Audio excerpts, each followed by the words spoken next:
or at SearsCenter.com. You're watching Comcast Sportsnet, now part of the NBC Sports Group. Hi, I'm Sean Marshall. You're watching the home of Chicago Cubs baseball, Comcast Sportsnet, fans' best friend. After going 2-8 on their last road trip, the Cubs are home to Wrigley Field to take on the first-place Milwaukee Brewers. First pitch comes your way at 7:05 right here on Comcast Sportsnet.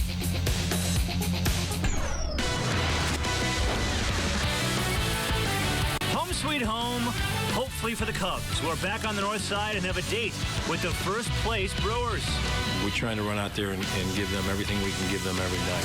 Plus, boy, the White Sox know the division could be theirs for the taking. We're kind of back in it now. And we'll show you a great, great way to get to Wrigley. It's the Heroes' return on Sportsnet Central now.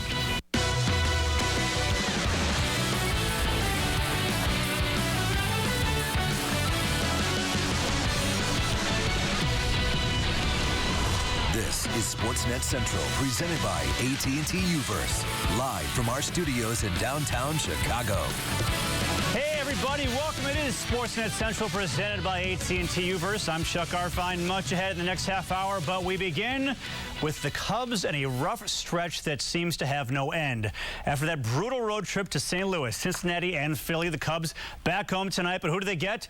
The red-hot Brewers. That's followed by the Yankees, then the White Sox. And now one of their best pitchers is on the DL. This is not fun. With more on the Cubs, let's go to Wrigley. Luke Stuckmeyer is there with your press pass. Luke, the Cubs need a break.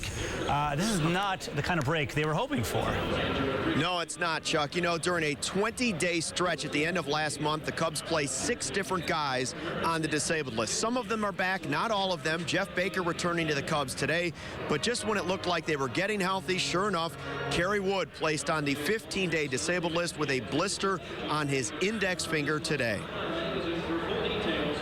We were able to keep him off the mound for a few days and see if it would, and it didn't. So that's a bigger recipe for disaster if we continue to try that than if we get serious about trying to heal it up. And I don't know, man. I'm just looking for somebody that we can put people on the moon, but we can't come up with something to fix blisters. I mean, who's going to invent that? That's always frustrating when you can't, you're not a part of it. You're on the team to play, you're on the team to try to help the team win, and, sitting on the sidelines and kind of watching, is never fun. And, obviously we're not playing as well as we're capable and as well as we like, so, it definitely makes it a little more tough. Well, it was definitely a rough road trip against some pretty good teams in the National League. Doesn't get any easier, as Chuck mentioned, the red-hot Brewers, who have moved into first place in the Central Division. Cubs went 2-8 on that roadie, but Jim Hendry says right now blaming Mike Quade makes no sense. He threw his support behind his manager. I don't know how Mike could have managed any differently, like in games like I discussed before. Nobody's got 8 starting pitchers in the system. They're going to come up and help.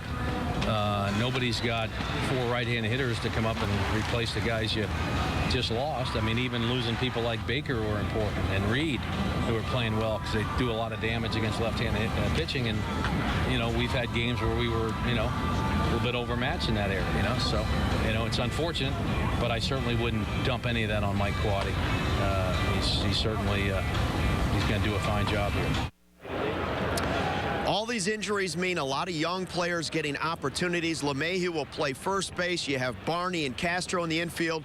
Campana starting tonight. Montañez starting tonight. So a young roster and a young lineup tonight for the Cubs against the first-place Brewers. Live at Wrigley, Luke Stuckmeyer. Chuck, we'll send it back to you. All right, Luke, young stuff indeed. Thank you. Look forward to your report tonight after the game. Fortunately, the Cubs have the right guy on the mound tonight, Ryan Dempster, who has owned the Brewers in his career. He's 15-3 lifetime against them. He has won his last 6 decisions he goes up against Randy Wolf. So after facing the first-place Phillies, it is the first-place Brewers who are, after sweeping the Cardinals atop the division for the first time since July of 2009, the Cubs have lost 13 of their last 16 games.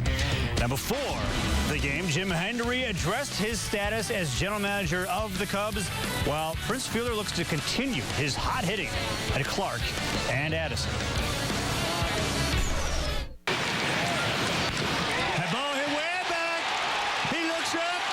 You can put it on the board, yeah! Yes! Grant guns over the top. Yes! And this ball game is over!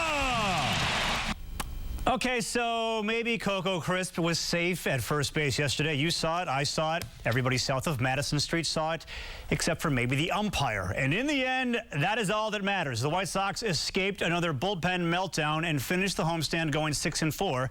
After their horrendous start to the season when things were pretty dark, they are starting to see the light. It's good. You know, I think we all knew that, you know, Cleveland was eventually going to hit a bump in the road, and we just had to stay, you know, stay consistent and keep on picking up a game or two here or there, and you know, just focus on what we can control, and that's going out and playing our best game every day. We're kind of back in it now, but we're not really, you know, I don't think we've played as well as we can as a team, so that's what we should be shooting for, not so much who's in front of us or what do they do, do they win or lose, or that kind of stuff. I mean, we still haven't clicked on all cylinders, and that's what we should be shooting for as a team. And then, you know, until we do that, I think it's kind of pointless to worry about other teams. May the 6th, that was the low point for the White Sox. They were 11-22 in last place in the Central, 11 games out of first place. But since that time, they've gone 22-13 to get right back in the race. Meanwhile, the Indians have been in free fall. They've lost 14 of 18. They're playing the Yankees right now. No score in the second inning. And after that, the Indians head to Detroit for 3 games with the Tigers. Meanwhile, he's been their captain, he's been their MVP, and if he keeps it up, could Paul Konerko be a Hall of Famer? That was on the mind of Ozzie Guillen, who saw Paulie crank out his 381st home run on Friday and should pass the likes of Al Kaline, Duke Snider, Billy Williams, and Cal Ripken on the all-time home run list in the next 2 seasons. Will Konerko go to Cooperstown? Guillen says yes. He will be Hall of Fame. Right now, you hit 400 home runs. The Hall of Fame can be too cocky now and too picky. There's not that many good players out there anymore. They're not going to see the 3,000 hits, the 500 home runs, the 300 winners. They better be careful. Try to pick the right guys. And by the way, PK did it clean. No, he's no doubt. You know, he's no doubt did it the right way. And I think he will be Hall of Fame. These men represent the game in different ways, the right way. With the media, with the teammates, with the organization, on the field, and with the community. Well, that's a lot. That's a lot. And I hope one day he will.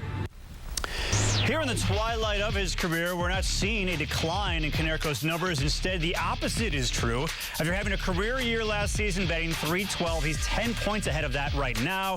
His 52 RBIs, second in the American League. And how about the on-base percentage? Way above his career numbers. Well, we can all rest easy. The Miami Heat failed to win the title. Meanwhile, there is very little rest in Dallas as they welcome home the new NBA champs. Plus, for all the LeBron haters out there who are taking absolute delight in his demise, LeBron himself has a message for you. We'll share that with you. And can the Boston Bruins keep their season alive, or will the Vancouver Canucks finally win their first Stanley Cup? We'll head to Boston to preview Game 6 tonight. All that and more ahead. Stay right there. What's at Stake is brought to you by Joe's Seafood Prime Steak and Stone Crab. For the city's finest selection of prime steaks and fresh seafood, there's no better place than Joe's.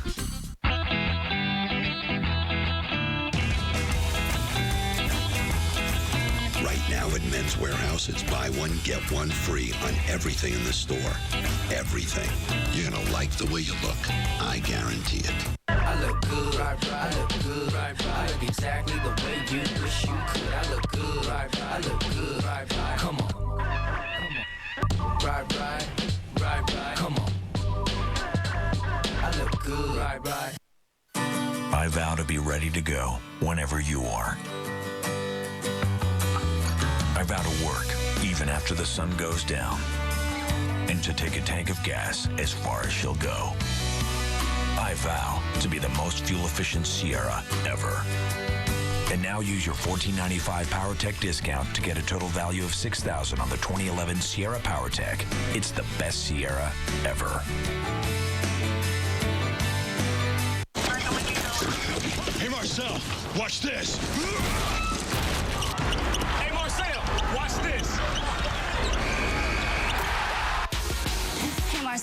Watch this. Yeah, Marcel! Marcel! Hey, Marcel. Are you listening to me? Marcel. Only AT&T U-verse lets you follow your favorite channels on one screen. Just $29 a month for the first 6 months, DVR included. In the network, there are no hard choices. Can you believe it has been 20 years since the Bulls' first championship? Neither can we. And coming up this week, we'll tell the story of that historic team, hearing from Jordan, Pippen, Grant, Paxson, King, etc., as they look back at a season we'll never forget. When we won the first time, we all felt a real sense of accomplishment because we felt we earned it. Winning your first one, after everybody said, scoring champion can't win. So to me, that mattered for us to win our first one. It's truly great that we were able to do it in such a great city, a very big sports city. We feel that our legacy will live forever. Inside Look, the 1991 Chicago Bulls, Friday night at 7 only on Comcast Sportsnet. And speaking of first NBA titles, one day after winning their first, the Dallas Mavericks returned home today. Heroes in Dallas, heroes in Texas, and maybe the entire free world after knocking off LeBron, Wade, and the Miami Heat. If you're in this league for 13 years and just battling and playoffs the last basically 10 years, 11 years, and always come up a little short, and that's why this is extra special. If I would have won one early in my career, maybe I would have never put all the work and the time in that I have over the last 13 years. So this feels amazing. Meanwhile, in Miami, you have LeBron James, who has been treated like the NBA's version of Darth Vader, a man representing all that is wrong and evil. Is this an overstatement? No. Did people enjoy expressing their anger towards him? Yes. And now the finals are over. LeBron's advice to all those who did is this: move on. Does it bother you that so many people are happy to see you fail? Absolutely not. Because at the end of the day, all the people that was rooting on me to fail, at the end of the day, they got to wake up tomorrow and have the same life that they had before they woke up today. They got the same personal problems that they had today. And I'm going to continue to live the way I want to live and continue to do the things that I want to do with me and my family and be happy with that. So, they can get a few days or a few months or whatever the case may be on being happy about not only myself, but the Miami Heat not accomplishing their goal, but, they got to get back to the real world at some point. Well, comparing LeBron's numbers in the NBA Finals to the last time he made it there in 2007, he was actually a little better this time around. More rebounds, less turnovers, and a better field goal percentage. But his struggles in the fourth quarter, that was his biggest downfall. Oh, and everybody taking pot shots at him, and they continue like the Mavs. Deshaun Stevenson, who's the latest to go after LeBron and the Heat after winning the title, Stevenson said, quote, "It makes me feel good, man, to beat him, to beat the Miami Heat. The way they act, the way they treated Dirk Nowitzki, all the things they said were very classless. To win on the court, the way we did it, it was wonderful." Before we can even catch a breath, there's already talk about next season. Bodog.com gives the Bulls 6-1 odds to win the next title. That's third best in the league to the Heat and Lakers. Where's the love for the Mavs? They just won the title. They're fifth. Today, Bulls GM Gar Forman was a guest on the Waddle and Sylvie show and said finding a way to beat Miami, that is his priority this offseason. We feel we've got some really solid pieces moving forward, and we're headed in the right direction. So we want to get better. At the same time, you are looking at a team in Miami that won the Eastern Conference this year. So we'll look at, when we analyze where we're at and what we're trying to add, that's certainly part of the equation. To hockey now, the Boston Bruins. They haven't won the Stanley Cup since 1972. The Vancouver Canucks, they haven't won it, period. But with a victory tonight in Game 6 in Boston, the Canucks will finally do it. And speaking for probably every Blackhawks fan in Chicago, all I can say is, go Bruins. We're in a great spot. We're, like Louis said, we're one win away from winning it. So it's we're excited, but we know if we're gonna get out of our comfort zone and start getting overly excited, it's going to take away from our game. Our guys have always responded well, and I have a lot of confidence in our team. And you know, the reason we're here is because those guys have delivered, and I don't expect that to change. So what's the best way to get to Wrigley Field? Well, by trolley, of course. Our Chris Bowden took a ride on the Cubs' new mode of transportation. And Prince Fielder will take just about anything to get to Wrigley Field. Why the Brewers slugger loves playing at the friendly confines. This summer, Chicago baseball lives on one channel. Comcast Sportsnet. More Cubs and Sox games than any other network. Exclusive interviews. My expectation is always win the division. Legendary voices.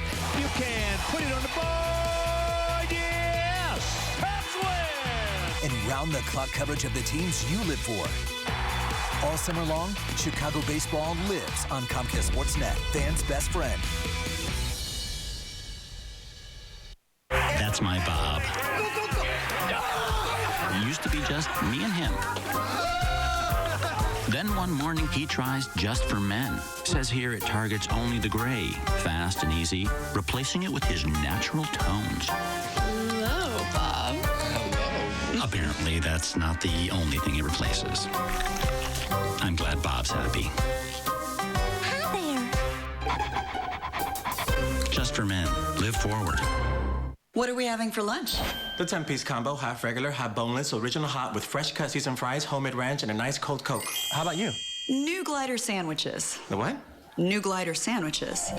Perfectly delicious fillets of 100% white meat, sauced in my choice of 9 mouth-watering flavors, served on a freshly baked yeast roll. Oh my God. I'll have what she's having. The new glider sandwiches, only at Wingstop. The Chicago Cubs strongly encourage the use of public transportation.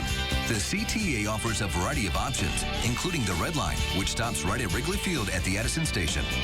If you must drive, try the remote parking operation at DeVry University, located near the Edison and Rockwell intersection. The remote lot offers parking and an express bus for just $6. For more details, call the CTA hotline at 773-836-7000 or visit Cubs.com. What do you drive? Is it inspiring? Was it built by a behemoth car maker? Or insightful craftsmen obsessing over the details, building better cars for a discerning few? Are you one of the few who care about what you drive and how it drives? We're with you because we believe if it's not worth driving, it's not worth building. We build Mazdas. What do you drive? Friday, you can hang with Comcast Sportsnet at the Coors Light Northside Baseball Viewing Party. Come by the full shilling at 3724 North Clark in Wrigleyville to win prizes. Enjoy Coors Light and watch the Northsiders take on the Yankees. That is Friday at the full shilling. Well, Jim Hendry and the Cubs spent a whole bunch of shillings this season, $126 million to be exact. Unfortunately, it has not worked out. The Cubs are 14 games under 500, and today before the game, Hendry addressed his shaky status as general manager. I don't blame people for discussing that. I've been here a long time. I expected us to win at a higher level than 3 division championships, even the first 6 or 7 years when it was going a lot better. I expected more out of myself then. So I don't mind that, you know. This is professional baseball and a big market with a great fan base, and you know, we should have done better the last year and a half. So that comes with the territory, and that is my responsibility. There are many, many ways to get to Wrigley Field for a Cubs game: by car, by train, by bike, by foot. But tonight, our Chris Bowden went there Mr. Rogers style, getting there by trolley. And I understand Chris has arrived there safely. He joins us live. Okay, hey, Chris, how was the trip there? I'll tell you this, Chuck, in a language that you would be familiar with. I've been coming to Wrigley Field for over 40 years. That's dating myself. And in all my years, I've never had a more fun ride to the ballpark. I've driven with my family as a kid in their car, driven here myself, even getting media parking or going to a remote lot and the shuttle to bring you to Wrigley Field or public transportation. The Cubs today unveiled a new means of transportation. As you mentioned, it is the Cubs trolley. And check it out. It was parked outside Harry Carey's restaurant today. A great look on the outside, an even better look on the inside, transporting the inaugural group that'll ride this trolley to tonight's game. It is Wrigley Field style seats to flat screen TVs that will be able to show live Major League action en route, autographed memorabilia. The idea is several months in the making, and the team's still in the process of finalizing a schedule and departure locations for ticket holders who want to spend some time downtown before heading to the ballpark. Not just trouble-free, but having fun with friends and fellow Cubs fans. We wanted to have a mobile marketing experience where we can take the Cubs brand on the road and have our fans interact with it away from Wrigley Field. So we thought a trolley was just iconic to Chicago and real endemic to the city. And this is a vehicle that, if you go inside, has 6 screens inside. You can watch 6 live baseball games and, of course, Cubs games. And when we're parking at events and festivals, we'll set 2 up outside for video games. And we have bag sets. So it's just an opportunity for our fans to have fun with the Cubs. It is more than I thought it would be. There are so many little details, little things from the benches to the bats, the TVs, and the Fergie Jenkins back there. I mean, what could be better? You know what? This is like the most fun thing to do in the summer. Everyone takes trolleys, but no one gets to do something as fun as this. This is, you know, we're decked out in the Cubs trolley. Everyone's looking at us. It's really fun. It's really fun. And for more information on the schedule or how you might even be able to rent this things out, right now you can only find it on Twitter @CubsInsider. That's where you can get more information on this Cubs trolley. And, you know, the Cubs are still in the process, Chuck, of finding ways to get things done on the field, but they have certainly found a great way, at least, to get to Wrigley Field. Now it's about getting the results inside the ballpark here. That's going to do it live from Wrigley. Chris Bowden, Comcast Sports. Chuck, let's send it back to you. I haven't driven many trolleys. That was a nice trolley right there. The Cubs have a nice one. Yeah. Try it sometime, even though you do those other pre and post. Yeah, I will. Okay, thank you very much, Chris Bowden. We'll have more on that story tonight at 10 o'clock. Well, the Cubs will be facing one of the hottest hitters in the league tonight, Brewers first baseman Prince Fielder. Today he was named the National League Player of the Week. Over the last 7 games, Fielder is 10 for 20 with 6 homers and 13 RBIs. Yeah, it's cool. I'm just glad the team's been playing good baseball and we've been winning. You know, that makes it that much better. We haven't been in first place since '09, so it feels kind of good to, you know, be in first place. But we know it's a long season, and you know, it really doesn't mean anything now. But you know, it just feels good to be playing good baseball. Wrigley Field has been Prince's home away from home throughout his career. In 42 games, he's batting .323 with 14 doubles, 11 homers, and 33 RBIs. His on-base percentage, .430. He even has a triple at Wrigley Field. For more on the Cubs and all your favorite Chicago sports teams, log on to our website, CSNChicago.com. Stick around. Back with a big mistake they made in Miami. That is next. There's just no compromise when it comes to the 2011 Hyundai Sonata. It's roomier than a Toyota Camry. It's a best-in-class 35 miles per gallon. Plus, it's been named one of Car and Driver's 2011 10 Best Cars and 2011 International Car of the Year. Now you can get the Sonata for just $199 a month or 2.9% APR. So there's really no need to compromise. Visit myhyundaichicago.com today. Hello, moms and dads. Let's talk about what you are doing to our world. Hello? It's time for efficient, affordable, and renewable energy. Geothermal energy. It's right under our feet. It uses the Earth's energy to heat and cool our homes. It's like finding buried treasure in your backyard. It can save you a bundle. We learned about it in school. Maybe you should have to go back to school with us. Learn more at bosch-climate.us. Bosch, invented for life. Find hot deals during the Menards Summer Sale. Add convenience with a new Genie garage door opener. This half-horsepower screwdriver opener is the perfect choice for quiet and durable operation. Complete with a 15-year motor warranty, only $159. Epoxy Shield garage floor coating kits create showroom-quality surfaces and protect against gasoline, motor oil, and more. It covers almost 250 square feet. Choose from gray, tan, or 30 custom tintable colors, just $49.98. Save big money at Menards. Poor Boy's Pizza in Rock Island has gotten even better. Now you can enjoy the same great food you love on our new outdoor patio. Feast on one of our piled high pizzas or dine on our delicious sandwiches, all while catching a few rays on our huge outdoor patio. And if you can't join us, no problem. Our whole menu is available for delivery. So whether you're up for a good meal and a great atmosphere or want some delicious food in the comfort of your own home, Poor Boy's Pizza is your answer. Poor Boy's Pizza. Great food, great place. Since 1965, Bettendorf Heating and Air Conditioning has kept our friends and neighbors comfortable. We carry energy-efficient, affordable heating and cooling products by York, a world leader in climate control. Our certified trained technicians are on call to lend a helping hand anytime, day or night. Bettendorf Heating and Air Conditioning is proud to be a name you can trust in any season. It's time to get comfortable with Bettendorf Heating and Air Conditioning. Welcome to the neighborhood. Watching the home of the Bulls, Blackhawks, Cubs, and White Sox. Comcast Sportsnet. Calling all captains, show your north or south side team spirit and send us your pose for a chance to win a great Chicago baseball VIP experience. Pose in your team's gear with your favorite Chicago landmark, stadium, and beyond. Email the photo to captain@csnchicago.com or upload a picture to our website. The best entry wins.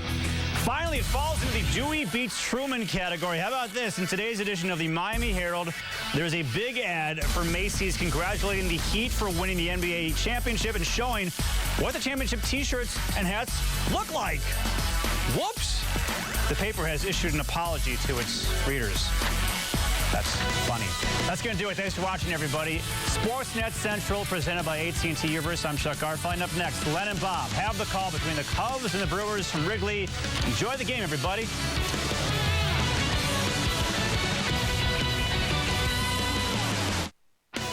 Sportsnet Central on Comcast Sportsnet is presented to you by AT&T Uverse. Let's go after the DMV. It's okay that we're number 403. We'll find ourselves a comfy seat and watch some shows and stuff. Let's follow that lady with the laptop. Now you can watch hit TV shows on your laptop with Uverse Online and on your smartphone with Uverse Mobile, included with most plans. Or get Uverse TV for as low as $29 a month for 6 months. In the network, you can take entertainment with you. Your roof is the most important part of your home. Call Galaxy now and save up to 50% on your roof. Now that's Galaxy. 773-783-8300. Call Galaxy. In a sports sedan, you want technological supremacy and fuel-sipping efficiency. And you'll get it all in a Mazda 3. But what you really need are fanatical engineers who make Mazda 3 seriously fun to drive. Because if it's not worth driving, it's not worth building. We build Mazdas. What do you drive? For a limited time, get the Mazda 3 with 0% APR for 60 months plus $500 owner loyalty cash. June 17th, hang with Comcast Sportsnet at the Coors Light Northside Baseball Viewing Party. Come by the full shilling at 3724 North Clark to win prizes, enjoy Coors Light, and watch the Northsiders take on New York. June 17th at the full shilling on Clark. I bought beautiful carpet for this room, and I got carpet for this room free. Plus this room free. Right now, buy one room of carpet and get 2 rooms free from Empire. We offer quality carpet and you get to shop at home. Plus, we install next day with no interest for 1 year. It's an incredible offer. Buy one, get 2 rooms free. Call Empire today.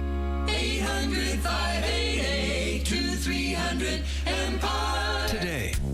Are Are you ready for hard hits, big blocks, and amazing digs? You'll find all that and more at the Sears Center Arena on June 17th and 18th when the USA men's volleyball team takes on Team Poland for its only match in the Midwest this year. Be there as 2 of the top 10 world-ranked teams go head-to-head in the FIVB World League. If you've ever wanted to see world-class volleyball at its finest, you do not want to miss this match. Tickets are available at the Sears Center box office by calling 1-888-SEARS-TICKS or at SearsCenter.com. Want to see all the action from the front row? Now you can with the CBOE Front Row Seats auction. Front row seats will be auctioned off to each game all season long. For more information, visit Cubs.com and click on the CBOE Front Row Seats auction. The best seats are always a click away.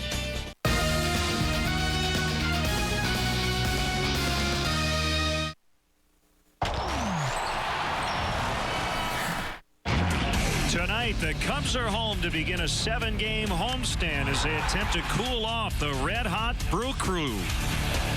Ryan Dempster goes to the hill trying to take advantage of the friendly confines as he goes for his 16th career win against Milwaukee. Next.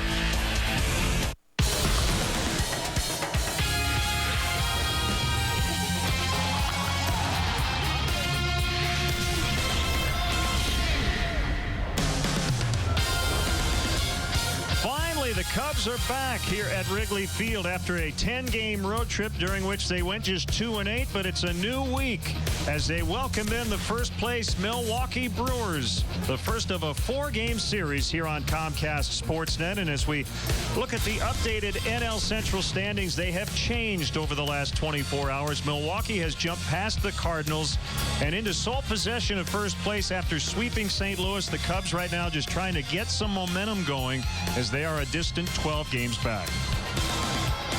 Hi again, everyone. Along with Bob Brenly, I'm Len Casper. Cool temperatures, but a nice evening for Cubs baseball. Prince Fielder has been the main reason Milwaukee is where they are right now. They're getting good starting pitching, but Prince Fielder makes this offense go. Well, he's a free agent to be at season's end, Len, and we've all heard about the salary drives when you're playing for your future contracts. Well, the salary drive has begun for Prince Fielder. After a relatively slow start by his standards, he has really picked it up in the month of June. We're going to show you some numbers here in the month. He has really been hitting the ball well, hitting it out to all parts of the ballpark. All 8 of his home runs have either tied or given the Brewers a lead in the ball game, not only putting up big numbers, but putting them up in the clutch. And he was just named the National League Player of the Week for the 2nd time already this season. It's going to be a left-hander, Randy Wolf, who's faced the Cubs many times before, and the Cubs handed him a loss in Milwaukee in April. Yeah, he's been pitching pretty well lately. Last time out, the bullpen blew a 2-1 lead. Game that he should have won. You see his numbers against the Cubs in his career. They should be very familiar with the Brewers lefty. And for Ryan Dempster, a milestone performance. This will be his 500th career appearance, and he has dominated the Brewers. Oh, he has dominated with a tune of a 15-3 record, ERA just over 2.5, and what a gutty performance last time out for Demps against the Reds. We weren't even sure if he was going to be able to pitch. Jeff Baker off the DL, Kerry Wood to the DL with a blister on his finger. Ryan Dempster trying to build off a gutsy performance as he battled a hip injury in his last start. It's the Brewers and the Cubs from Wrigley Field next.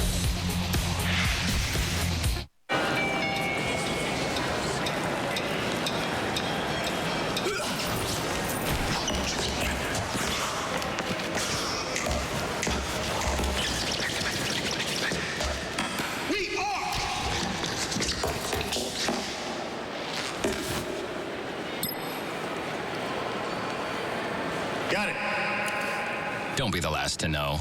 Get it faster with 4G. It's the network of possibilities. AT&T. You can depend on the staff at Ace Muffler Clinic in Rock Island to keep your car running its best. We've got the expertise and we'll get you taken care of now. Call Ace Muffler Clinic for any problem with your vehicle. Our free estimates give you the information you need to keep your vehicle running smooth and safe.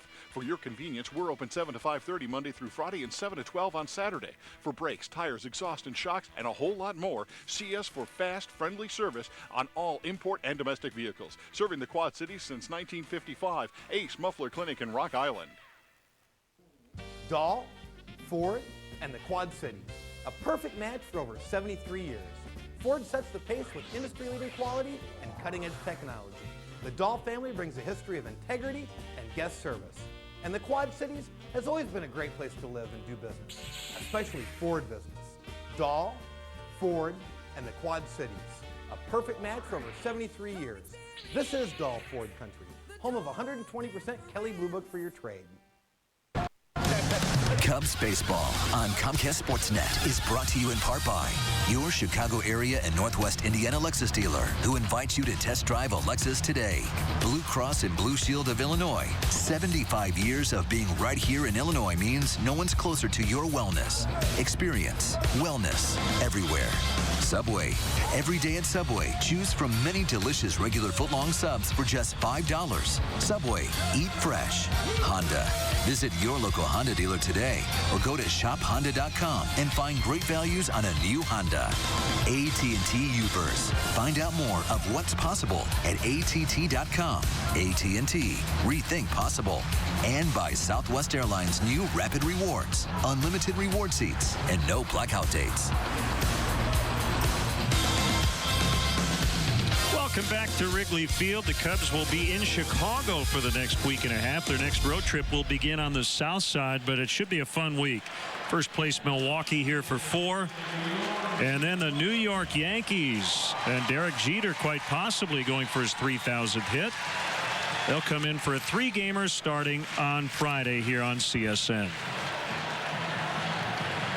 Let's take a look at the Milwaukee Brewers Southwest starting lineup written out by their first-year manager, Ron Renneke. They come in tied for first in the National League in home runs. Weeks, Kotze, Braun at the top. Fielder, former Cub Casey McGee, Corey Hart in right.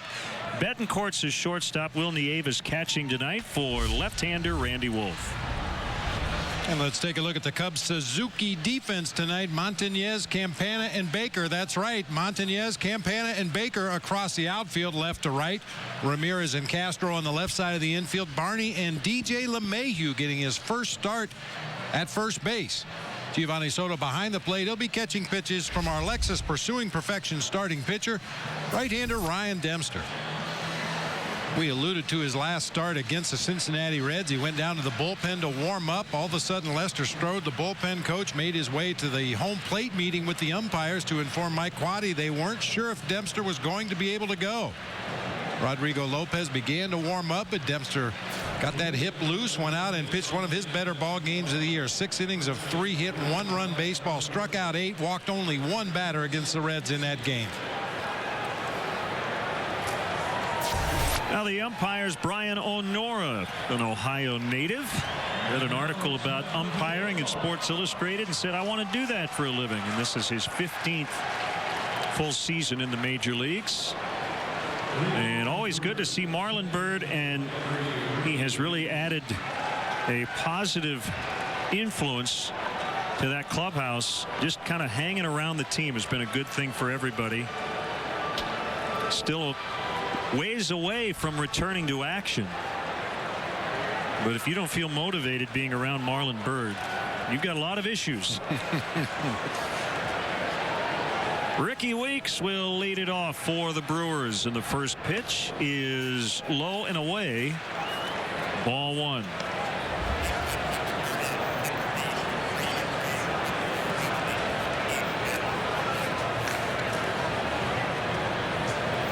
Home runs for Ricky Weeks as he takes a pitch inside. 3 leadoff home runs this season, 24 for his career.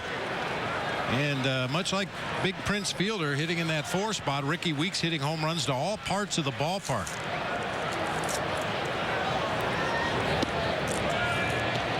Able to hold up. It's 3-0.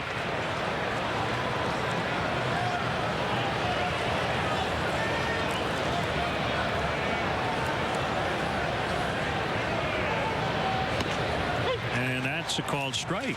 Always a good idea to keep the leadoff hitter off base. Goes without saying, but especially in the case of Ricky Weeks and the Milwaukee Brewers. He scored 22 runs in the last 22 Brewer games. Swings and pops it up. And it's shortstop Starlin Castro behind second base for the first out.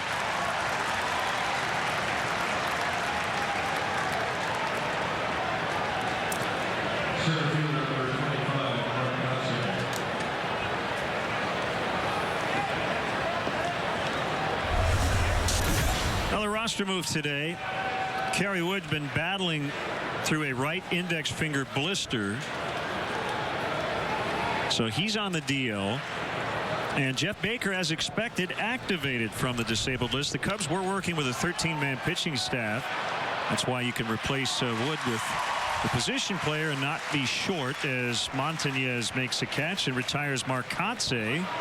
2 quick outs. Reed Johnson, hopefully he'll be back at some point this week. He is day-to-day after getting beamed in the helmet 2 nights ago in Iowa. And he's got some bruising around his left eye. He said he got hit by a 93-mile-an-hour fastball, caught mostly helmet, but might have deflected and hit him near the eye. If you didn't know any better, you'd think that Marlon Byrd and Reed Johnson got in a fight in the clubhouse. Both gentlemen hit by 93-mile-an-hour fastballs. Marlon Byrd took the brunt of his right off of his cheekbone. Fortunately, Reed Johnson took the brunt off the helmet. 2 balls, no strikes on the current leading vote getter among all National League potential All-Stars, Ryan Braun.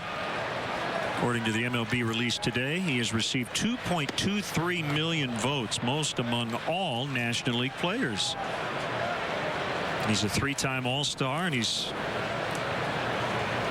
probably on his way to starting his 4th consecutive All-Star game. 3-1.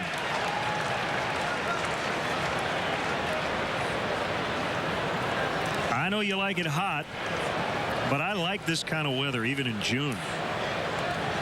63 degrees as we got started. Certainly cooler near the lake. I think it got up in the mid to upper 70s in most of the Chicago metro area. I'm fine with it. Just nice and temperate. Maybe a light jacket. This is great. I like it hot. You like it hot and humid like we had in Cincinnati and St. Louis? Sure. That's rolled into left and a base hit.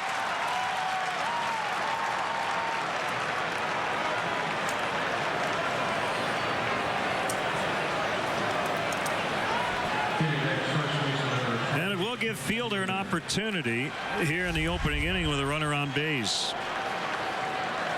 Oof, it's nearly on the ground. Yeah, Ryan Braun, always been a pretty good low ball hitter, just protecting the plate there. Went down and shot that ball through the left side for a base hit. Now Prince Fielder with a hole on the right side, a little bit of a hole on the right side. He'll probably try to shorten up and just punch one over that. No, maybe not. Prince Fielder's going to try to hit one out on one of the avenues. Well, one thing to consider, at least for tonight, and it might be the whole series, is Casey McGee off to a very slow start. And he's batting behind Prince Fielder. He's 3 for his last 43. That includes an 0 for 27 that he snapped a few days ago. So when in doubt, I think the Cubs will take their chances by pitching to McGee.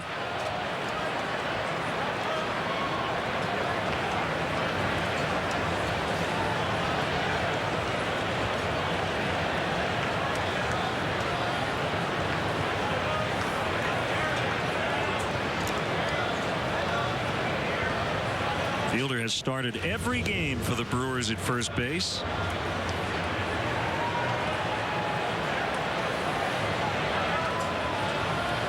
And he has hit 11 balls out of the ballpark here at Wrigley. Boy, Bob, that's the other thing about Prince Fielder. And we used to say about Greg Maddux, who would give you 34, 35 starts every year.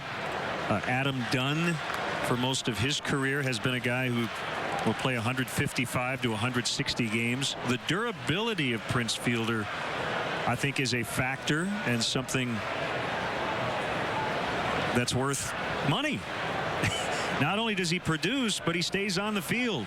And if you're going to hand out the kind of money he's probably going to get, as Braun takes off for second and he's going to get in. Ron Renicky is the type of manager who likes to make things happen. So he's now at second, and first base all of a sudden is open, and a 2-1 count on Fielder. 15th stolen base of the season for Ryan Braun in 18 attempts. Yeah, you're right. Ron Renicky likes to be an aggressive manager, likes to get runners in motion, and he's got some guys in his lineup that are capable of stealing bases, capable of going first to third on a base hit. Off the outside corner. Since 2006, Fielder has appeared in at least 157 games per season. Now look, a fluke injury could come up and end his year at any moment. But by and large, you know that Prince Fielder's not going to deal with nagging sorts of injuries. He's going to play through them as they end up walking him intentionally. Well, I think that's a recipe the Cubs should follow throughout this entire series, regardless of who's on the mound. If you've got a base open at first until Casey McGee proves he can swing the bat and do some damage, you've got to take the bat out of Prince Fielder's hands in this series. He is red hot. 8 homers in his last 10 games. McGee beat the Cubs by hitting a 2-run homer off Kerry Wood on April 10th. That came in the 8th inning and was in a pinch hit at bat. And he takes a strike.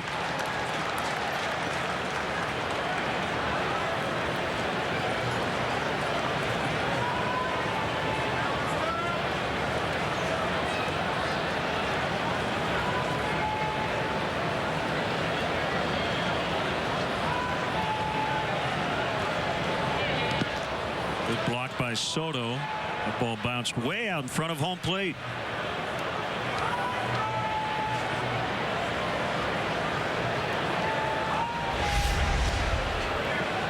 I talked about Gio the other day. By far the most improved aspect of his ball game is blocking those pitches in the dirt. He was okay at it before. Now he is really good.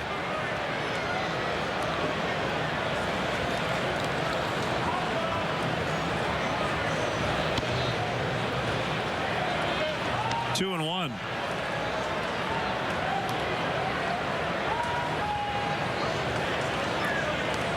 Cubs went 1-2 in Milwaukee back in early April. In all, they'll play 16 times this season. 3 series in Milwaukee, 2 here at Wrigley.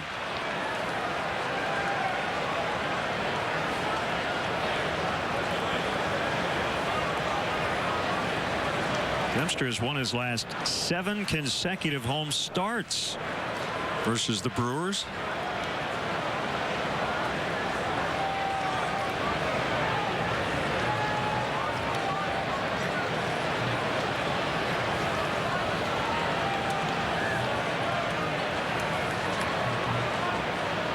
And the 2-2 pitch, he has run it full. The base runners will get a head start with 2 outs. Ed Cedar at third, reminding Braun and Fielder of that.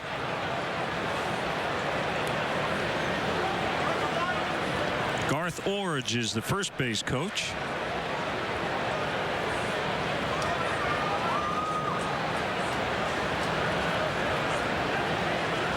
Inning kept alive by Braun with a single. He then stole second. Fielder was intentionally walked, and now it's Casey McGee with a 3-2 count.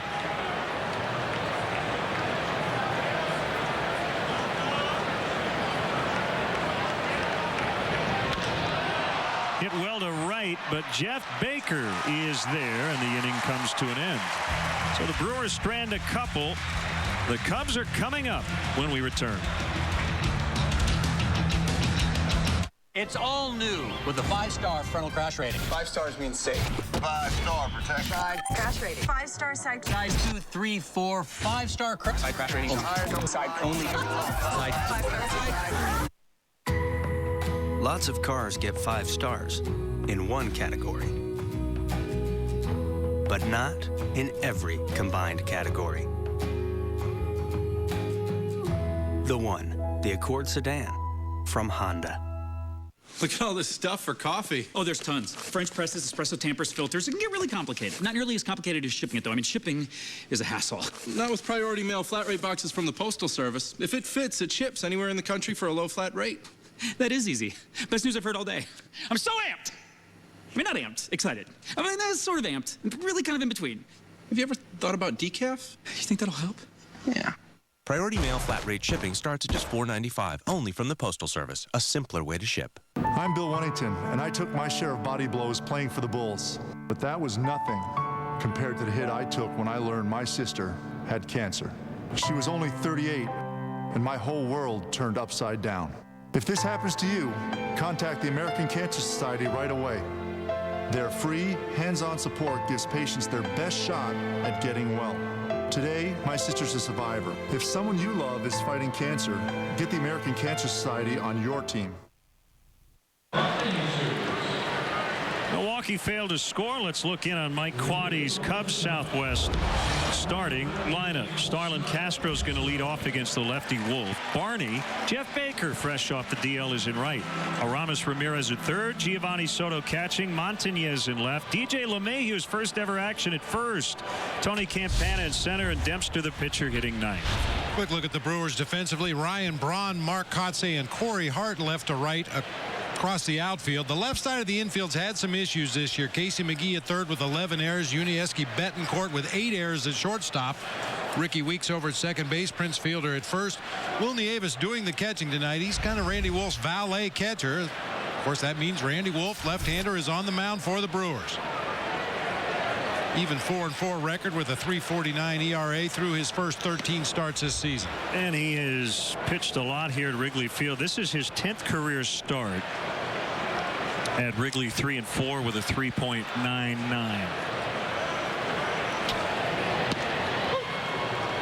Fastball strike at 89 miles an hour to Castro. 1-1 the count.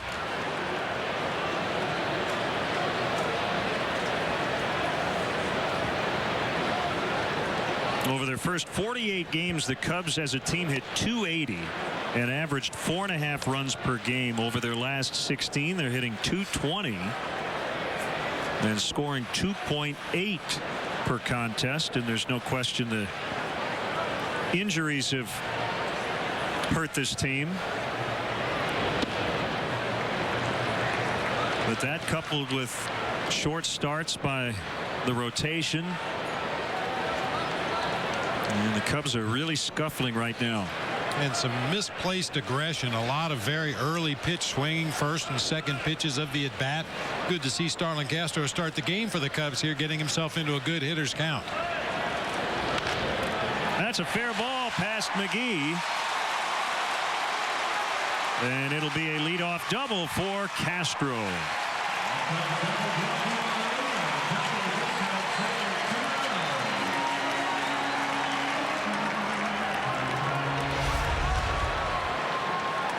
A fastball on that inside part of the plate. Casey McGee giving Starlin Castro a lot of room down that line, and Starlin shoots it down into the left field corner for Ryan Braun.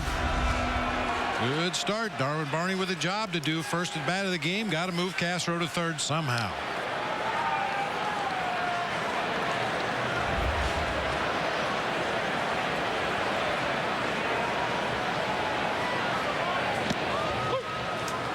Called strike right at the knees. Arwin just 3 for his last 21 after a 7 for 12 stretch. Still leads all rookies in batting average, hits, and runs. Will Nieves with the block. Immediately discarded the mask and kept Castro at second. Nieves is kind of the personal catcher for Randy Wolf. You've got to give your starting catcher a day off every now and again. So Ron Renicky uses Nieves to catch Randy Wolf. And chances are when Wolf comes out of the game, Nieves will too.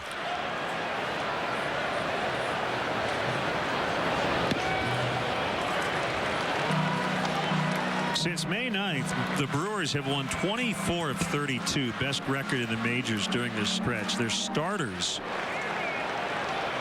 over their last 34 games have gone 19-5, and as a staff on the year 29-15. They have the best winning percentage of all rotations in baseball. The only starter we will not see for Milwaukee in this series is Sean Markham. There's 7-2 with a 2.68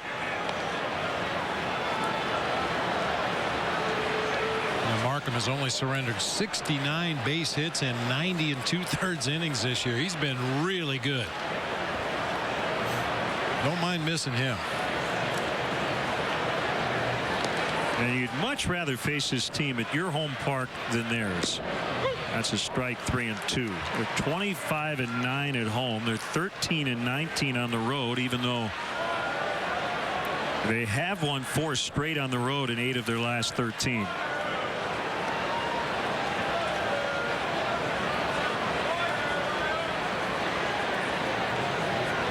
Three-two pitch.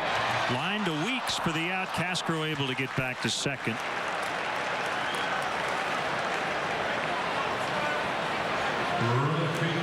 Much more Barney could do. He hit it hard, unfortunately, right at the Brewers' second baseman. Follow all of tonight's stats and info in real time with Cubs in-game live only at CSNChicago.com. Brought to you by Honda.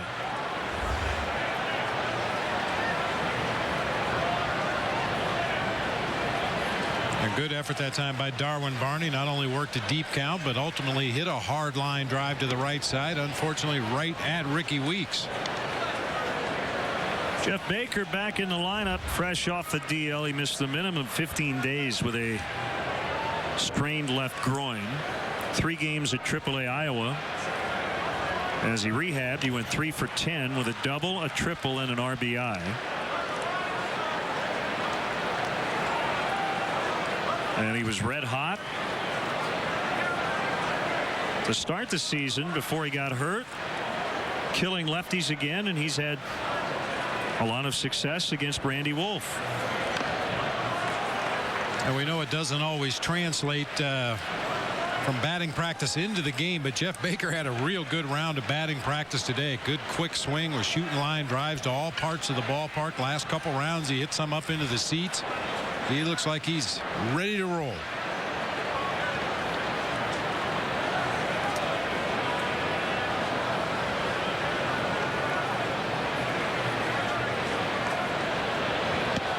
Swing and a miss. Wolf with a big strikeout, 2 away.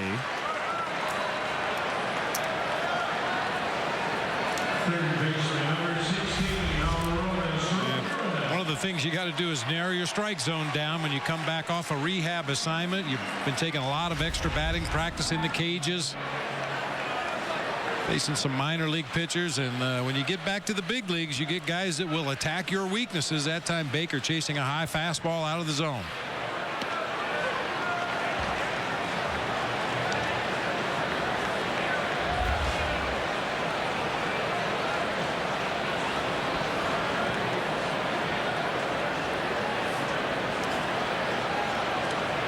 Ramirez with a 2-run homer in the first inning off Roy Oswalt yesterday. The Cubs would score 3 in that inning, and they would not get another run as the Phillies scored the final 4 runs.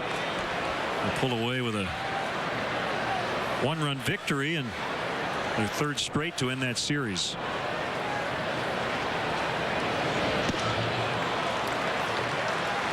And as we look at tonight's lineup, Bob, you see a lot of experience right there at the top in terms of games played, and not much from a few other guys. That's kind of the way it's been.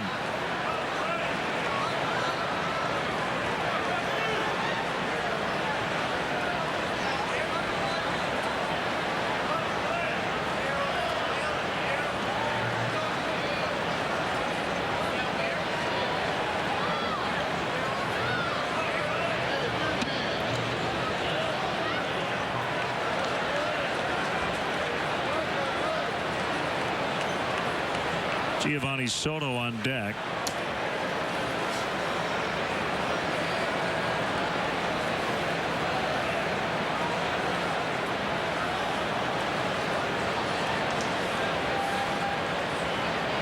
And the pitch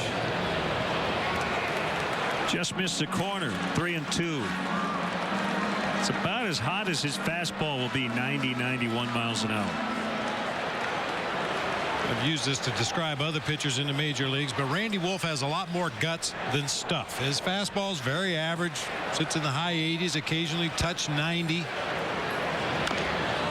Late swing by Ramirez, kind of a swinging bunt. Wolf will fire to first in time to get Ramirez and end the inning. The Cubs go 0 for 3 with a runner in scoring position in the opening inning. 0-0. Edmunds.com says that Lexus holds its value better than any other luxury brand. IntelliChoice proclaims that Lexus has the best overall value of any brand. And J.D. Power & Associates ranks Lexus the highest in customer satisfaction. No wonder more people have chosen Lexus over any other luxury brand 11 years in a row. See your Chicago area and Northwest Indiana Lexus dealer.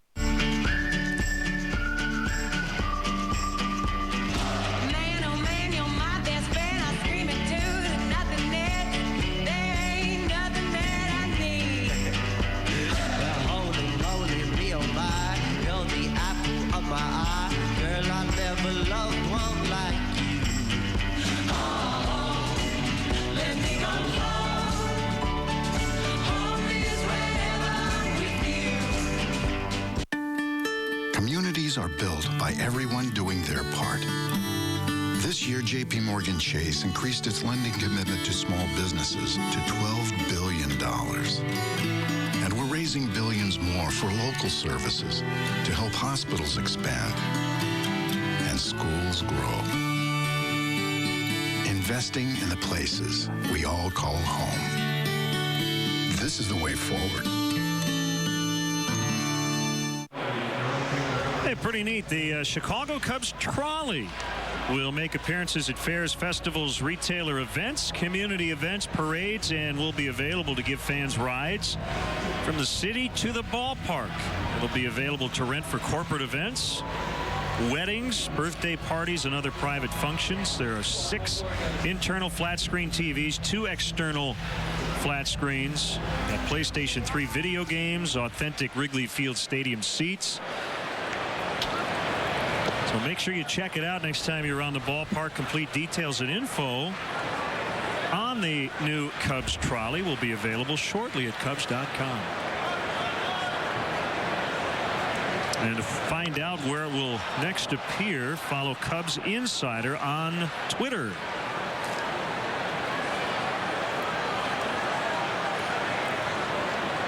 Here's Corey Hart.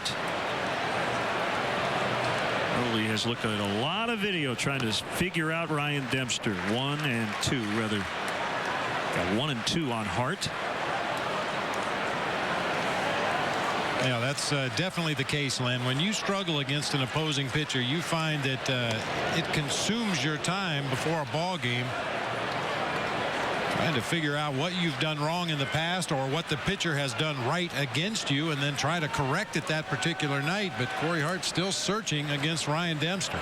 It's his first game against the Cubs this season. He missed that first series, was on the DL with an oblique sprain. Castro picks it up, and the throw's low, and LeMahieu can't handle it, and it's probably something we should have said right off the top.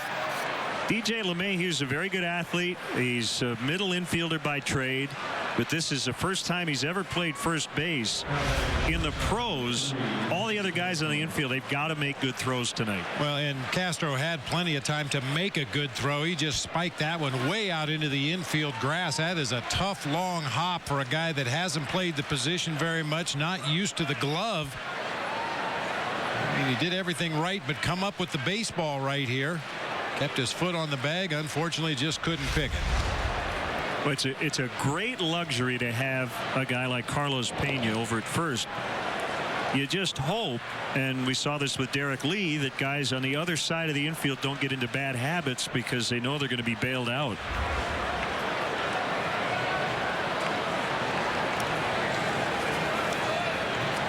Yuniesky Betancourt has struggled, hitting just .226. First year with Milwaukee, came over in the Zach Greinke deal.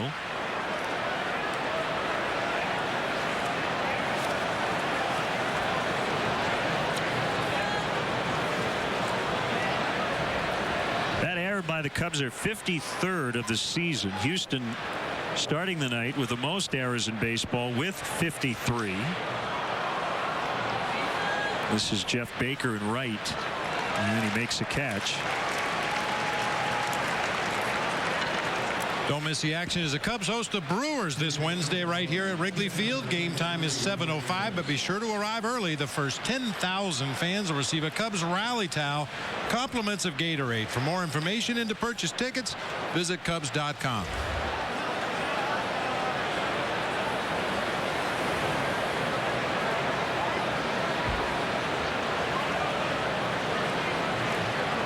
Will Nieves, as Bob mentioned, the backup catcher making his 16th start. He has the most at-bats this season by any player without an RBI, 48 at-bats.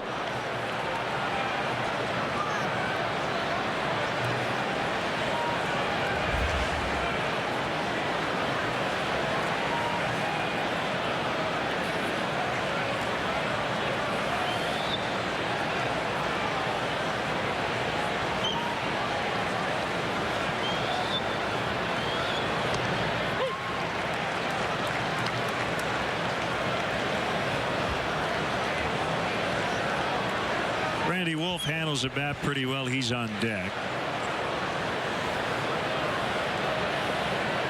5 career home runs for Wolf.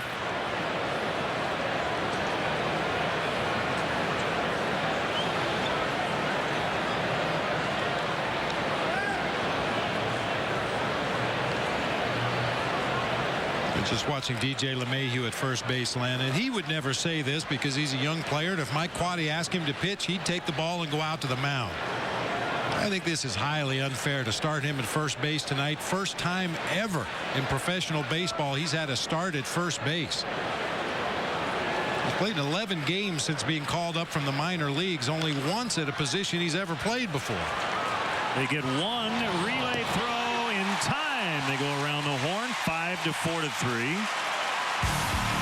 So the error doesn't hurt Ryan Dempster. Still scoreless early. Court is now in session. Come on out, guys. The jury has reached its decision. Now, you guys found the other airline guilty of charging a $150 change fee. You bet Southwest would never do that. And that was after she changed her flight and paid the difference in airfare? That other airline treated her wrong. She was understandably upset. Well, who can afford a $150 change fee? He was surprised with the verdict. You got that right. Don't pay a change fee on top of a fare difference. Fly Southwest, the only major airline that never charges change fees. You want to get a great-looking lawn like this, but trying to grow grass from seed in tough areas like deep shade, along the driveway, and where the kids play can be a little intimidating. Until now, with Scott's Easy Seed. It's Scott's best grass seed, starter fertilizer, and a growing material that absorbs water and expands to surround and protect the seeds. You'll get a thick, green Scott's lawn even if you've never been successful with other seed before. The revolutionary Scott's Easy Seed. Grow grass anywhere. Oh, hey, buddy. Oh, yeah. Mike, I got a little constructive criticism for you. There's one thing I don't like about your commercials.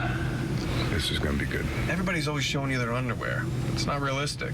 Now, me, I just got these. Comfort Flex waistband. Doesn't pinch, doesn't bind, nothing, man. I can get so low in these. Look at this. Look at this movement. I'm like a ballerina in these things. I could take you, I bet, in these. I bet I could take you and... The Comfort Flex waistband. Won't pinch, won't bind. New from Hanes. The new Bud Light Bleachers Series provides fans with exciting new opportunities in the Bud Light Bleachers this season, including free T-shirt Mondays, $3 12-ounce draft Bud and Bud Light Tuesday nights, and $1 Vienna Beef Hot Dog Wednesdays. Tuesday night special also available in select locations in the Seating Bowl. And for more information and to purchase tickets, visit Cubs.com.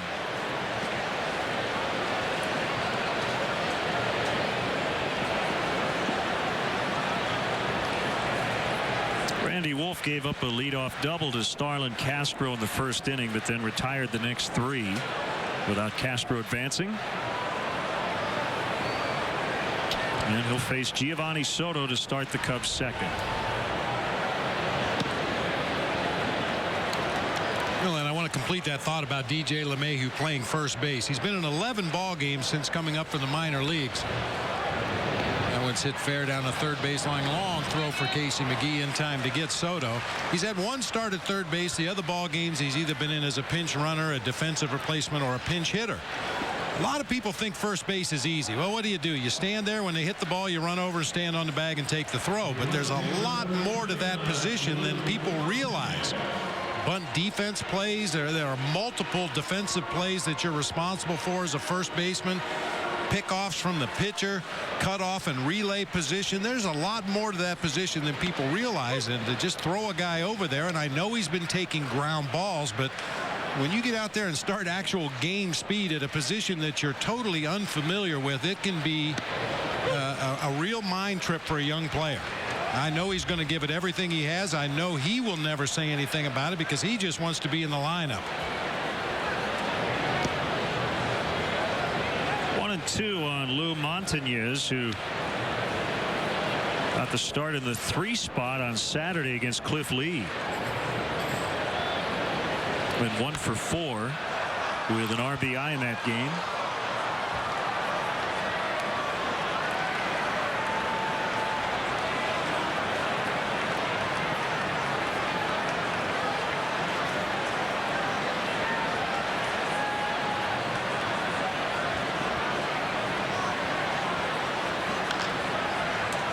Two bouncer to Betancourt.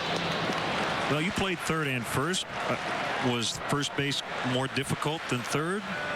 Well, for me, absolutely. Just because of all the things you had to do? Yeah, for all the reasons I just mentioned. I mean, when you start from your defensive position at first base and there's a ground ball hit to anywhere else in the infield, you're running with basically your back to the play. You don't really know what's going on behind you. You just have to get over to that bag as quickly as possible, turn around, and by the time you turn around, the ball is already in the air most of the time. Find the ball, track the flight of the ball, stretch in the right place to get out there as far as you can to get the out at first base. The bunt defense plays were just mind-boggling. When do I charge? When do I stay back? How long do I hold this runner on the base before I break for home? What if he throws over here to first base? I know we have a sign for that, but I don't know quite what it is. Just a lot of things going on over there at first base, whereas the other infield positions, certainly you have responsibilities, but not quite the same when you move from third base to first or shortstop to first. And LeMahieu much more familiar with second, third, and short, obviously, than he is at first. Most of his action has been at second base. Also 50 games at short, 69 games at third in the minors as he strikes out. And a 1-2-3 second for Randy Wolf. Let's hit it, fellas. I heard we got a bunch of vets of Iraq and Afghanistan living the high life in here. Hey, am I in the right section? What's going on, man? Throw my people some hot dogs. They hungry. With this crew, I'm the safest man in this stadium. I like that. Let's make some noise for the vets of Iraq and Afghanistan. This is your front line, America. When you turn in your High Life bottle caps and pull tabs, 10 cents is donated to give vets a piece of the High Life. Like tickets to a game like this, right, guys? Yeah. Tomorrow, the Cubs and Brewers go head-to-head in a Midwest meeting at the friendly confines. Don't miss a division rivalry driven by Mazda. Cubs, Brewers, tomorrow night at 7. Only on your home for Cubs baseball. Comcast Sportsnet, fans' best friend.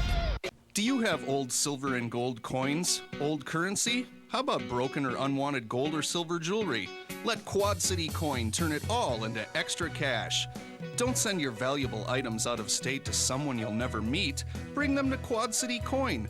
We've been paying top dollar for your items for over 3 decades. Visit our website, qccoin.com, or come see us at 2395 Tech Drive in Bettendorf. Quad City Coin. So easy, anyone can do it. This summer, Chicago baseball lives on one channel. Comcast Sportsnet. More Cubs and Sox games than any other network. Exclusive interviews. Legendary voices. You can put it on the board. Yes! Cubs win! And round-the-clock coverage of the teams you live for. All summer long, Chicago baseball lives on Comcast Sportsnet. Fans' best friend. Brought to you by Dahl Ford. Come experience the Dahl difference on Kimberly Road in Davenport.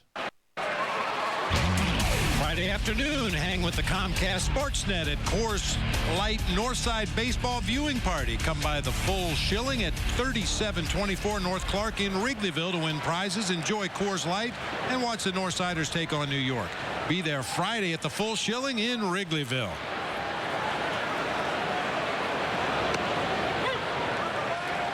Two quick ones on the pitcher, Randy Wolf.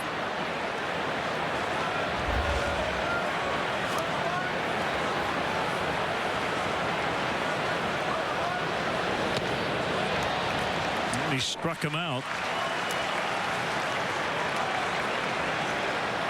First strikeout for Ryan Dempster tonight.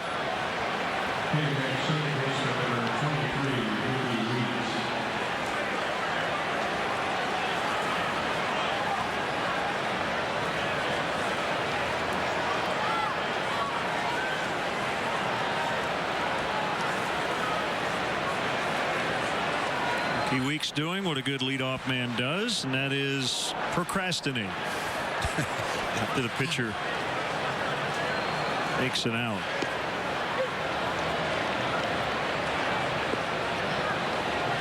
Not quite as important after the pitcher strikes out, because all he has to do is walk back to the dugout, especially if it's the first out of the inning.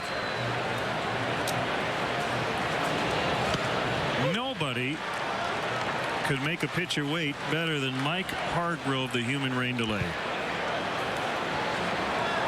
Every at bat.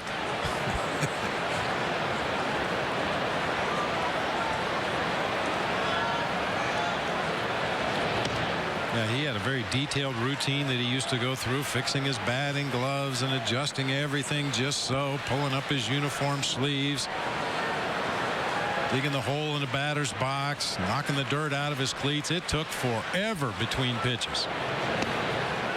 I mean, when your nickname is the human rain delay, you've earned it. Yeah, he came by it honestly.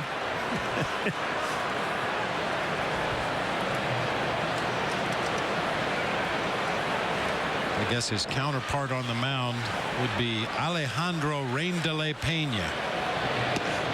A nice ring to it. He was similar in his approach on the mound. Took forever between pitches. Love to see Mark Burley face Mike Hargrove.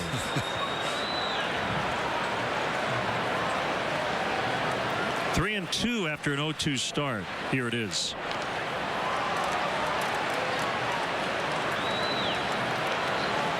Some leadoff guys are going to shorten up, maybe even choke up on the bat with two strikes. That is not the case with Ricky Weeks, nor, Bob, is it the case for a lot of major league hitters these days. I mean, it used to be an embarrassment. You didn't want to strike out 100 times in a season. And because of that, guys, as you said, would shorten up, choke up on the bat a little bit, spread out in their stance a little bit, and just try to make contact, put the ball in play somewhere.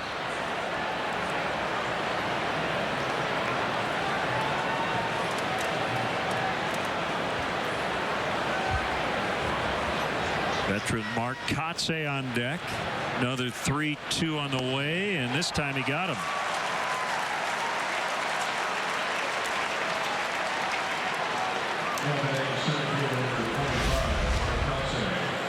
Not so sure that slider was ever in the strike zone. Starts down near the knees, breaks down and away, ends up out of the zone, well off the plate.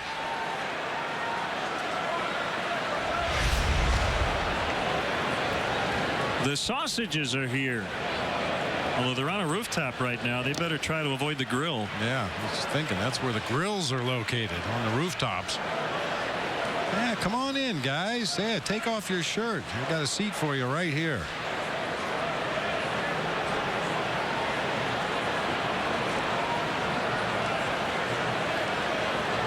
The 1-0 to Mark Kotze, a swing and a miss, 1-1. Bernie Brewer made the trip as well. Somebody has to chaperone the cased meats. I find it hard to believe that Bernie Brewer would be the designated driver. Yeah, it goes down a sliding board into a mug of beer.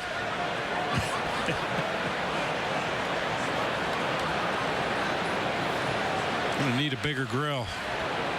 The Marlins teammates, Dempster and Kotze.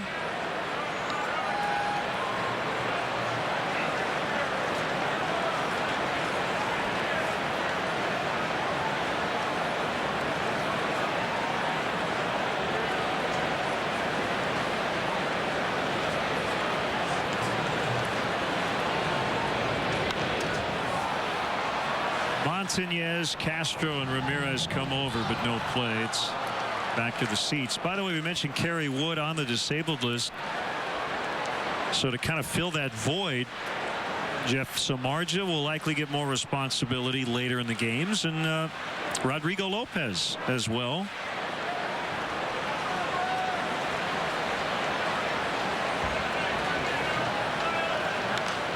Another foul by Kotze. In terms of how long it'll take that blister to heal, I mean, hopefully with the DL stint being retroactive, Kerry will be ready to go, I think, by the time we get to Kansas City. But as Mike Quaddy said before the game, we found a way to put people on the moon, and we haven't been able to figure out a cure for finger blisters. Just one of those mercurial types of injuries. Dempster strikes out the side.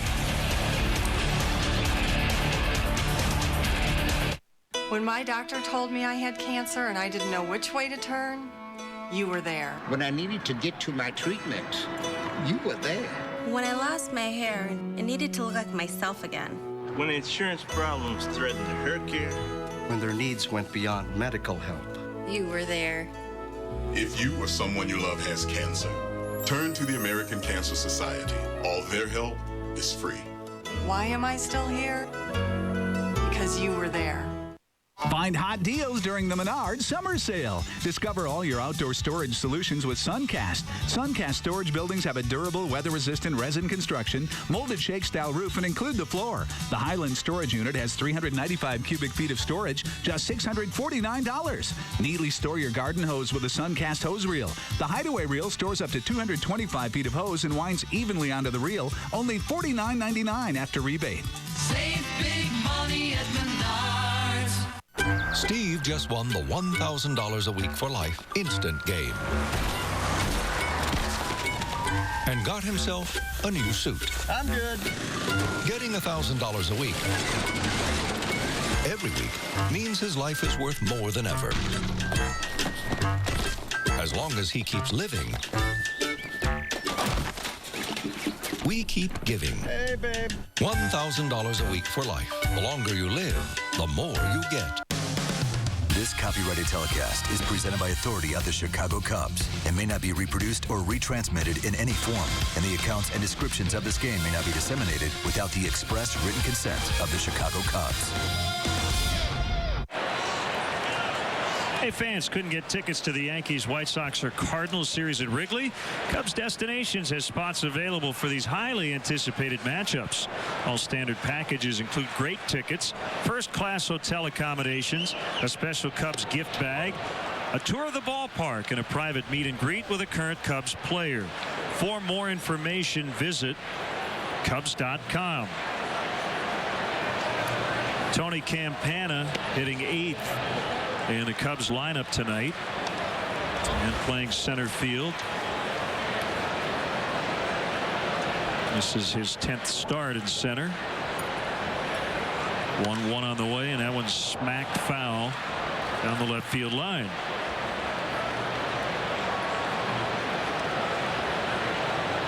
As you can imagine, as Tony Campana took his batting practice today, hitting coach Rudy Jaramillo hanging on the back of that cage, reminding him over and over again, stay on top of the ball, stay on top of the ball. Swing and a miss, strike 3. So Randy Wolf, after the leadoff double by Starlin Castro in the first inning, has retired 7 in a row.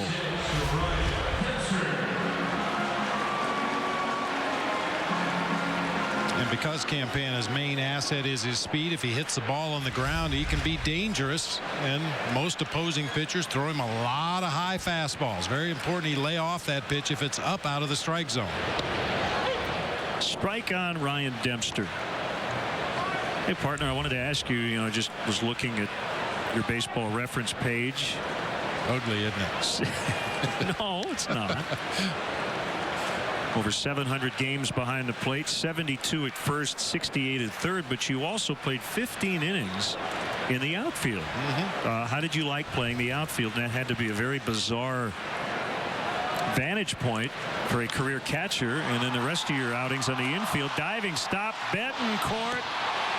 Oh, he got him. Looked like Alfonso Marquez was going to say safe, but then he said out. That is a fantastic play by Betancourt. And no argument from Ryan Dempster. A nice diving stop by Betancourt. Quickly gets to his feet. He's got a cannon for a throwing arm, and he needed every bit of it here if indeed he did get Ryan Dempster at first. Oh, what is that? Half safe, half out. Thought I was seeing things, but I guess not. Prince wasn't even sure over there at first base, and the first baseman is usually the guy that knows the best. He can feel when a runner makes contact with that base, and certainly he knows when the ball enters his glove. Even Fielder waited an extra tick before throwing that ball around the horn. Knee-high fastball for a strike. Outfield was weird. I mean, fortunately, most of the games I played in the outfield were very early on in my career, and when I came up from AAA, I had played quite a bit of outfield, so it wasn't totally strange. But when you're used to catching and being involved in every pitch of the ball game, and then find yourself standing 320 feet from home plate, and you might not get a ball hit to you all night. It was a mental challenge just to stay in the game. You never got in there at shortstop, though, did you? Not in the big leagues. I did in AAA, though. I played some short in AAA, which was a hoot. Yank foul.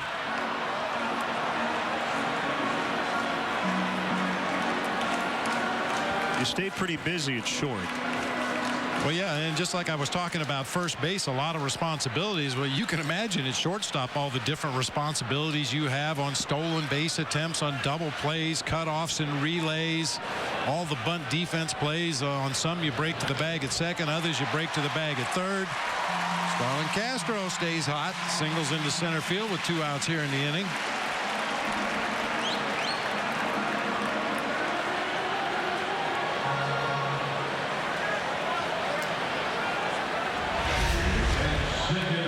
That's why I'm always partial to those utility guys that can play multiple positions. I'd like to think that I didn't hurt the team too badly everywhere other than third base, but that's what got me to the big leagues, and I know a lot of guys that's the same route they take, playing multiple positions. Trying to increase their value with an organization. You don't have to carry an extra middle infielder or an extra corner outfielder on the roster if you have one guy who can do both.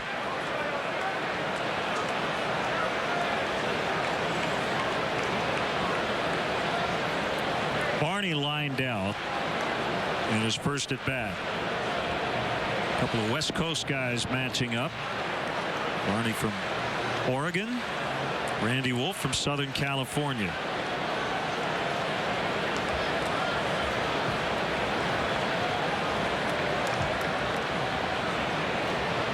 One guy never saw the sun, the other one never saw a cloud. They've got Castro. Well, they don't. Nobody covering second base, so Fielder did the right thing. He didn't make a throw. That'll be a steal for Castro. It looked like Betancourt was the one that was late getting to the bag at second base. Ricky Weeks was kind of in the vicinity, but you could see him shorten up as he got closer to the bag. I think that's because he was anticipating Betancourt covering the bag.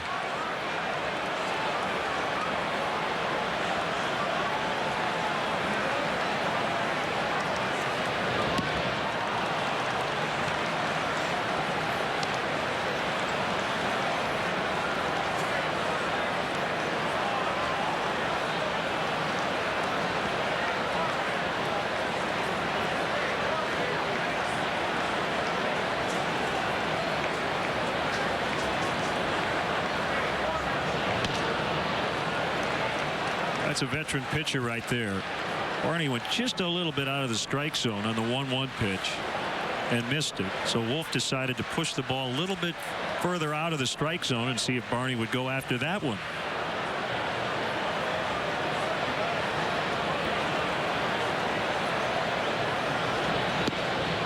And he got him on a heater to end the inning. 2 hits for the Cubs, both by Castro, but he's been stranded at second twice. Mine was earned over the South Pacific in 1943. Vietnam, 1967. I got mine in Iraq, 2003. USAA auto insurance is often handed down from generation to generation because it offers a superior level of protection and because USAA's commitment to serve the military, veterans, and their families is without equal. Begin your legacy. Get an auto insurance quote. USAA. We know what it means to serve.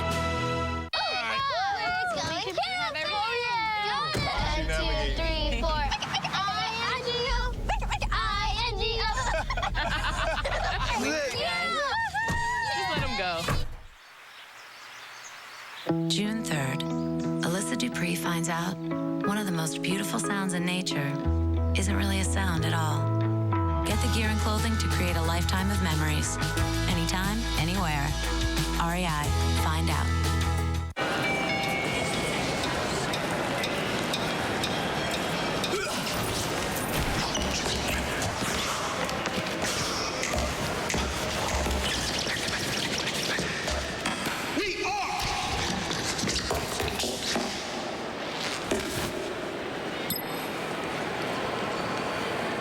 Got it.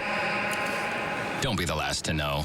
Get it faster with 4G. It's the network of possibilities. AT&T. What side are you on? Cubs, White Sox, North Side, South Side. Round 1 begins June 20th on Comcast Sportsnet. Fans' best friend. This 4th inning is brought to you by Fourth Meal from Taco Bell. Open 1 a.m. or later.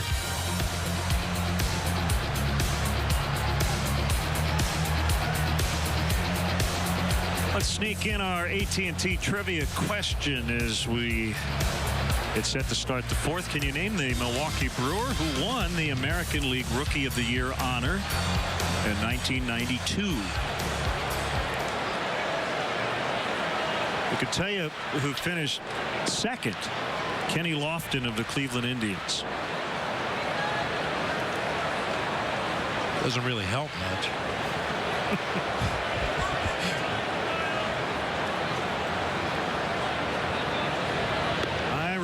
I was there watching every day. Let's put it this way.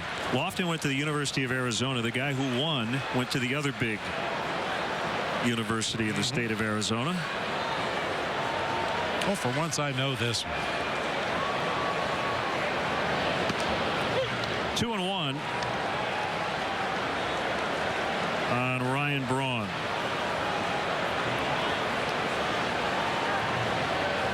Ryan Braun edged out Troy Tulowitzki to win the Rookie of the Year in the NL in 2007. Breaks his bat as he bounces to Ramirez, and Aramis throws him out.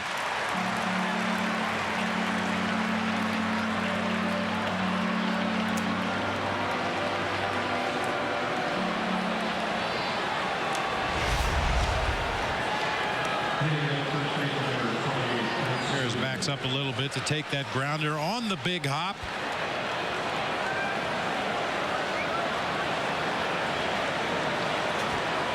Super slow motion on that throw across the diamond to DJ LeMahieu. Stretches out, no problems that time.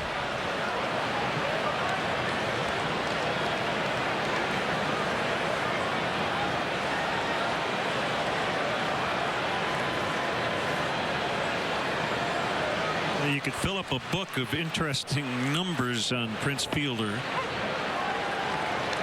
in terms of what he's done this year. You mentioned in the open 8 homers over his last 10 games. 6 of those home runs were go-ahead shots. The other 2 only tied the game, so they weren't that big.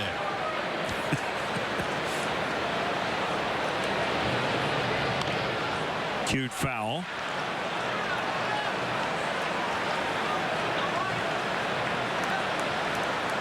Hit the game winner yesterday versus St. Louis. And these two guys both will hit the free agent market after the season. Fielder and Pujols.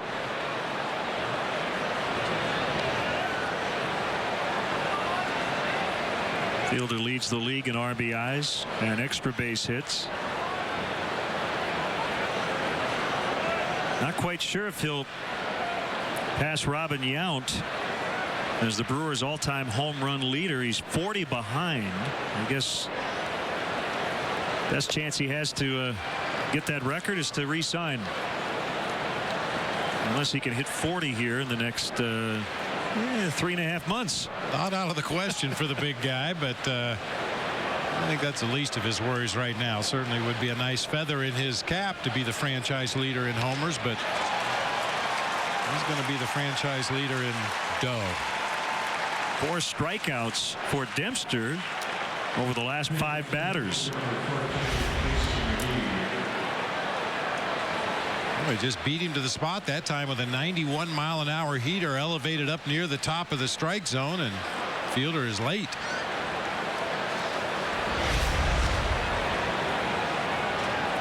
McGee lined to right with 2 on in the first inning.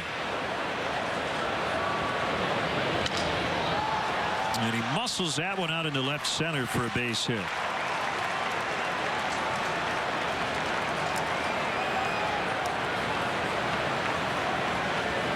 Oh, what a goofy game. His first at bat, he hit a rocket line drive to right field, right on the barrel of the bat for an out. This time he breaks his bat and hits a little floater into left field for a base hit.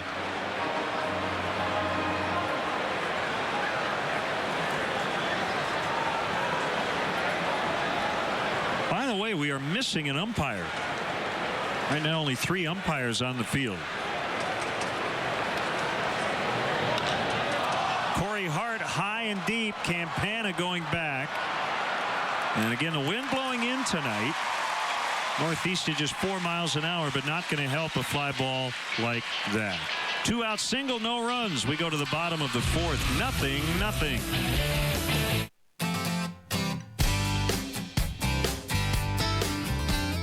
A lot of people like to make lemonade during the summertime.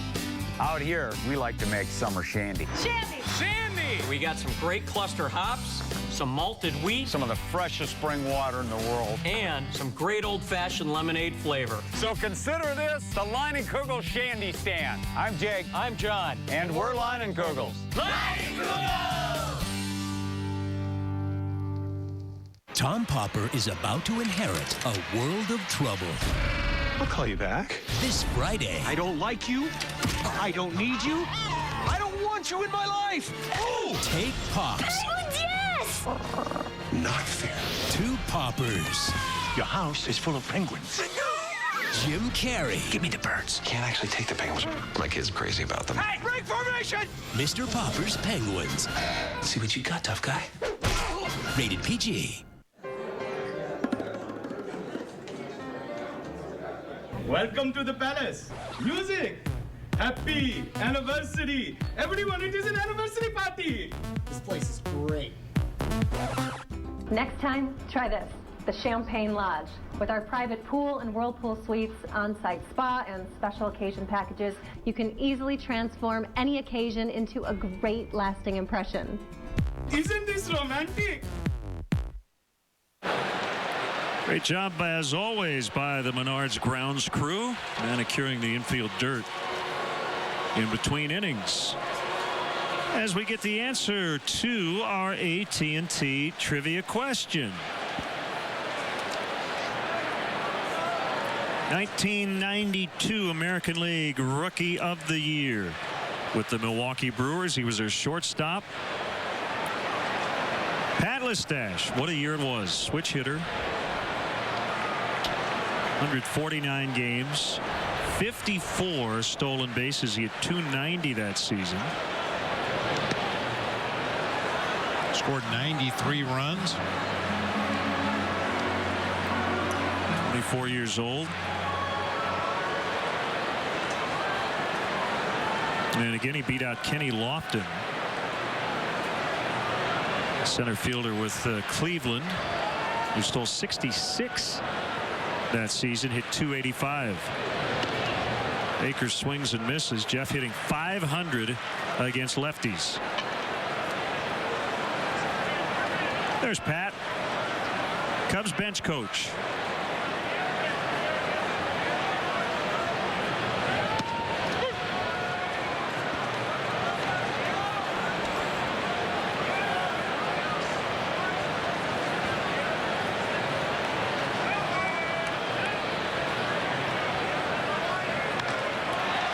Lined, and Braun will slide and make the grab for the out.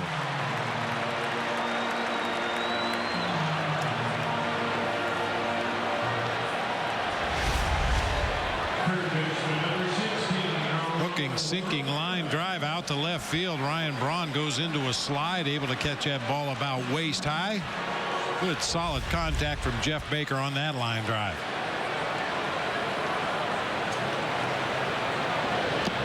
Swing and a miss by Ramirez.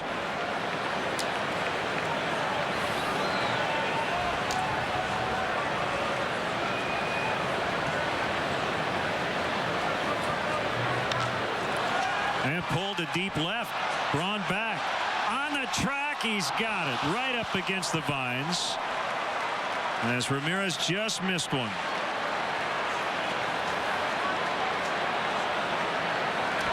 Just enough wind blowing straight in from center field to keep that ball out of the basket. Braun with one last look back at the ivy, using that right hand to reach out there and tell where he is on the field, but comes up just a little bit short.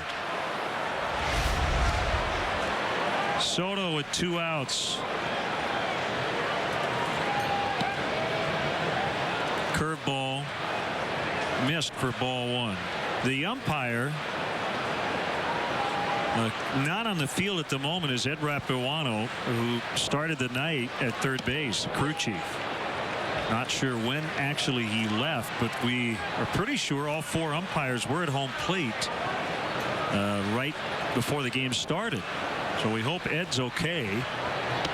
Working right now with a 3-man crew. So you've got Ed Hickox, the second base umpire, right now down the third base line. Alfonso Marquez over at first, and Brian O'Nora behind the plate. Pulled into left for a base hit.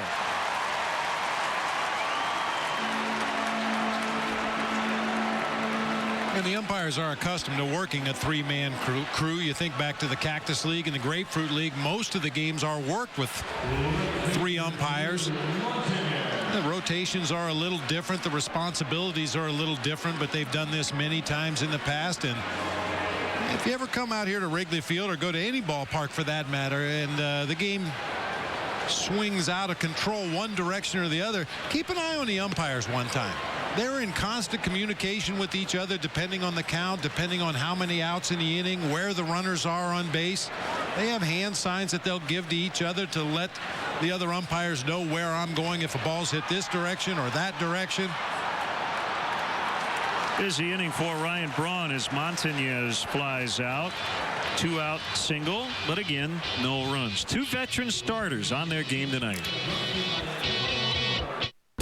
June 17th, hang with Comcast Sportsnet at the Coors Light Northside Baseball Viewing Party. Come by the full shilling at 3724 North Clark to win prizes, enjoy Coors Light, and watch the Northsiders take on New York. June 17th at the full shilling on Clark.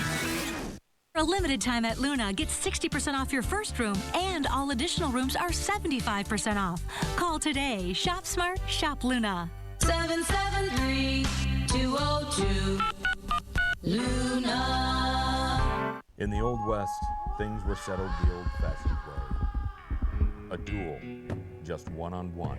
At Montana Jack's, we believe it should be that way again.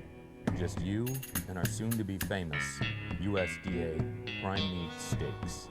Grilled to perfection, served along with our salad bar and potato, just the way you like it. It's time for a showdown. Montana Jack's, 5400 27th Street, Moline. Fix and Ease, the language spoken by those working on a home repair project and clearly understood by K&K employees. I'm looking for some of that spray stuff that kills these things. Absolutely. We'll have everything you need right over here in our lawn and garden department. Service with answers. That's the K&K way.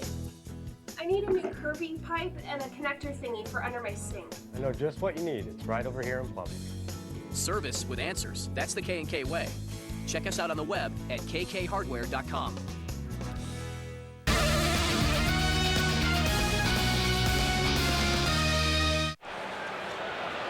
Hey fans, text footlong to 29653. If you're the 500th texter, you could win $5 footlong subs from Subway.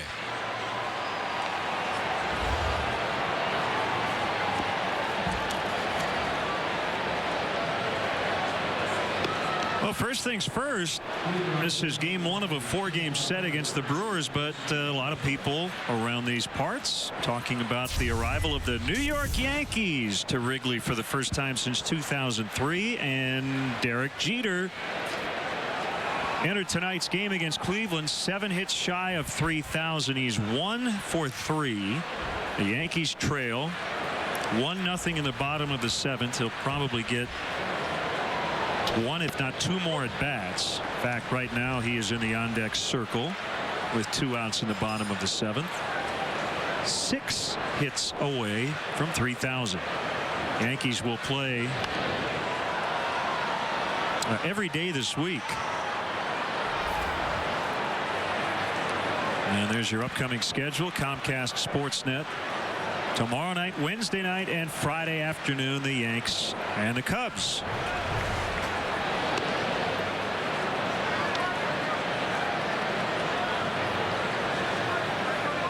See, the Yankees host Texas starting tomorrow night. Now, you know, Derek would like to get to 3,000 while still at home, but Wrigley Field wouldn't be a bad place for him, would it? I think it'd be a great place. Yeah, I agree. Stan Musial is the only player to pick up his 3,000th in this ballpark. Provided he gets his 3,000th hit in a losing effort for the Yankees. How about Friday afternoon? He leads off the game with his 3,000th hit, and the Cubs beat the Yankees 10-1. The 1-2 to Betancourt. He hammers that one to left, and it's going to go all the way to the wall.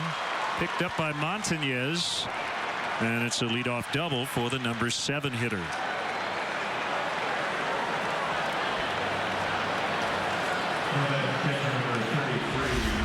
Is not an area that Betancourt won't swing at.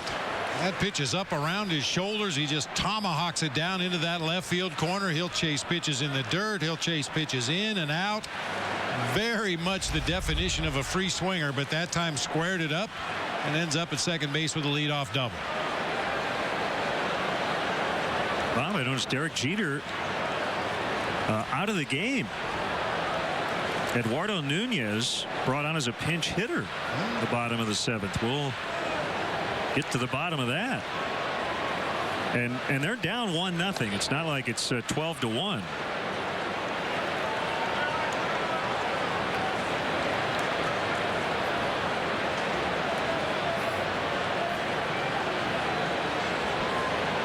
Calf injury, according to MLB's Twitter account. A calf injury for Derek Jeter.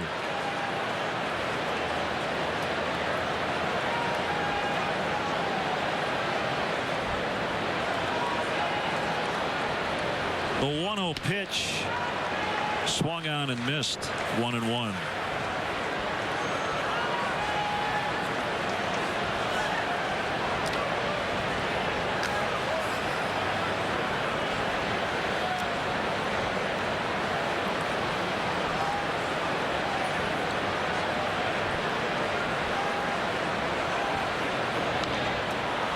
It fouled into the upper deck.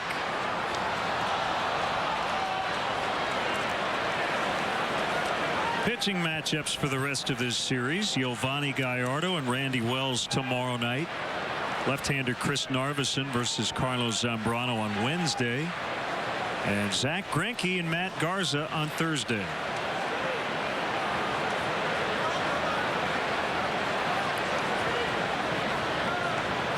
Here comes a 1-2. just got a piece of it. We mentioned Nieves still without an RBI, but pretty good opportunity here with a runner at second and nobody out.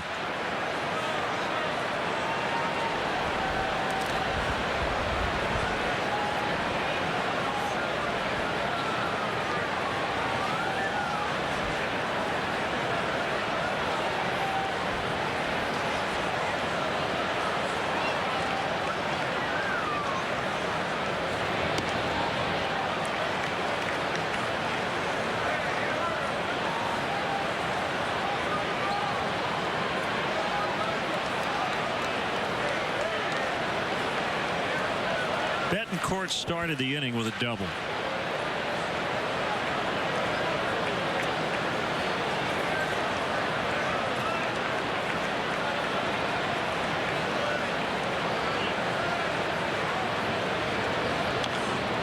A tapper, and that'll move up the runner to third. Was not an intentional sacrifice situation, but that's how it played out.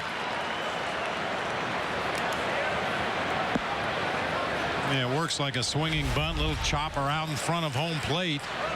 Unfortunately not hit hard enough to carry out to Ryan Dempster. Just far enough away from Giovanni Soto that the only play the Cubs have is to go on to first base for the sure out. Dangerous at bat right here. Randy Wolf not swinging the bat up to his normal levels this season. He was a .247 hitter last year for the Brewers. Hitting .120 this season. Very good bunter, makes contact most of the time. The Cubs will be forced to bring their infield in.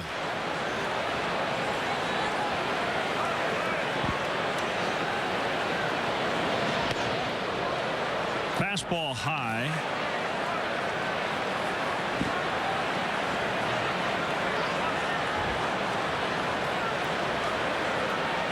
Mentioned Dempster almost scratched just before his last start. Had some hip tightness. Fortunately, it loosened up in time. He put together an excellent outing. 6 innings, 1 run. As the Cubs snap their 8-game losing streak. Trying to play stopper again tonight as the Cubs have dropped 3 in a row.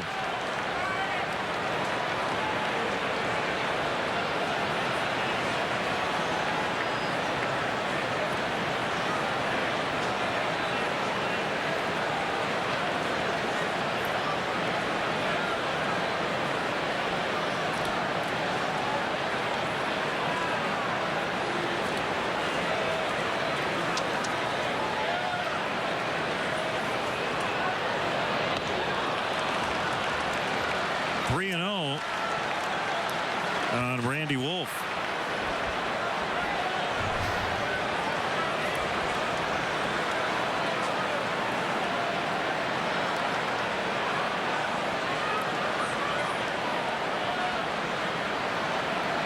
I think the light here for Randy Wolf will be as red can get.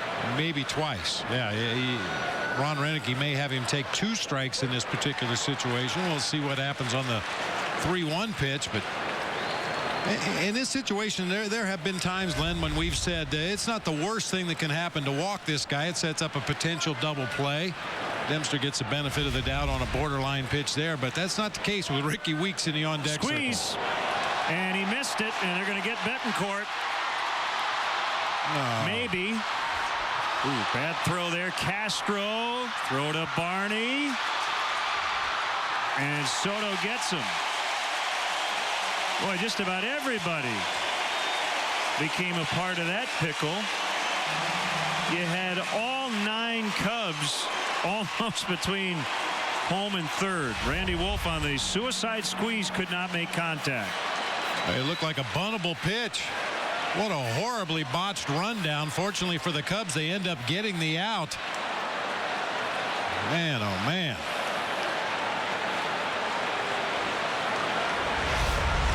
If that was a spring training drill, you'd stop in the middle and say, do it again. Caught stealing 2-5-1-6-4-2, and that's fair for Randy Wolf. So a big break for the Cubs. Of course, we don't know he would have done that if Betancourt had still been at third base. As it is, he's standing at second, and he's shaking his head. He's not happy.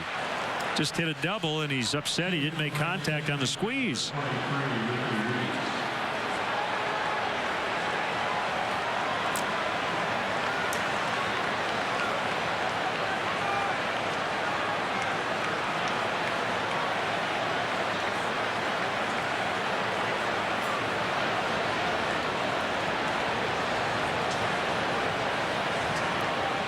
Ricky Weeks.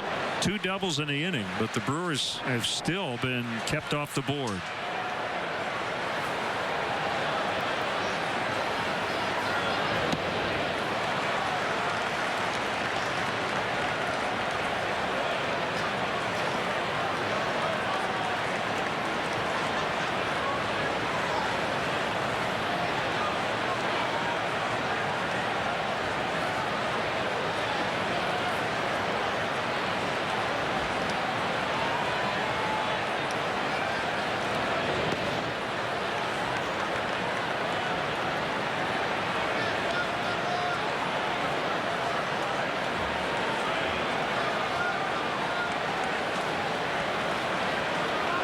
Ricky Weeks' younger brother Jamile recently called up to the majors by the Oakland A's, also a second baseman.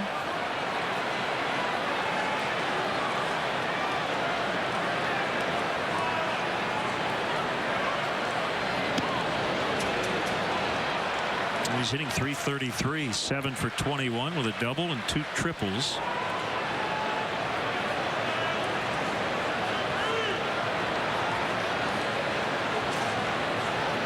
The A's were here over the weekend playing the White Sox, and the Brewers here playing the Cubs. Swing and a miss, 2-2.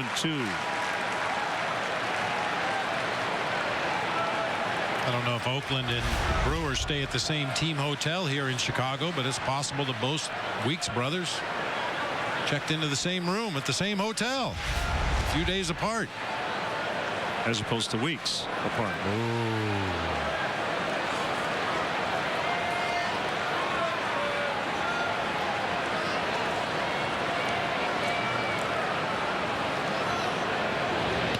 3-2. Kotze on deck.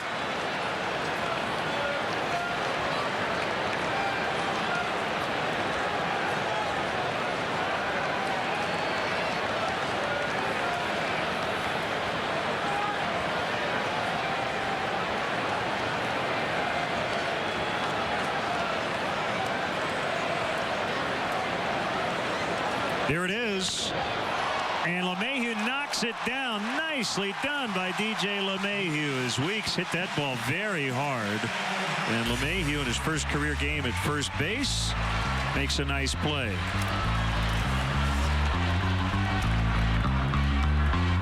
Come on, man, let's go. Can't rush genius. I just invented something.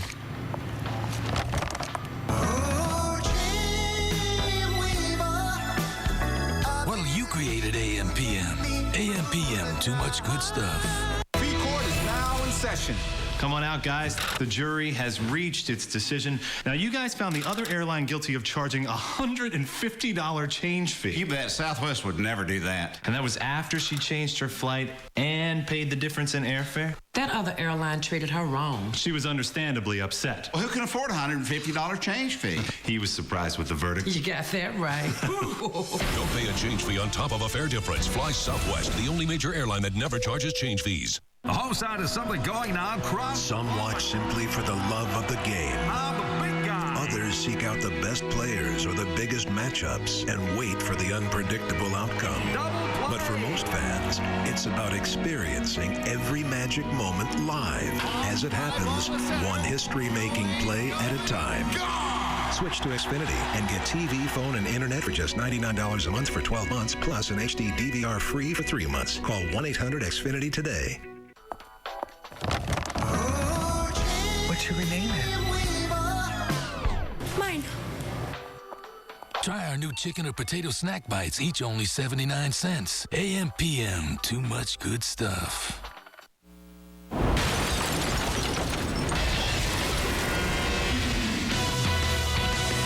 David Kaplan here with a Coors Light Cold Blast Sportsnet Central update. The Mavericks will celebrate their NBA title with a parade paid for by Mark Cuban Thursday in Dallas. Meanwhile, in Game 6 of the Stanley Cup Finals, Brewers drilling the Canucks 4-0 after one. Roberto Luongo already out of the game. Boston trying to force a Game 7 Wednesday night. All the day's news comes your way later tonight on Sportsnet Central after our postgame.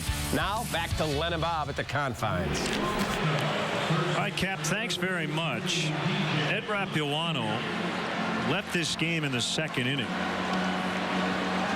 And we just saw the Cubs head athletic trainer Mark O'Neill come out and talk to Brian O'Nora. You see on the left of your screen.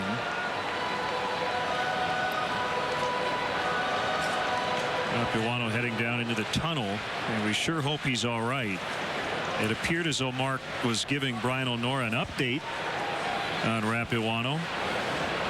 Ed Rapuano, one of the most highly respected and best umpires in the game. We certainly hope he's okay. Thanks, guys. DJ LeMahieu made a nice play to win the top of this fifth inning. Takes a strike from Randy Wolf. Good catch by our crew. This is no disrespect to the umpires. I think they would probably tell you it's good when this happens, but I didn't notice for an inning or so that there were only 3 and not 4 umpires, and I think the umpires prefer it that way.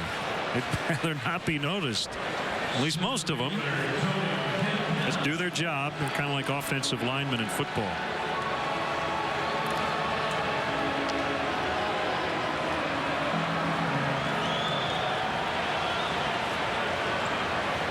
Campana struck out swinging his first time. McGee in. Everybody else in at least a couple of steps around the infield. The word is out on Campana in terms of his wheels. It doesn't take long. One ground out. And advanced scouts will make notes on their scorecards and on their advance reports that they send to the various teams that this guy can fly. Got to stay out of the air, though. I mentioned in his previous at bat in this ball game, hitting coach Rudy Jaramillo telling him to stay on top of the ball. You want Tony Campana to hit the ball on the ground. Even when he hits ground balls at infielders, they have to do everything perfectly to get him out at first base.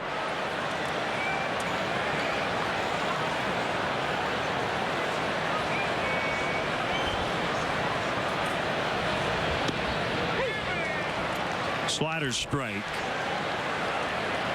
And it's 1-2. Randy Wolf's pitches, Bob, in terms of the movement and what they look like coming out of his hand, remind me of Ted Lilly. A similar velocity. I mean, that's a Ted Lilly curveball right there. And as he gets Campana. Ted a little slower with his delivery itself. Yes. Ted with a very, very slow windup, but yeah, you're right as far as the stuff goes. Same exact pitches, really. 12-6 curveball.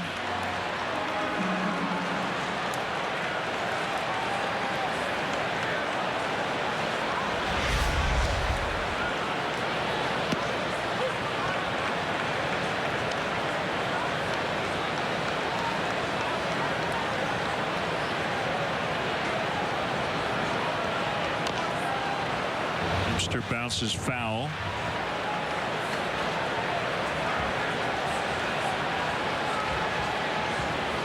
Time to take a look at our Coors Light freeze cam. Back in that third inning, Ryan Dempster with a ground ball. A great play by Betancourt at shortstop. He threw on to first. A little indecision on the part of the first base umpire, Alfonso Marquez. Looked like he was going to call Dempster safe, then stopped in mid-call and rang him up. And Wolf rings up Ryan Dempster, strikes him out for his 6th of the night. Brewers nothing, Cubs nothing after 5 from Wrigley.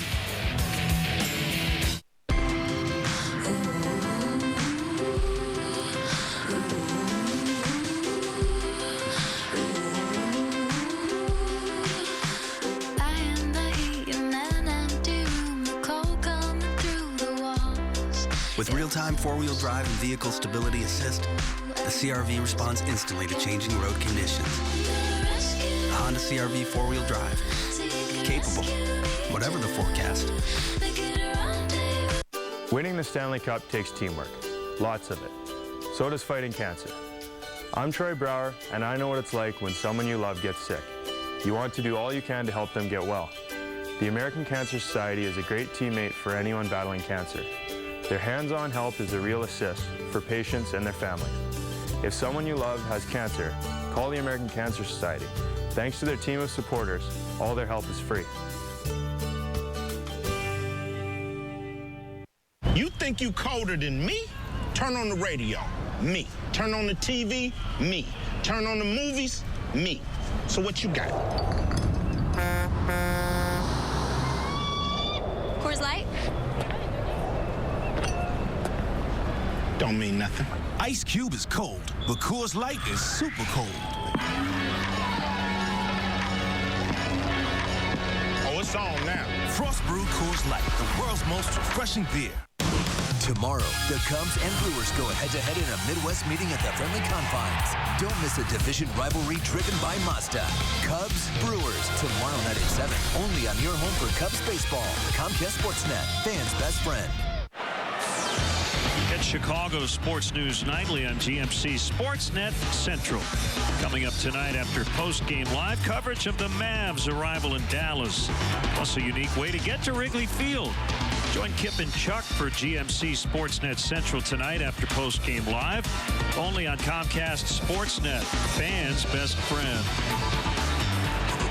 Beautiful skies above Wrigley Field and the north side of Chicago as we have hit dusk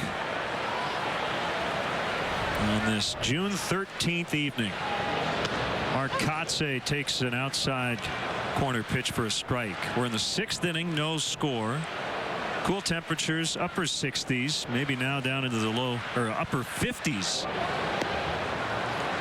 Missed a splitter, 0-2.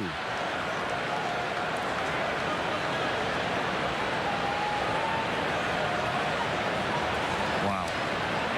It is beautiful.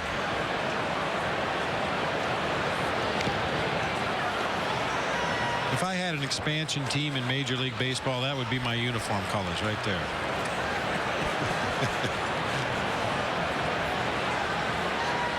I don't even know what that color is. I don't kind either. Of a lavender.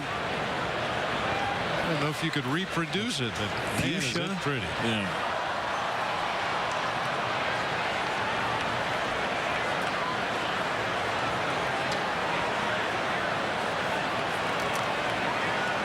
We're thinking fuchsia and periwinkle would be good colors for your team. Kotze swung and missed. Periwinkle, didn't he play for the Brewers? He might have, yeah.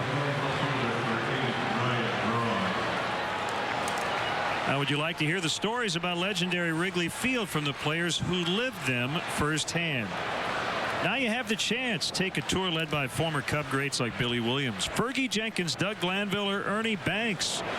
For more info or to purchase tickets, visit Cubs.com. Braun lifts one to Montañez.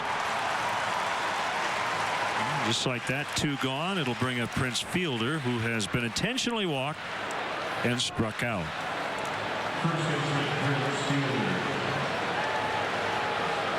Yeah, that was a great line by Mike Quaddy. We could put a person on the moon, but we still haven't figured out how to avoid blisters. And the Cubs have tried, and Gary Wood has tried. I mean, I know from past experiences with pitchers, some guys are just more susceptible to getting blisters on the tips of their index or middle finger. Just the friction of that baseball coming off that fingertip time after time after time. He tried super gluing a guy's finger. Obviously, being a pitcher, you're not allowed to wear any kind of covering on your throwing hand out there on the mound, so any kind of a Band-Aid or tape is out of the question.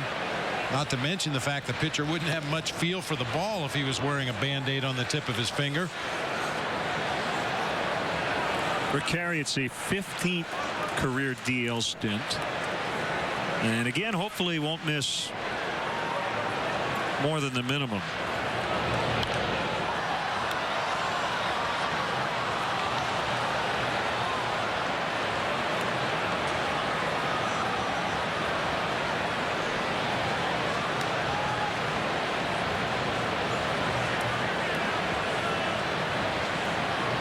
Here comes a 2-2 pitch. Swing and a miss. He struck him out on a fastball. And Dempster goes 1-2-3. Getting through that 6th has been key for this Cubs team here in 2011. Beautiful night. No score. Whatever happened to conversation? I mean, when was the last time you said to a friend, hey, let's go for a drink? I really want to text with you.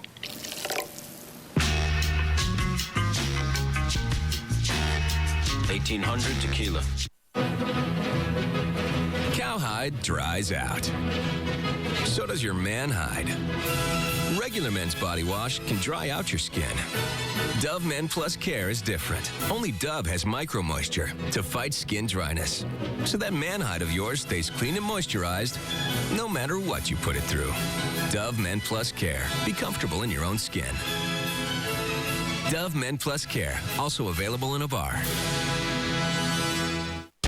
The nutrient-rich, flavor-packed avocado. It can be seen in lush green orchards, in upscale restaurants, and now, Subway. No way. Way. Because now, for a limited time only, Subway has avocado. Creamy, smooth, this superfood really ups the flavor ante. Try the turkey and bacon avocado. Everything you add tastes even better with creamy avocado. Crispy veggies, cheeses, sauces. Go ahead. Grab the green today at Subway. Subway. Eat fresh. Find hot deals during the Menards Summer Sale. Add a natural look to any room with laminate flooring by Shaw. The Nature's Expressions collection has a rich appearance and comes in Bengali teak or classic cherry. $197 a square foot. Update your entryway with a new storm door from Larson. Choose from the Royal Oak or Timber line. Both feature a screen-away retractable screen and available in bright brass or satin nickel hardware. $195 each. Save big money at Menards. Watching the home of the Bulls, Blackhawks, Cubs, and White Sox. Comcast Sportsnet. Play catch in the outfield, run the bases, practice in the batting cages, or just relax in the dugouts of Wrigley Field on Saturday, June 25th. Limited tickets are available for $150 each and include a t-shirt, a photograph, a baseball, and lunch. All proceeds benefit Chicago Cubs charities. To purchase tickets, visit Cubs.com. The Cubs have 3 hits, 2 of them courtesy of Starlin Castro, who's in the leadoff spot tonight. Inside corner, 1-1. Bottom 6. 0-0.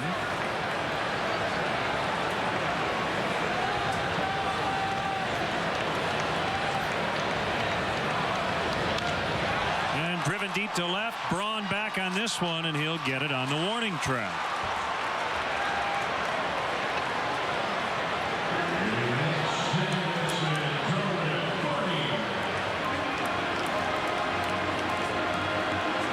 It sounded good coming off the bat of Starlin Castro. Got a pitch on the inside part of the plate. Just dropped the barrel of the bat on the ball. Unfortunately, once again, got out to the warning track and just died in the glove of Ryan Braun. I alluded to the 6-inning marker, significant for the Cubs this season, as Wolf works to Darwin Barney. It's not so much how many games the Cubs win when a starter goes 6, but how many they've lost when the starter does not. Cubs are 16-14 when the starting pitcher gets through at least 6 innings, so that gives you a fighting chance.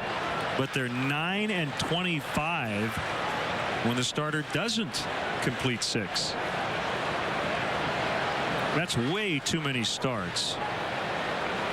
Less than 6 innings. But having said all that, Bob, as good as Dempster's been, the Cubs aren't ahead right now because Randy Wolf's been just as good. You know, and I think in the case of the Cubs, more so than ineffectiveness, it's been a case of pitch counts getting elevated so quickly in the ball game that a lot of the Cubs starters are at the 100-pitch mark in the 4th or 5th inning, and Mike Quade doesn't want to extend them much beyond that.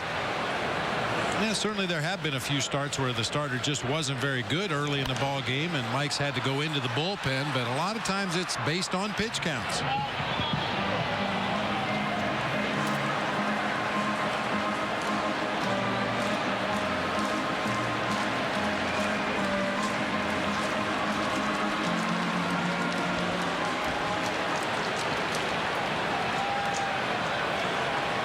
This is as good as we've seen Ryan Dempster all year, and against a hot Milwaukee club.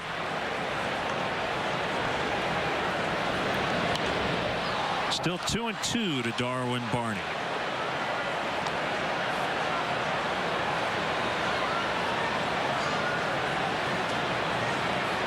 Most trouble he was in was a runner third, one out in the 5th inning, and that was the unsuccessful suicide squeeze by Randy Wolf. He got him on the inside edge for strike 3. That's 7 now for Wolf.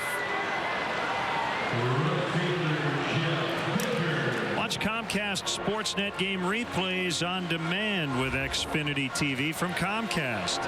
Don't miss the action. Call 1-800-XFINITY today.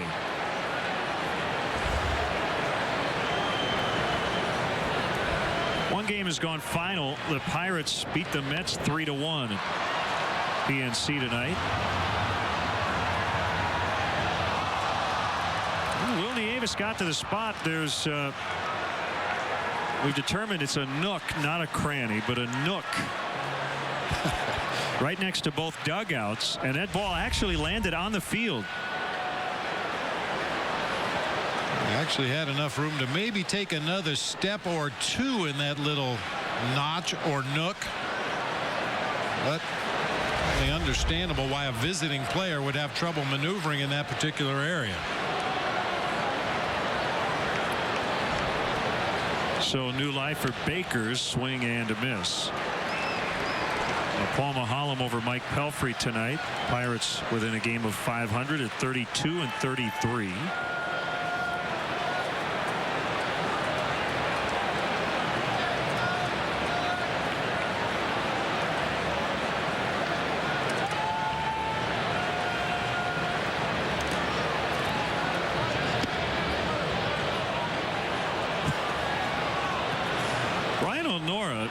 Has an interesting ball call. He will turn, and the entire defensive alignment of the Brewers thought he was turning to go strike 3 right there, and he didn't.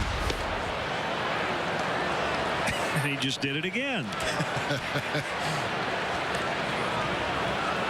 Well, and he's been doing it since the beginning of the game. He's been doing it ever since I've known him. Yeah. It's one of those idiosyncrasies that umpires have. Little floater will drop for a base hit.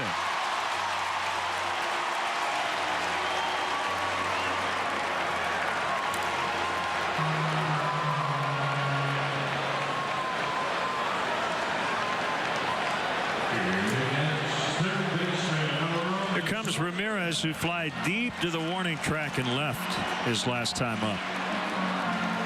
He's homered in 2 of his last 5 games.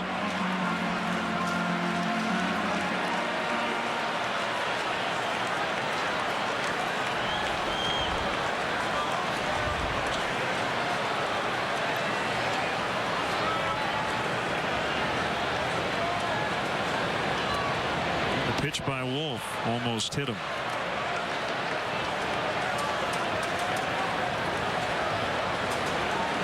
Arizona all over the Marlins 12-7. They're in the top of the 6th. They led 9-0 at one point. Florida has dropped 10 of 11. Each team with 13 hits in that game. And the Diamondbacks with 12 runs, no home runs.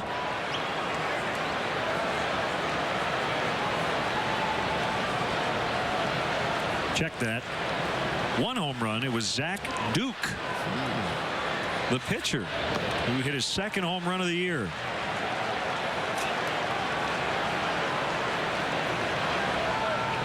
That game's in Florida, right? It is. Zach Duke, a left-handed hitter. I wonder if he pulled it to right field. That's a tough place to hit a home run.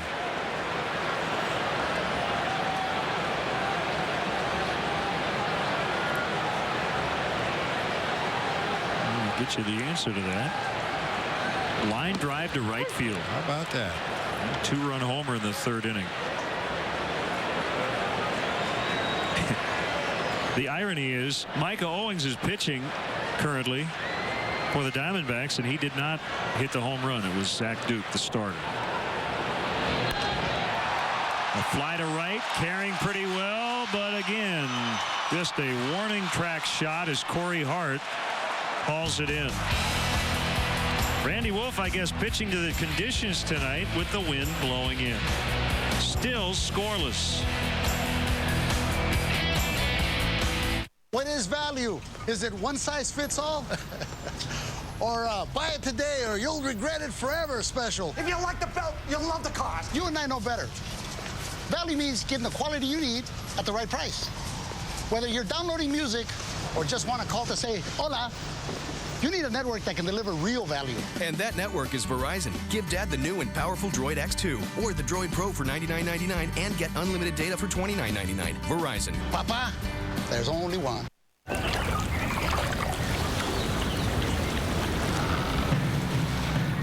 Enemy ship on starboard bow! To arms! To arms! Alert, Captain Morgan!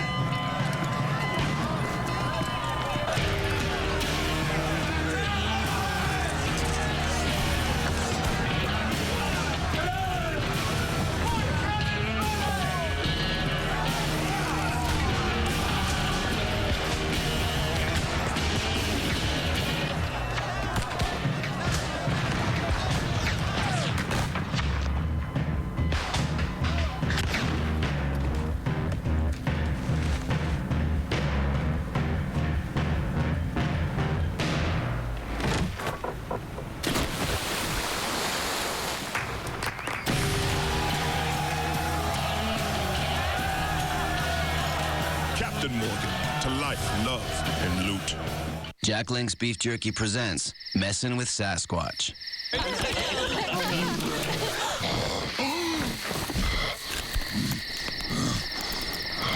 Hey there, big guy. You know, you look a little tired. Why don't you come sit down over here? Yeah, come on. That's right, sit down.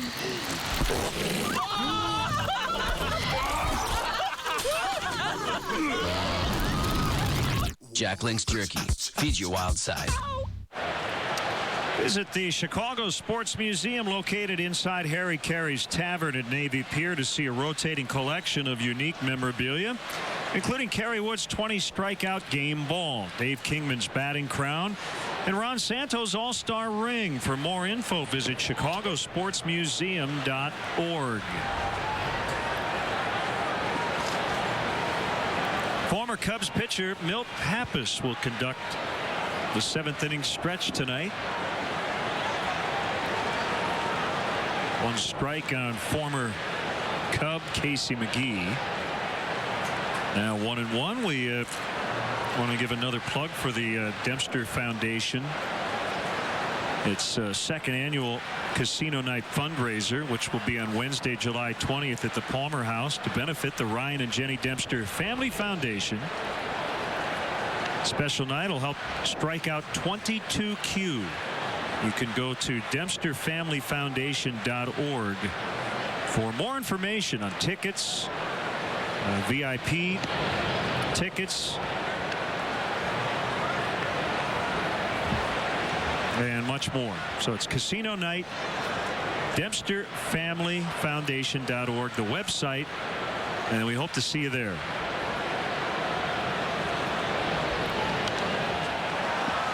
Three and 2 to McGee.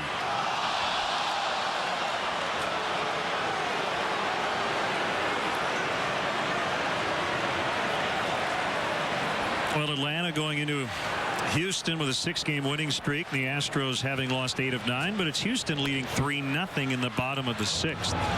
Starlin Castro throws to DJ LeMahieu. 1 away.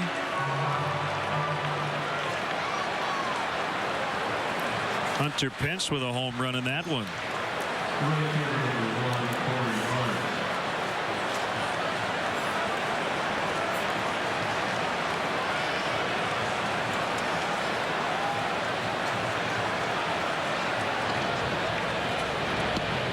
Corey Hart with a 3-homer game earlier this year against the Washington Nationals. That was on May 23rd.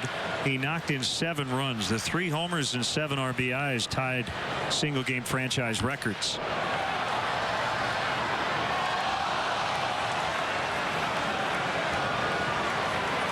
Wasn't it his first game off the disabled list, or maybe the second or third game, very shortly after coming off the DL, I think?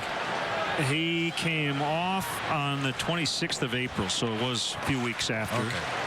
For some reason, I thought it was right after he came off the disabled list. I'll have to look, but I think he hit 2, maybe in the game off the DL.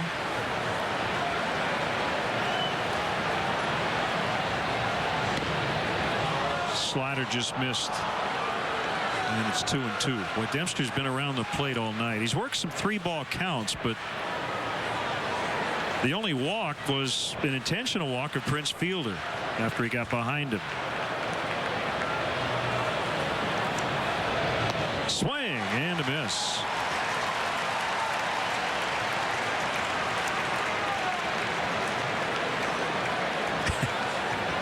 Actually, the 3-homer game was his 22nd game of the year, and he didn't have any before that. So I was with you. I thought he had a big game, it too. Seemed like he did. Yeah.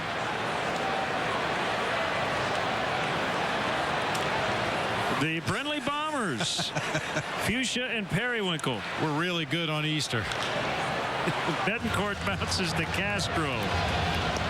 And it's time for the stretch with Milt Pappas. Former Cubs great Milt Pappas.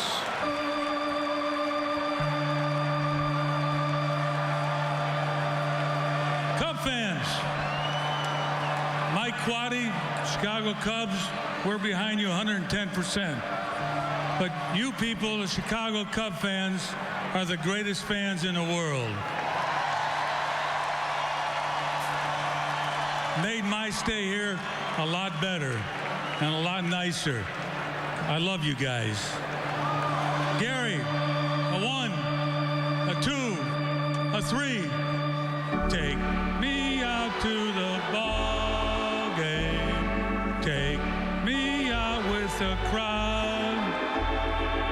Buy me some peanuts and Cracker Jack. I don't care if I ever get back, for it's root for the.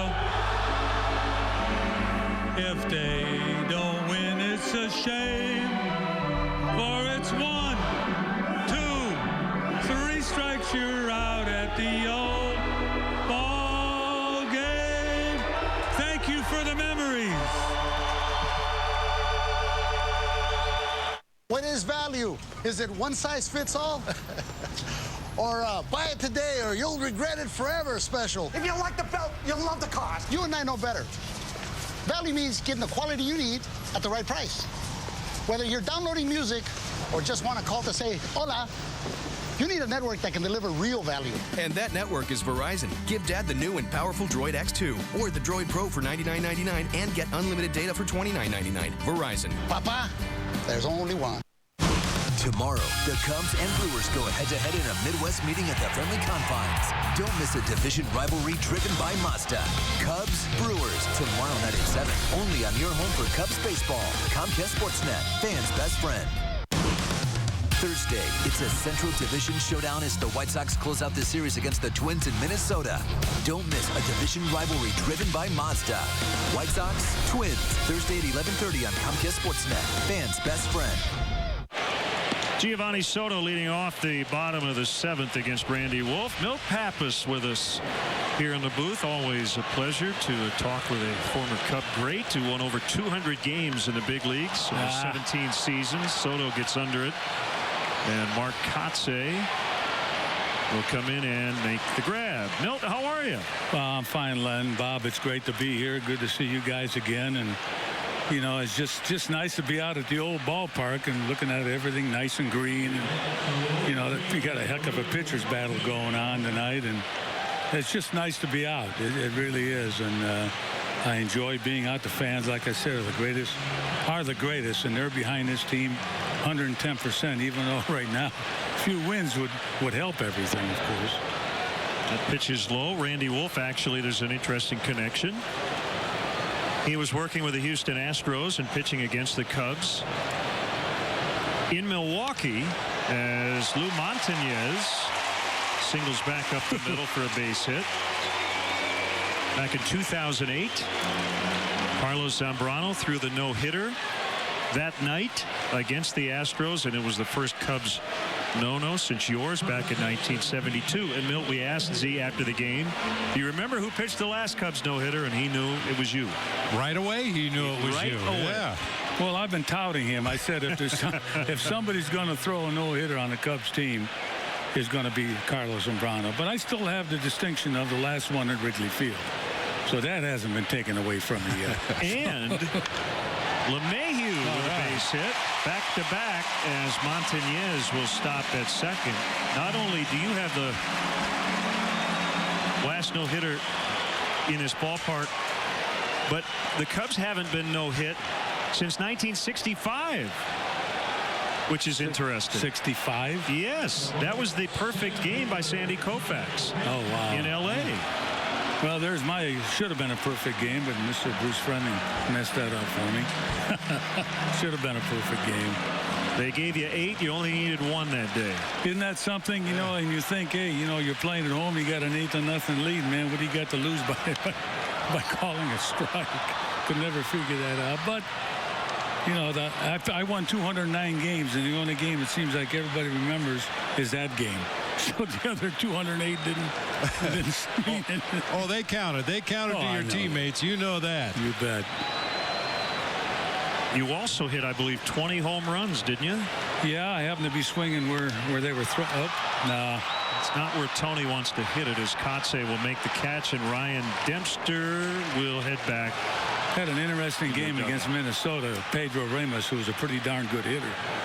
I was pitching against each other on a Sunday afternoon, and the day before, I said, hey, how about tomorrow you and me throw each other fastballs? And his eyes lit up like a balloon. Oh, my, oh, yes, you know, the stuttered English, you know, that, oh, yeah, I love it. Yeah, we do that. First time I was up, threw me a fastball. I hit it out. I hit a home run. I'm beating him 1-0. He came up and hit a line drive to left center field. Center fielder made a good play. Second time up, I'm bunting. Why, I don't know. I'm sacrificing. He comes up the second time, hits a shot to right center field. Again, the center fielder makes a great catch. I'm up for the third time, and there's somebody warming up in the 7th inning. He's down 1-0. First pitch fastball, I fouled it off. Second pitch, a curveball, and I just stepped back and I just glared at him. I said, "You no good." And he gives me this no habla inglés. All of a sudden, he doesn't know how to speak English. Next pitch, he threw me a hanging curveball, and I hit it out again, and I beat him 2-0. I don't know what he said to me going around the bases. You know, I'm not Spanish, but if it was Greek, I would have understood. Oh, nah. Blake DeWitt, come on, pinch hitter. On the first pitch, flies out to Corey Hart. But I'm still with Prime Source. Been with him for 23 years, so we need wins, my friend. That cures a lot of ills. Yeah, come on out to Wrigley Field. Milt, part of the alumni guided tours, and always great to see you, sir. Len, thank you, my friend. No score after 7. Bob, good seeing you, my friend. What is value? Is it one size fits all? Or buy it today or you'll regret it forever special. If you like the belt, you'll love the cost. You and I know better. Value means getting the quality you need at the right price. Whether you're downloading music or just want to call to say, hola, you need a network that can deliver real value. And that network is Verizon. Give Dad the new and powerful Droid X2 or the Droid Pro for $99.99 and get unlimited data for $29.99. Verizon. Papa, there's only one. Tom Popper is about to inherit a world of trouble. I'll call you back. This Friday. I don't like you. I don't need you. I don't want you in my life. Oh! Take Pops. Yes! Not fair. 2 Poppers. Your house is full of penguins. Jim Carrey. Give me the birds. Can't actually take the penguins. My kid's crazy about them. Hey, break formation! Mr. Popper's Penguins. See what you got, tough guy. Rated PG. The Chicago Cubs strongly encourage the use of public transportation. The CTA offers a variety of options, including the Red Line, which stops right at Wrigley Field at the Edison Station. If you must drive, try the remote parking operation at DeVry University, located near the Edison and Rockwell intersection. The remote lot offers parking and an express bus for just $6. For more details, call the CTA hotline at 773-836-7000 or visit Cubs.com. Time to take a look at our Home Depot doing more on defense. DJ LeMahieu with his first career start, his first professional start at first base, corralled that shot off the bat of Ricky Weeks. Was able to knock it down, stay with it, and hustle to the bag to take the out himself.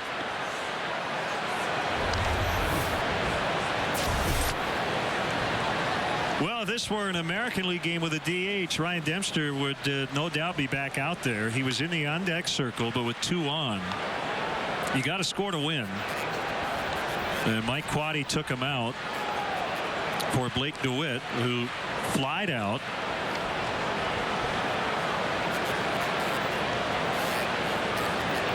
And it'll be Jeff Samardzija against the pinch hitter Craig Counsell, who's going to bat for Will Nieves. Jonathan Lucroy will hit for the pitcher Randy Wolf.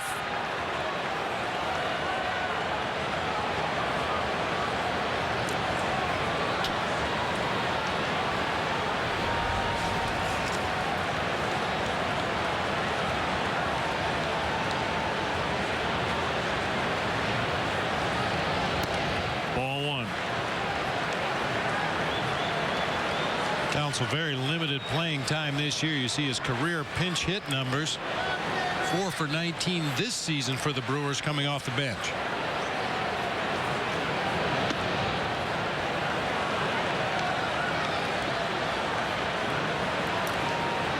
By the way, 773-404-4734, or you can go to Cubs.com for more info on the Wrigley Field Alumni Guided Tours. Milt Pappas, one of the former Cubs who occasionally guides those tours. We saw him out here on the last homestand, in fact. Right-hander Cameron Lowe is up for Milwaukee. John Grabo up just in case here in the 8th inning. The 2-1 pitch is Counsell, kind of a half swing, and he grounds right to Ramirez, who throws him out.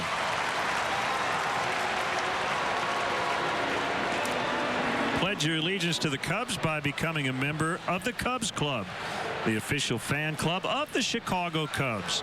This year's Cubs Club features a new bleacher crew tier and an improved marquee tier. Members will enjoy exclusive perks, experiences, and merchandise throughout the 2011 season. There's never been a better time to join, rejoin, or give a fellow Cubs fan the gift of a Cubs Club membership. To join today, visit Cubs.com. Lucroy will bat for Wolf and stay in as a catcher after Nieves was lifted for Counsell.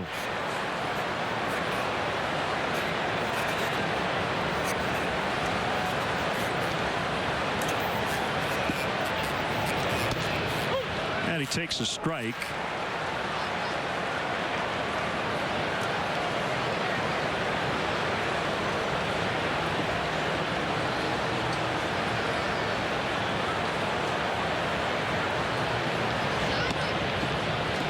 Lucroy celebrating his 25th birthday today.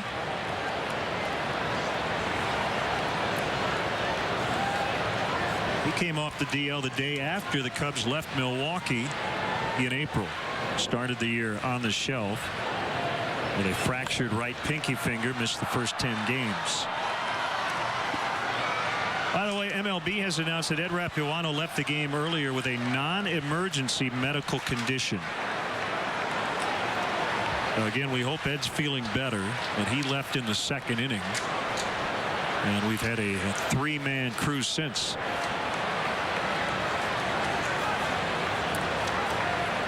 If they felt like they needed a 4th, I'm sure Milt Pappas would volunteer to go down and umpire a few innings. Oh, yeah.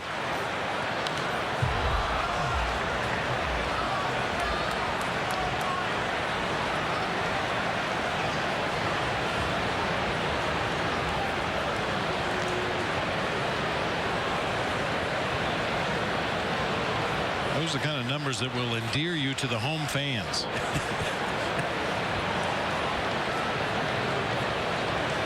Everywhere you go, not only Milwaukee, but if you hit the low 200s, so home fans for other teams.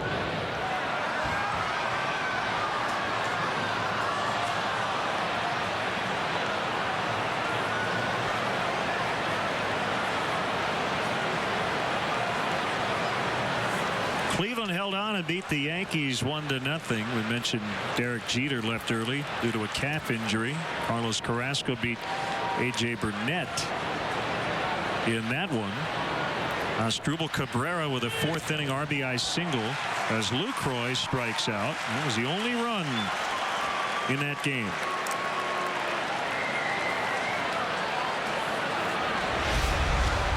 Well, you mentioned it before, Len. With Kerry Wood on the shelf, Jeff Samardzija is going to take a more prominent role in that bullpen until Woody comes back. He's going to find himself pitching in a lot of tight ball games late. Indians started the night tied with Detroit for first in the AL Central. Tampa Bay and Detroit in a makeup game, 1-1 in the 9th at Comerica. And it'll be the Indians and Tigers starting a series tomorrow night.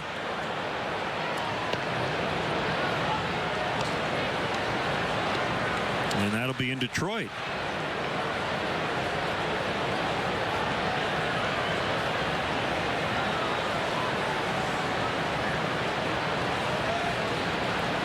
On Ricky Weeks. The pitch right down Main Street at 95.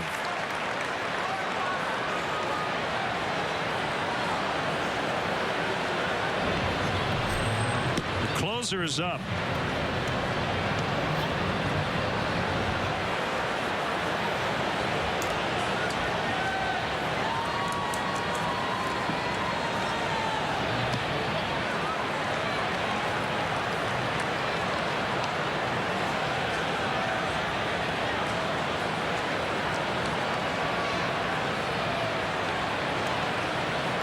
Have hit the ball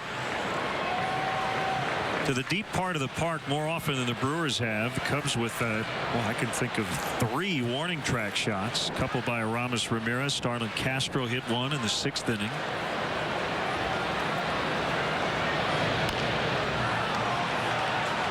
Barney charges in the throw in plenty of time as Samardzija works a 1-2-3. Top of the 8th, bottom 8 coming up. Cameron Lowe heading in. Top of the order now for the Cubs. Out here, this is the L. And this is the Loop. This is where the Cubs play. And we have plenty of white socks. I'm Jake. I'm John. And we're Leinenkugels. And for 5 generations, we've been brewing America's friendliest craft beers. For America's friendliest big city. From our sweet home to yours. So join us, Chicago. You're going to like it out here. Do you have old silver and gold coins? Old currency? How about broken or unwanted gold or silver jewelry? Let Quad City Coin turn it all into extra cash. Don't send your valuable items out of state to someone you'll never meet. Bring them to Quad City Coin. We've been paying top dollar for your items for over 3 decades. Visit our website, qccoin.com, or come see us at 2395 Tech Drive in Bettendorf. Quad City Coin. So easy, anyone can do it. Van's Pizza Pub and Grill is raising the bar on the best food and fun in the Quad Cities. Get Van's made-from-scratch pizzas and bite down on awesome upscale appetizers. And enjoy happy hour on Monday through Saturday with discounted drinks and food. Enjoy the outdoors on Van's incredible new outdoor patio. Van's is perfect for large parties and get-togethers. Come for the pizza and stay for the fun. Come get served at Van's Pizza Pub and Grill, 3333 North Harrison Street in Davenport. I'm David Kaplan with a Suzuki Sportsnet Central update. Derek Jeter's first inning single for the Yankees leaves him 6 hits shy of 3,000 for his career, but Jeter had to leave the game with a calf injury. No word yet on the severity of the injury. If you have a Cubs question for my partner Todd Hollingsworth, you could submit it at csnchicago.com. We'll try to answer some of them on the post-game show. For now, let's rejoin Len and Bob at the ballpark. Guys? Thanks, Cap.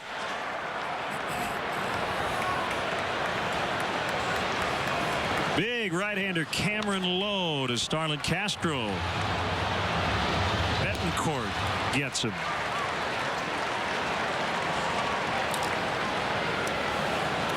We mentioned Lucroy stays in and catches. Big Cameron Lowe now on the mound. 6'8", 240.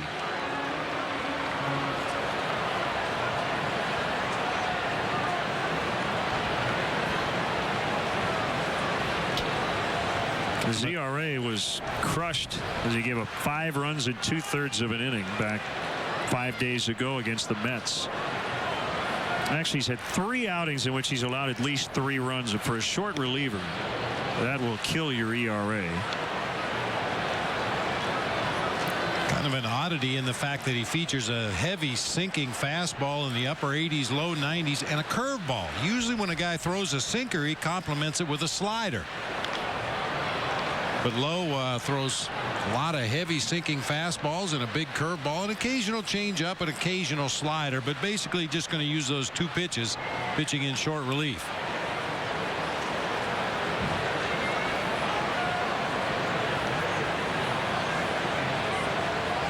Here comes a 1-1 to Barney. He fights it off and dribbles it foul toward Ivan De Jesus. Paid crowd tonight here at Clark and Addison. 39,070.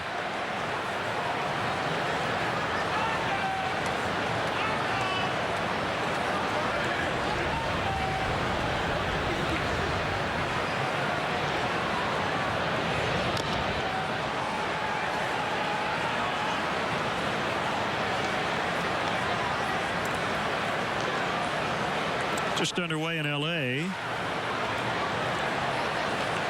The Reds and the Dodgers.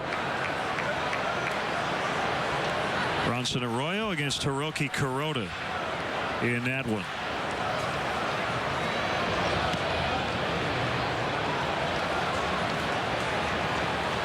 Hey, Lynn, congratulations to the Daytona Cubs. They beat the Clearwater Threshers tonight, 8-6, to clinch the first half in the Florida State League Northern Division, guaranteed a spot in the playoffs at the end of the season. Very nice. What a year they've had. So they're 45-19. Wow. With that win.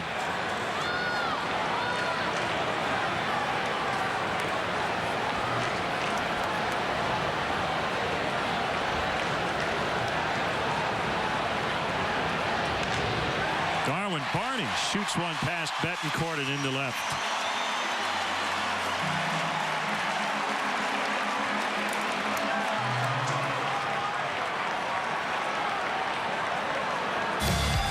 Next week, round 1 of the Crosstown Classic is on Comcast Sportsnet. White Sox slugger Frank Thomas joins pregame live. Cubs GM Jim Hendry, Chairman Tom Ricketts will join us in the booth. Best coverage of the Crosstown Classic is on Comcast Sportsnet. Fans' best friend.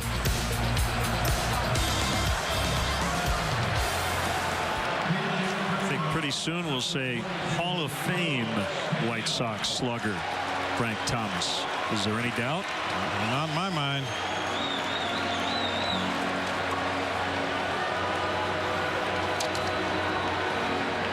Carlos Pena is going to bat for Jeff Baker.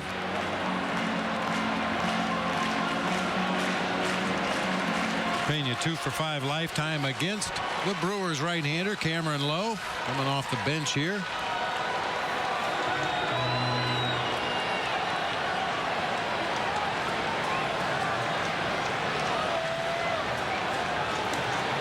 And a good time to do it, Bob. Zach Braddock. A guy, there's no doubt Ron Renicky wants to keep in mind to face Carlos Pena, who struggled against lefties, but there's nobody up in the bullpen, so Mike Quaddy knew he could insert Pena and not have to worry about a lefty in this spot. They overshift on the infield to the pull side. Ball 1 to Pena.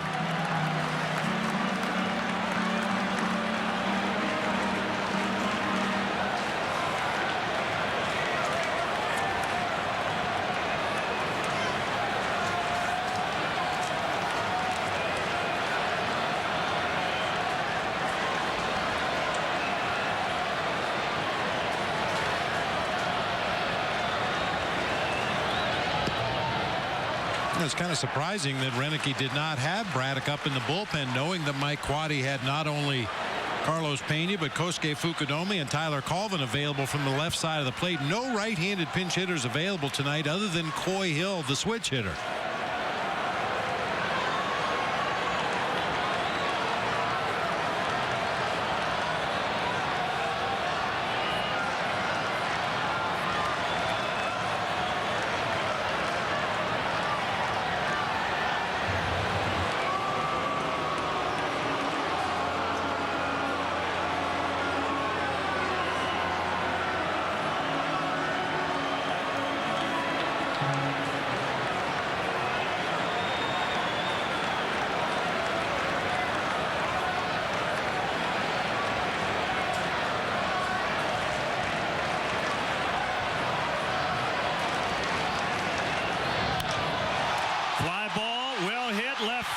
Braun back near the well.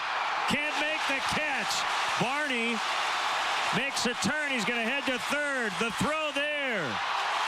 Not in time. Second and third with one out.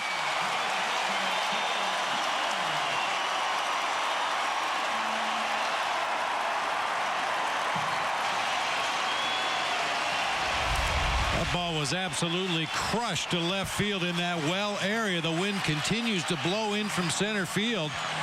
Braun got a little turned around at that area of the wall where the well is. Barney was going back thinking that Braun was going to make the play. Had to reverse engines, turn the corner at second, and into third base on his belly.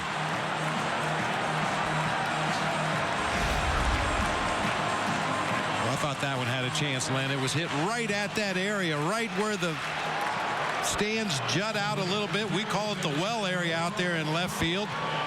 Looked like that deep fly ball was headed right for that area, but the wind pushed it over a little further. Braun had trouble running it down. Second and third, one out. Finally, a ball not caught on the warning track. Infield in for the Brewers. Cub fans getting into it. Here's a pitch to Ramirez. A strike. Sinking fastball in there. 0-1.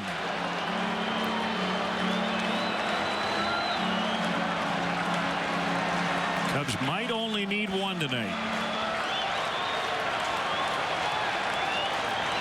Now they're going to overshift as the ball got out of the bullpen, and the home plate umpire Brian O'Nora just saw it out of the corner of his eye. They're overshifting to the left side. You've got Ricky Weeks playing right behind the mound. You've got Fielder way off of first base.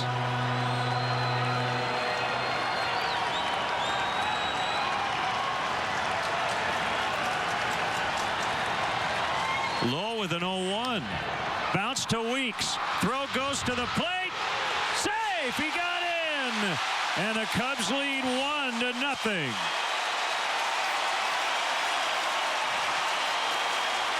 The Brewers aligned totally appropriately, but Darwin Barney's speed beat that throw by Ricky Weeks.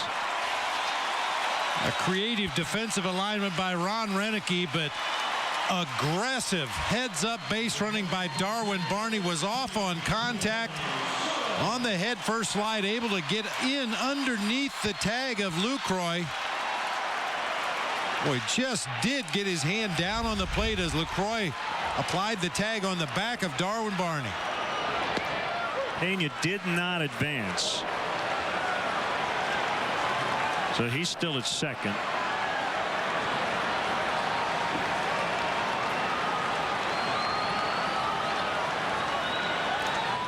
One strike on Giovanni Soto. Swing and a miss, 0-2.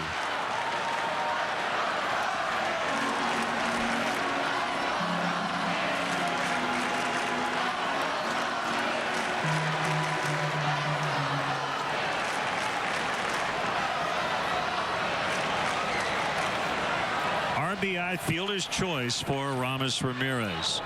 And the 0-2 to Soto called strike 3 for the second out.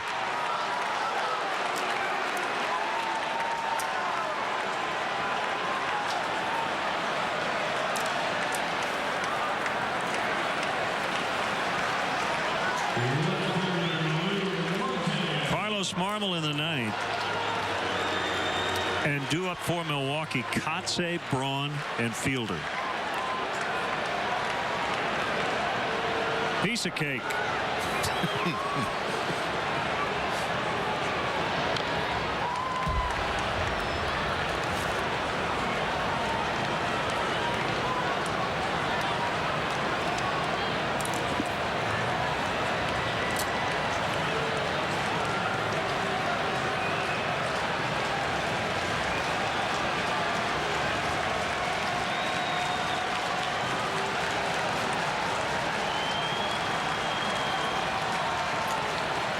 To Montañez in on the hands, and he grounds to Fielder, and Fielder will just beat him to the bag to end the inning. But the Cubs get the lead, the first run of the night, and we'll head to the ninth inning with the Cubs leading 1-0.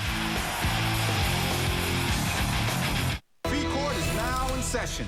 Come on out, guys. The jury has reached its decision. Now, you guys found the other airline guilty of charging a $150 change fee. You bet. Southwest would never do that. And that was after she changed her flight and paid the difference in airfare? That other airline treated her wrong. She was understandably upset. Well, who can afford a $150 change fee? He was surprised with the verdict. You got that right. Don't pay a change fee on top of a fare difference. Fly Southwest, the only major airline that never charges change fees.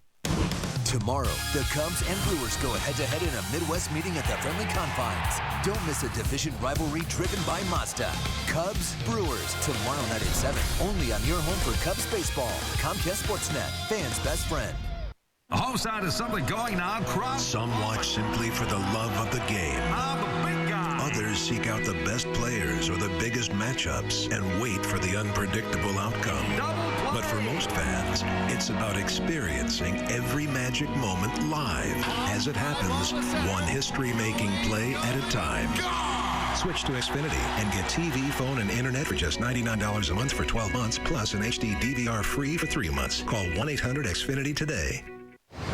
Mark. Welcome to Midas. I'm Claire. My car's making a funny noise. All right, let's have a look at it. So how'd you hear about us?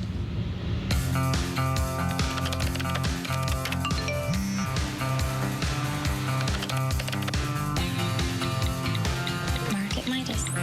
When you treat people right, word gets around. Oh, you know. You hear things. Midas. Total car care, total customer care. Time to take a look at our Xfinity high-speed action, and it was high-speed. Little comeback ground ball past the mound to Ricky Weeks. His throw to home plate just a tick late, and Darwin Barney, great anticipation, went on contact, able to get in underneath the tag at home plate to score the game's only run up to this point. Pena stays in and plays first. Fukudome into play right. And the closer, Carlos Marmol, is in, facing Mark Kotze. Here we go. Called strike, good start. Kotze with 2 plate appearances, a walk and a strikeout against Marmol.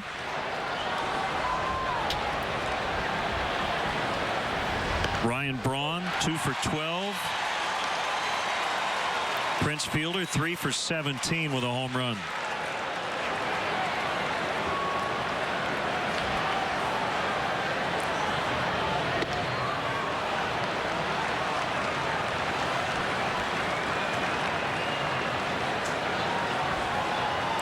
Pitchers of record right now, Samardzija and Lowe. Swing and a miss on a slider. 1 away.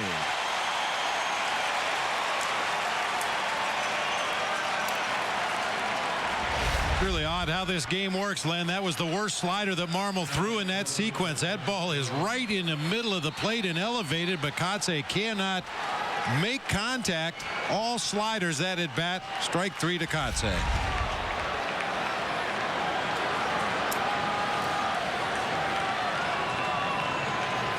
Gets a little tougher here with Braun and Fielder, although as we mentioned, Marmol has dominated both in his career. Fastball in there to Braun. And with the wind blowing in, you know, go right at him. Marmol's just going to do what he does. Generally keeps the ball in the ballpark.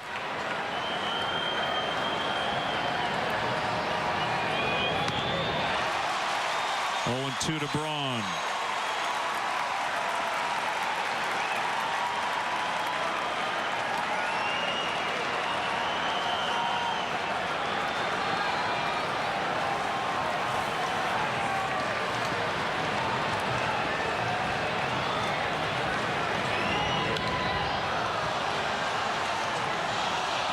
That might be a first, Len. I don't think we've ever seen Carlos Marmol throw 3 fastballs in a row, ever.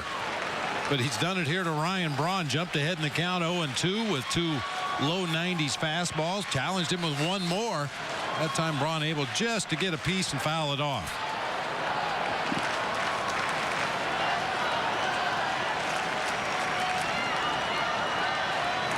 Slider this time.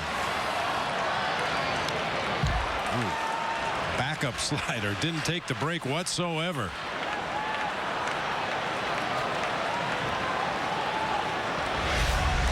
Well, this pitch is designed to slide out away from Ryan Braun. It just kind of spun up there in the middle of the plate. He's still not able to make solid contact.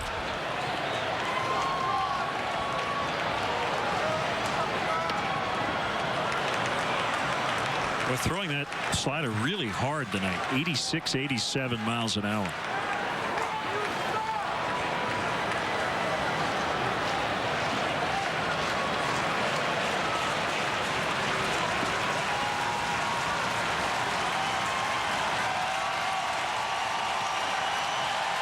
Comes another one. Well, he's controlled his fastball better than his slider so far in this inning. He's definitely been more consistent with his fastball.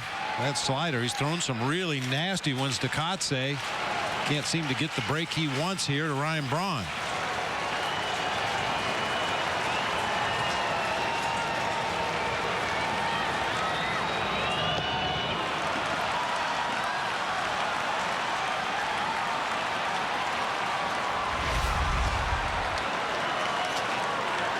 Fastball started low from the moment it left his hand, ended up in the dirt.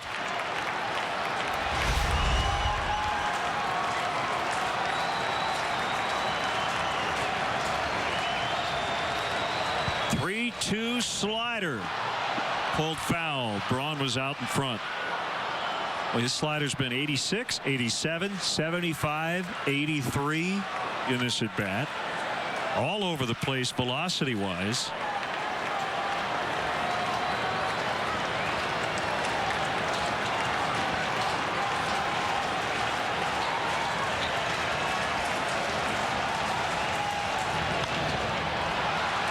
Up out into center. Tony Campana says, I'll take it. 2 away.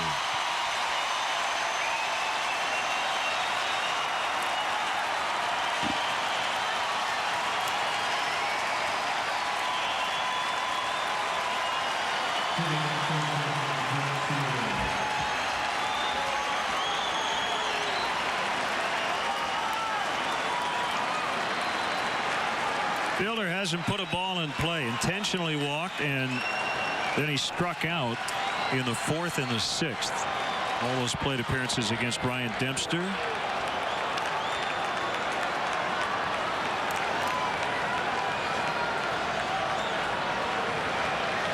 Castro and Barney are in the outfield.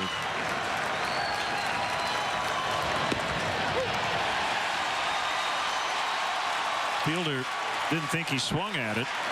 Brian O'Norris says, I called it a strike anyway.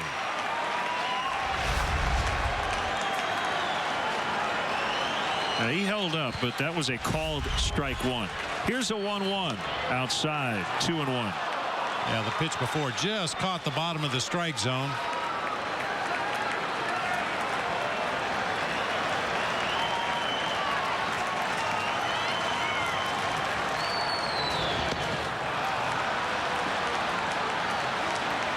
Casey McGee is on deck.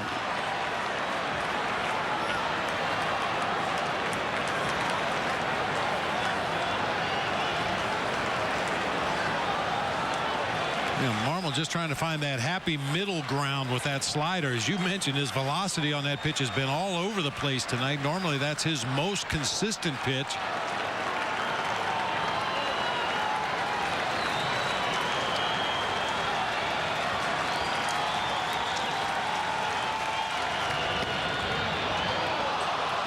4, and it will be McGee with Fielder at first.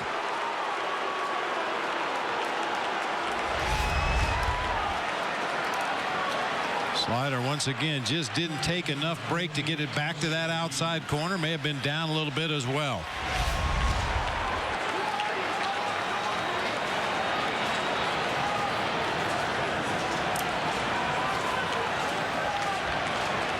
McGee 1 for 5 with a walk and 2 strikeouts against Marmol. Fastball strike.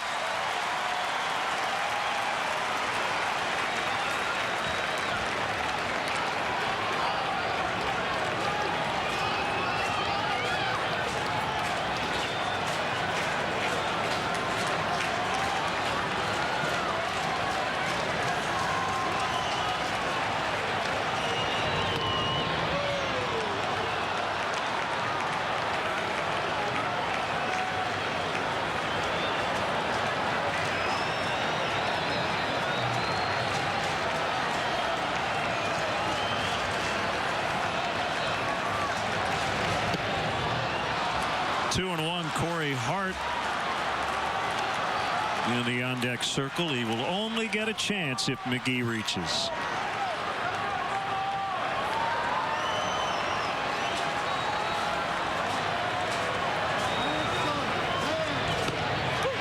Caught the corner, 2-2.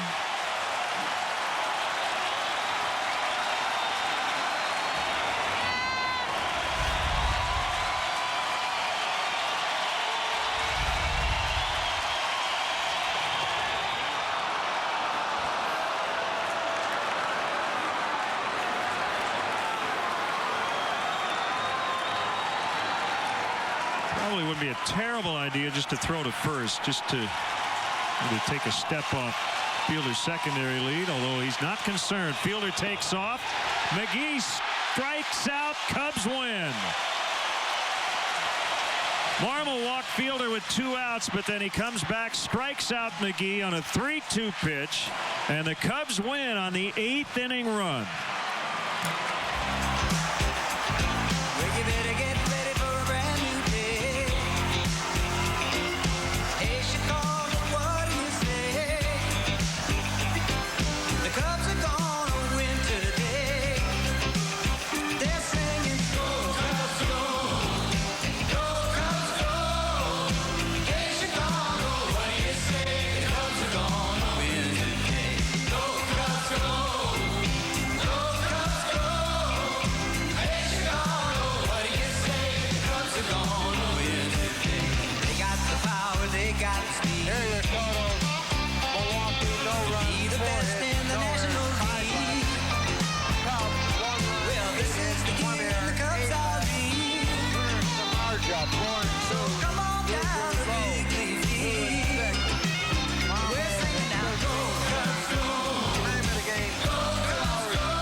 Send it down to the field, and Luke Stuckmeyer.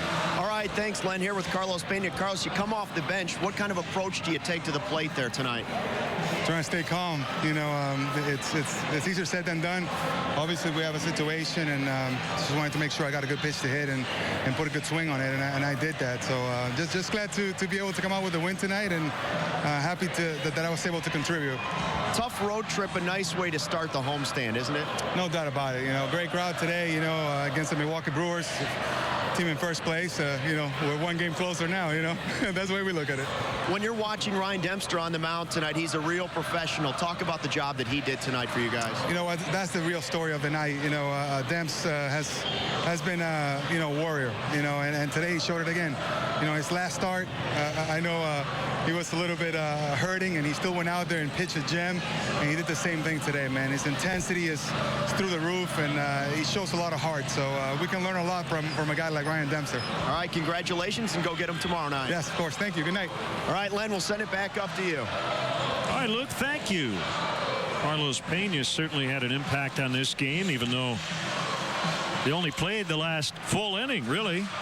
Came off the bench, doubled, and as a part of that 8th inning rally and then played defense in the ninth. Bob, our GMC player of the game, and Carlos Pena led us right into it. Yeah, Ryan Dempster, once again, just a tremendous outing when his team needed it the most. Stopped the losing streak in Cincinnati on that last road trip, comes home the first game of this homestand, and goes out and deals again for the hometown team. 7 strong innings, only 4 hits, did not allow a run. So that's going to wrap up our game coverage. But stay tuned. Coors Light Postgame Live is coming up next. Once again, the final score tonight. The Cubs 1, the Brewers 0. We're back here tomorrow night. Giovanni Gallardo and Randy Wells, Game 2 at 7 o'clock. In-game scoring provided by ScorePad. And now for Bob and Luke and our entire crew, this is Len Casper. We're going to send it over to Kip and Chuck in our downtown Chicago CSN studios. All right, nice, efficient 1-0 victory for the Cubs here tonight. Hey, everybody, Chuck Arfine and Kip Lewis back in our downtown Chicago studios. Coors Light Cubs postgame live is up next, but stick around for Sportsnet Central presented by GMC. We'll hear from Jim Hendry, who talked about his job security and the Cubs before the game. Plus, the Sox have the day off, but Ozzie tells us that the captain, Paul Konerko, will be a Hall of Famer, and one guy we know will be in Cooperstown. Derek Jeter has a setback in his bid for 3,000 hits. He may not get it at Wrigley this weekend after all. And in Game 6 of the Stanley Cup Finals, we've seen this before. Roberto Luongo implodes. Can't get out of the first period. We'll have post-game reaction from Boston. All that plus how you can take the new Cubs trolley to Wrigley Field. That's ahead on Sportsnet Central, presented by GMC. But up next, it's Cap and Holly with Coors Light Cubs postgame live.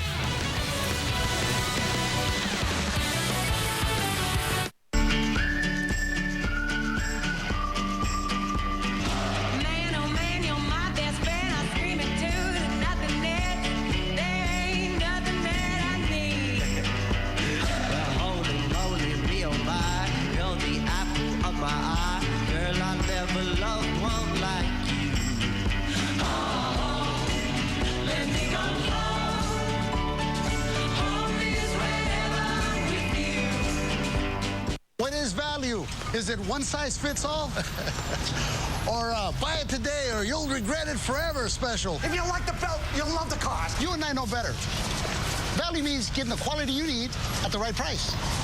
Whether you're downloading music or just want to call to say, hola, you need a network that can deliver real value. And that network is Verizon. Give Dad the new and powerful Droid X2 or the Droid Pro for $99.99 and get unlimited data for $29.99. Verizon. Papa, there's only one.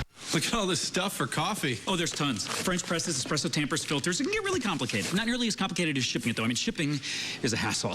Not with priority mail flat rate boxes from the Postal Service. If it fits, it ships anywhere in the country for a low flat rate. That is easy. Best news I've heard all day. I'm so amped. I mean, not amped, excited. I mean, that's sort of amped. Really kind of in between. Have you ever thought about decaf? You think that'll help? Yeah. Priority mail flat rate shipping starts at just $4.95, only from the Postal Service, a simpler way to ship. Now, people are saying that you think you colder than me.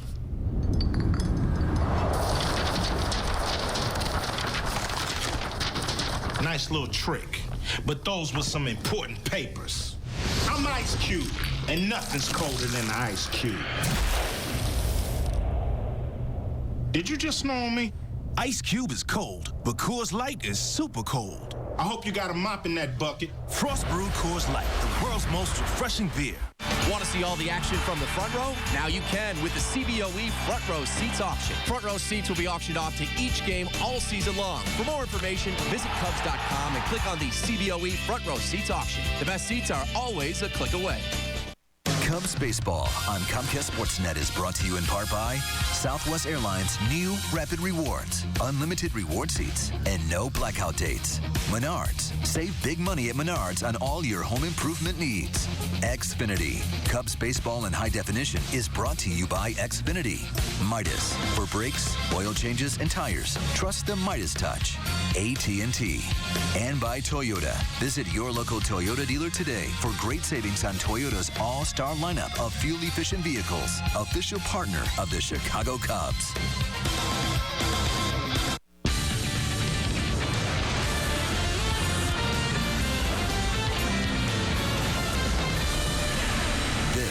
is Coors Light Cubs postgame live.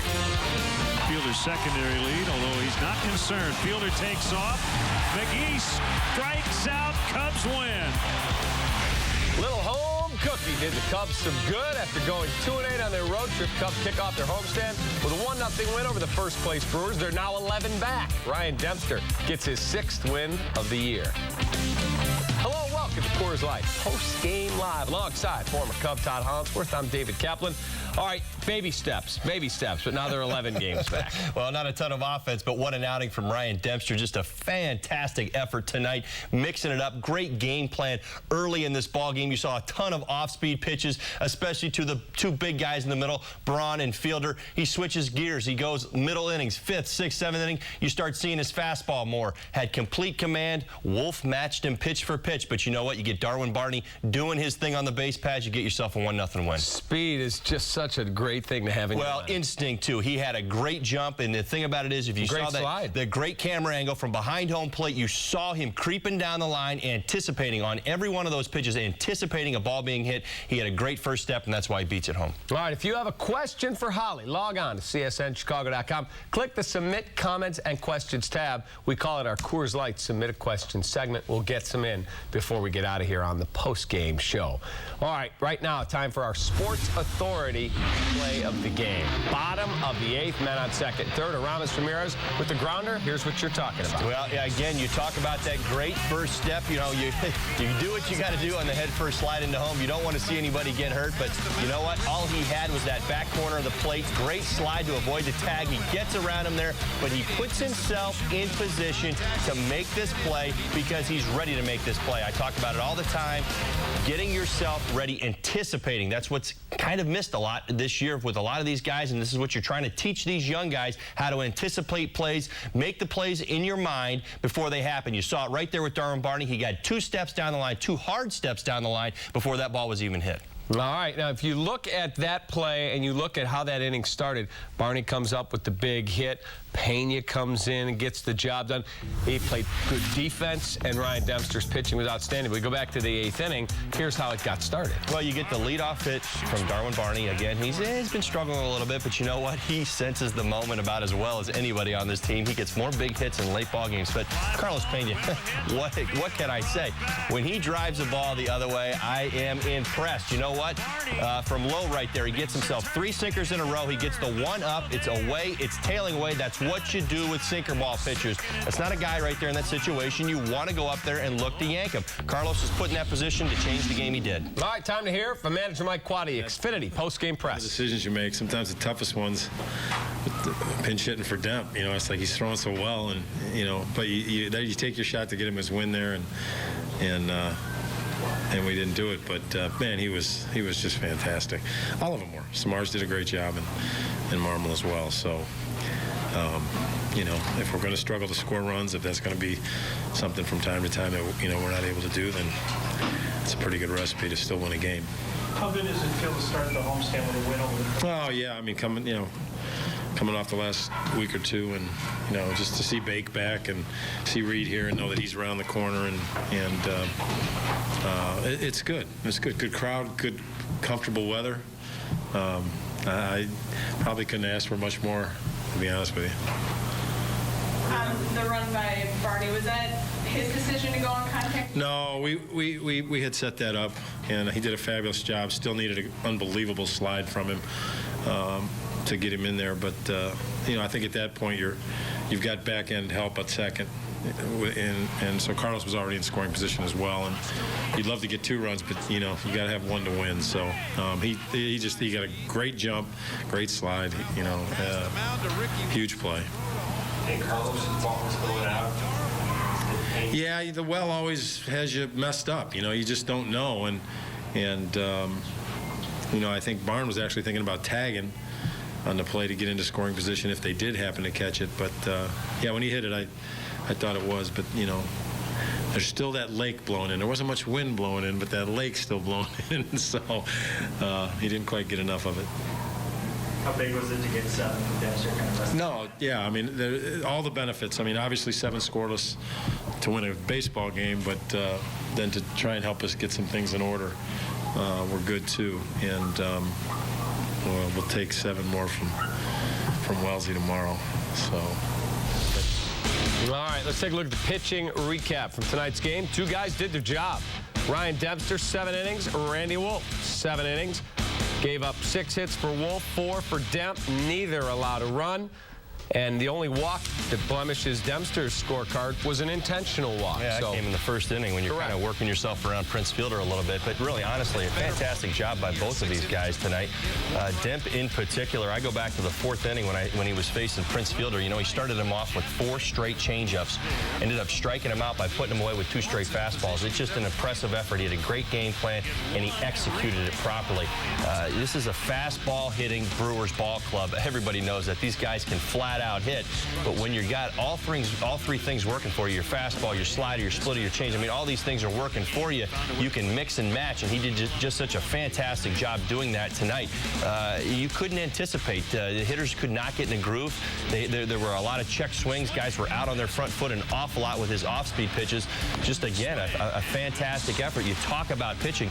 You throw enough strikes early in the count to get yourself ahead. That's what Ryan Dempster's looking to do. He's looking to work those corners, but it's not all about throwing perfect pitches with every every pitch. Really back to the press room, Ryan Dempster. And they're playing really good baseball right now, and we just had a really tough road trip and came out today and played this game as hard as we could, and you know, score a run there, and big at bat by Pena, and you know, Barney, you know, getting to third base there and then scoring on that. It's tough to do, man, to score on a ground ball to the infield and great jump, great read, and a great slide. So, and Zamarja threw the heck out of the ball, and it was a good win for us. It was awesome. You talk about holding your team in so they can get a run and win this thing.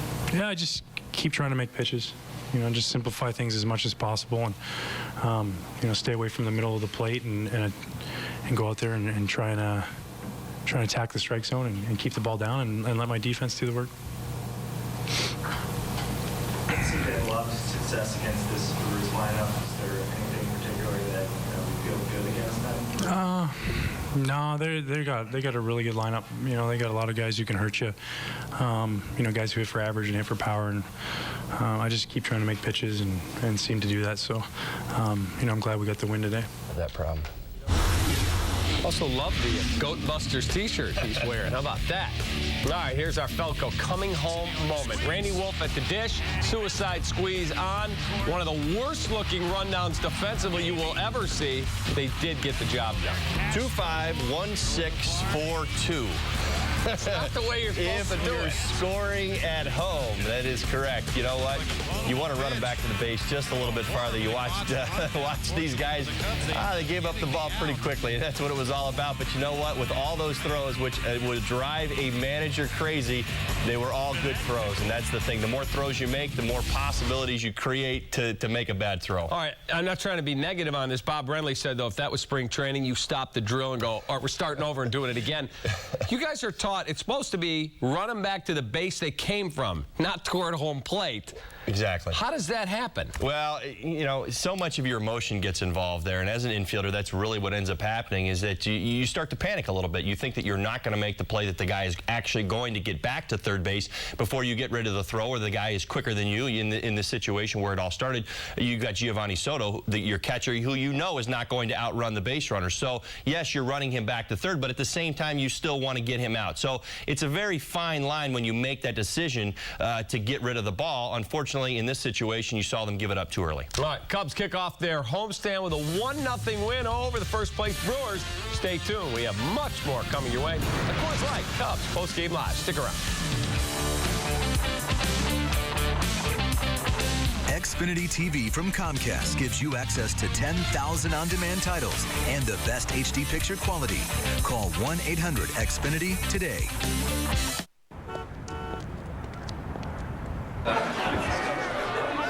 Excuse me, am I in the right place? Yeah.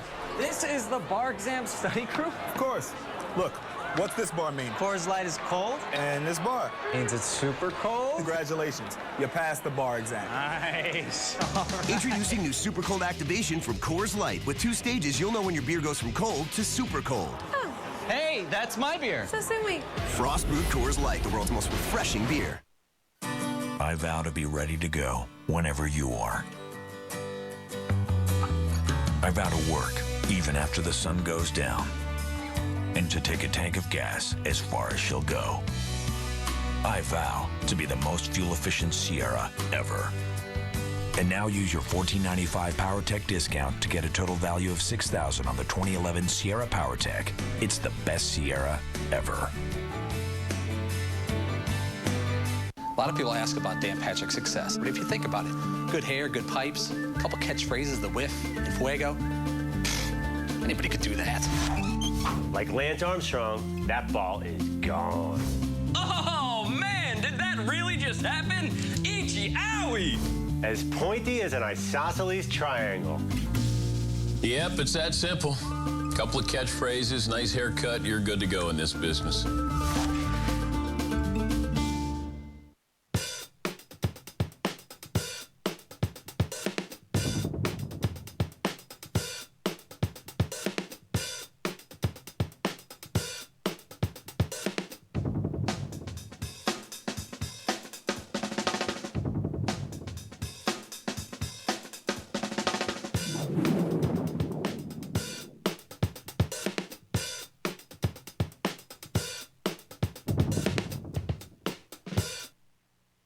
How can a 94-year-old green guy save you money during the recession? He can check out your comfort system for free and tell you how to save money on energy efficiency. J.L. Brady has been offering the best HVAC service in Iowa and Illinois since 1915, and they can show you how to go green and save up to 30% on heating and cooling expenses. A system like that could pay for itself in less than 2 years. They're family-owned, and after all these years, still doing it the Brady way, the right way.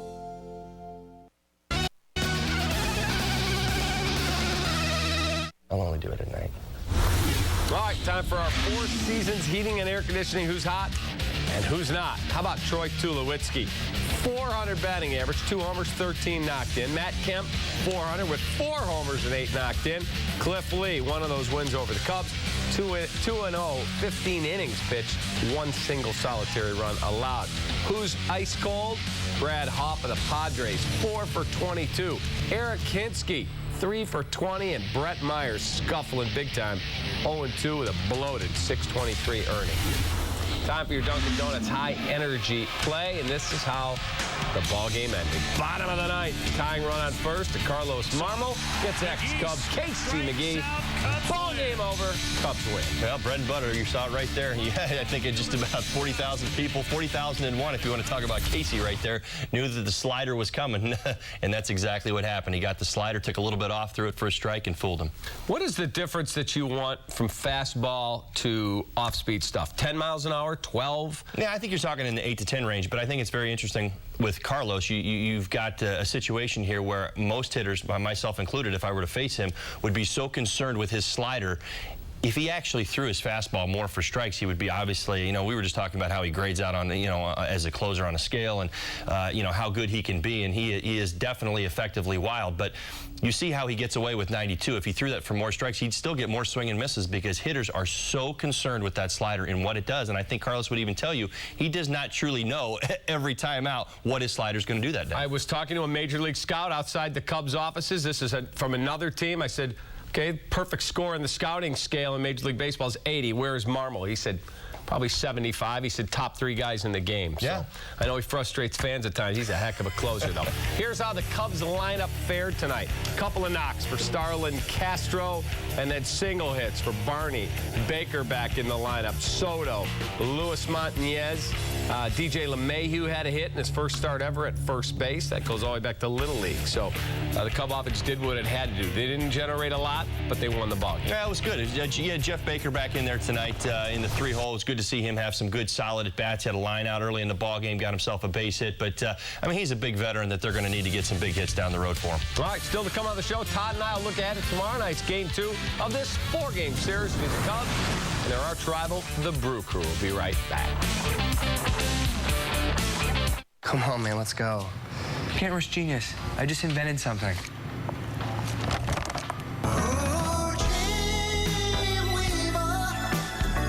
Well, you created AMPM. AMPM, too much good stuff. Whatever happened to best buddies? Now, everyone's got 762 virtual friends. A buddy is someone you'd share your 1,800 tequila with. No way I'm sharing this with 762 people. Welcome to Giordano's famous stuffed pizza. It's not just pizza, it's much more. Spaghetti, lasagna, chicken parmesan, fettuccine alfredo, Italian beef, antipasto salad, appetizers, desserts, and so much more. Let Giordano's cater your office, your special occasion with great care and fresh ingredients.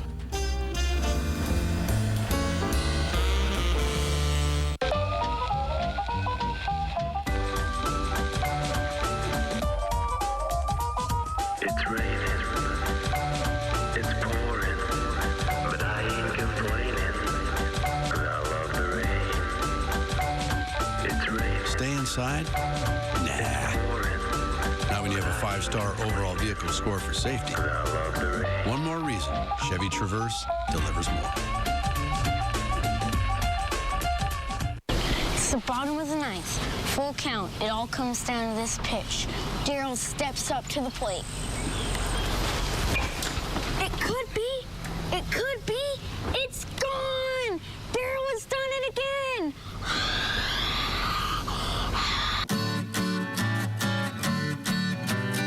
Everything baseball. Sports Authority. All things sporting good. Proud supporter of Backyard Dreams and the Chicago Cubs. Out here, this is Lakeshore Drive. This is the Brown Line. That's Bucktown. And out here, we have our own version of the Great Fire. I'm Jake. I'm John. And we're Leinenkugels. And for 5 generations, we've been brewing America's friendliest craft beers. For your kind of town. So join us, Chicago. You're going to like it out here.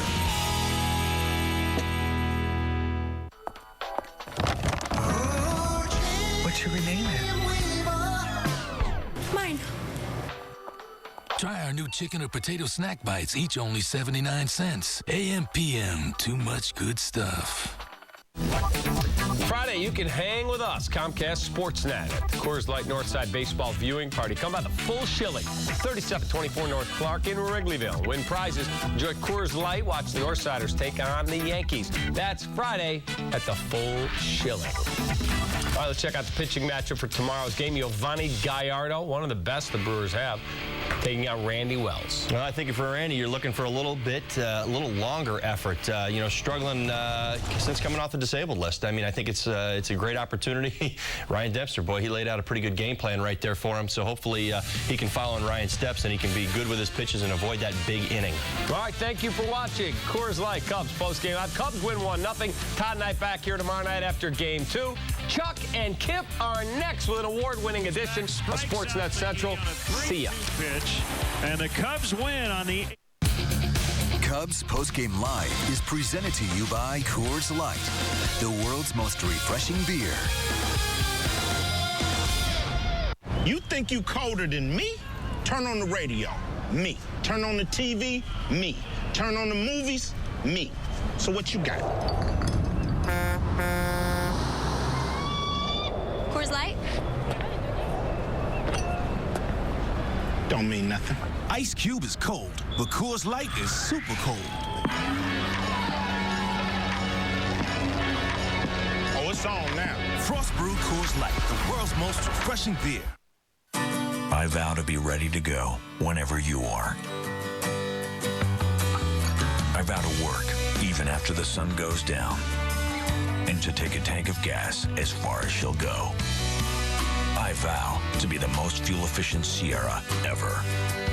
And now use your $14.95 PowerTech discount to get a total value of $6,000 on the 2011 Sierra PowerTech.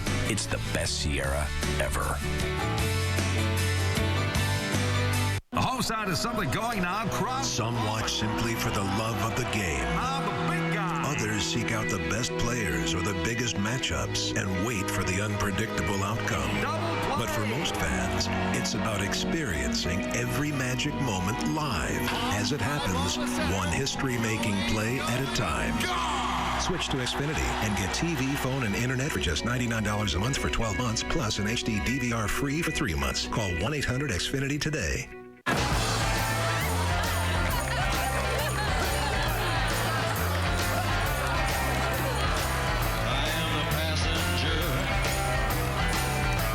Captain Morgan, to life, love, and loot. Find hot deals during the Menards Summer Sale. Paint like a pro with Frog Tape Multi-Surface Painter's Tape. It's the only tape treated with paint block that creates a paint-activated micro barrier to keep lines sharp for a perfect finish. Available in 3 widths, starting at $4.74. Protect your home with White Lightning All-Purpose Silicone Sealant. It creates a watertight seal and is perfect for indoor or outdoor use. 10-ounce tubes in white or clear are your choice. 2 for $4. Save big money at Menards. Cubs Postgame Live is brought to you in part by Menards. Save big money at Menards on all your home improvement needs.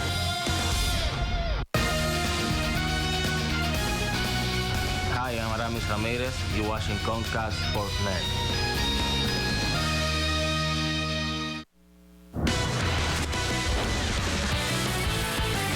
The Cubs try to snap that 3-game skid with the first-place Brewers in town. After the king and his court got crowned, Gar Forman and the Bulls focused on how to beat the Heat, while Dwight Howard could be leaving the Magic Kingdom. It's not hard if you're playing in the paint, so it's an easy save for me. Nope, nothing comes easy for Bobby Lou in Game 6. Mildred back to Ferris. Fires! Go! Gotta get him out of there. Get on board. Sportsnet Central starts now.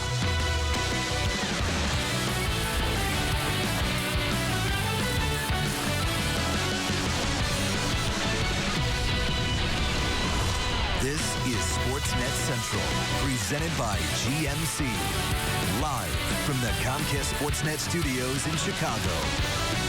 Hey, everybody, welcome. It is Sportsnet Central, presented by GMC, here with Kip Lewis. I'm Chuck Garfine. They are nervous in Vancouver. More LeBron fallout. And how would you like to see Dwight Howard in a Chicago Bulls uniform? A lot of people probably like that. I think so. I think we would like that. But we begin on the north side where the Cubs place Kerry Wood on the 15-day DL with a blister on his index finger. Meanwhile, his teammates were hosting the first place and red-hot Milwaukee Brewers. The Cubs just 2-8 in their last 10 games. Perfect night for baseball at the friendly confines. Something had to give in this pitcher's duel. Ryan Dempster has won his last 6 versus the Brewers, but Milwaukee has won in Major League best 24 of their last 32 games. We go the 3rd inning. Demp with some good stuff. Randy Wolf strikes out swinging. Ricky Weeks does the same. Mark Kotsay swings as well. Dempster strikes out the side. Randy Wolf matching Dempster. Bottom 3rd, Demp bidding for a base hit, but Yuniesky Betancourt the dive and the peg for the out. Take another look. Great diving stop by him right there. Full extension. No score through 3 innings. We go the 5th. Brewers looking for the first run of the game. Wolf batting with 1 out and a man on 3rd. The Brewers try the squeeze. Betancourt caught in the pickle play. This went on for a while. The Cubs don't exactly pull off the textbook rundown, but eventually Giovanni Soto tags out Betancourt. Cubs out of trouble for the moment. Later in the inning, Wolf on 2nd. Weeks with a shot to 1st. DJ LeMahieu with a nice snag. He tags the base for the out to save a run. Dempster gets out of the inning. We go the 6th. Dempster rolling along. Kotsay swings through the high heat, 1 away. Then Prince Fielder does the same to end the inning. Dempster with 7 Ks over 7 scoreless, but a no decision for his efforts. Bottom 7, 2 on, 2 out for the Cubs. Pinch hitter Blake DeWitt flies out on the first pitch. Wolf, 7 scoreless innings and 7 Ks as well. He gets a no decision. So we go the 8th. Carlos Pena, pinch hitting, batting against Cameron Lowe. He lifts an opposite field shot deep to left field. Ryan Braun can't make the catch. Darwin Barney gets to 3rd after making sure the ball dropped. Pena excited on 2nd. Cubs in business. Up next, Aramis Ramirez. He would ground up the middle. Weeks, Fields fires. Darwin Barney slides home ahead of the play. It's a close play. Great slide by Barney. Mike Quaddy very pumped in the Cubs dugout. The Cubs take a 1-run lead. So we head to the 9th. Carlos Marmol on for the save. 2 outs facing former Cub Casey McGee. And Marmol strikes him out swinging to end it. Save number 13 for Marmol. Home win number 13 for the Cubs. It's their second 1-0 win of the season. So the Cubs getting it done. Nice job by Dempster going those 7 innings, only 1 walk and 7 strikeouts. Ramirez 0 for 4 in the game, but the bullpen did a nice job with Samardzija and Marmol. And the NL Player of the Week, Prince Fielder, hitless against the Cubs pitching in this one as the Cubs hold on for that 1-0 win. A hell of a manager when we throw a shutout at him. Yeah, and that, you know, all the decisions you make, sometimes the toughest ones, pinch hitting for Demp, you know, it's like he's throwing so well, and, you know, but you take your shot to get him his win there, and we didn't do it. But, man, he was just fantastic. All of them were. Samardzija did a great job, and Marmol as well. So, you know, if we're going to struggle to score runs, if that's going to be something from time to time that, you know, we're not able to do, then it's a pretty good recipe to still win a game. Well, nobody in baseball is hotter than the Brewers' Prince Fielder. The Milwaukee Slugger was named the National League Player of the Week after posting some incredible numbers. Listen to this. 7 games last week, Fielder pounded 6 home runs, 13 RBI with a .500 average. He had a .1500 slugging percentage and a .643 on-base percentage. Not a bad week's worth of work.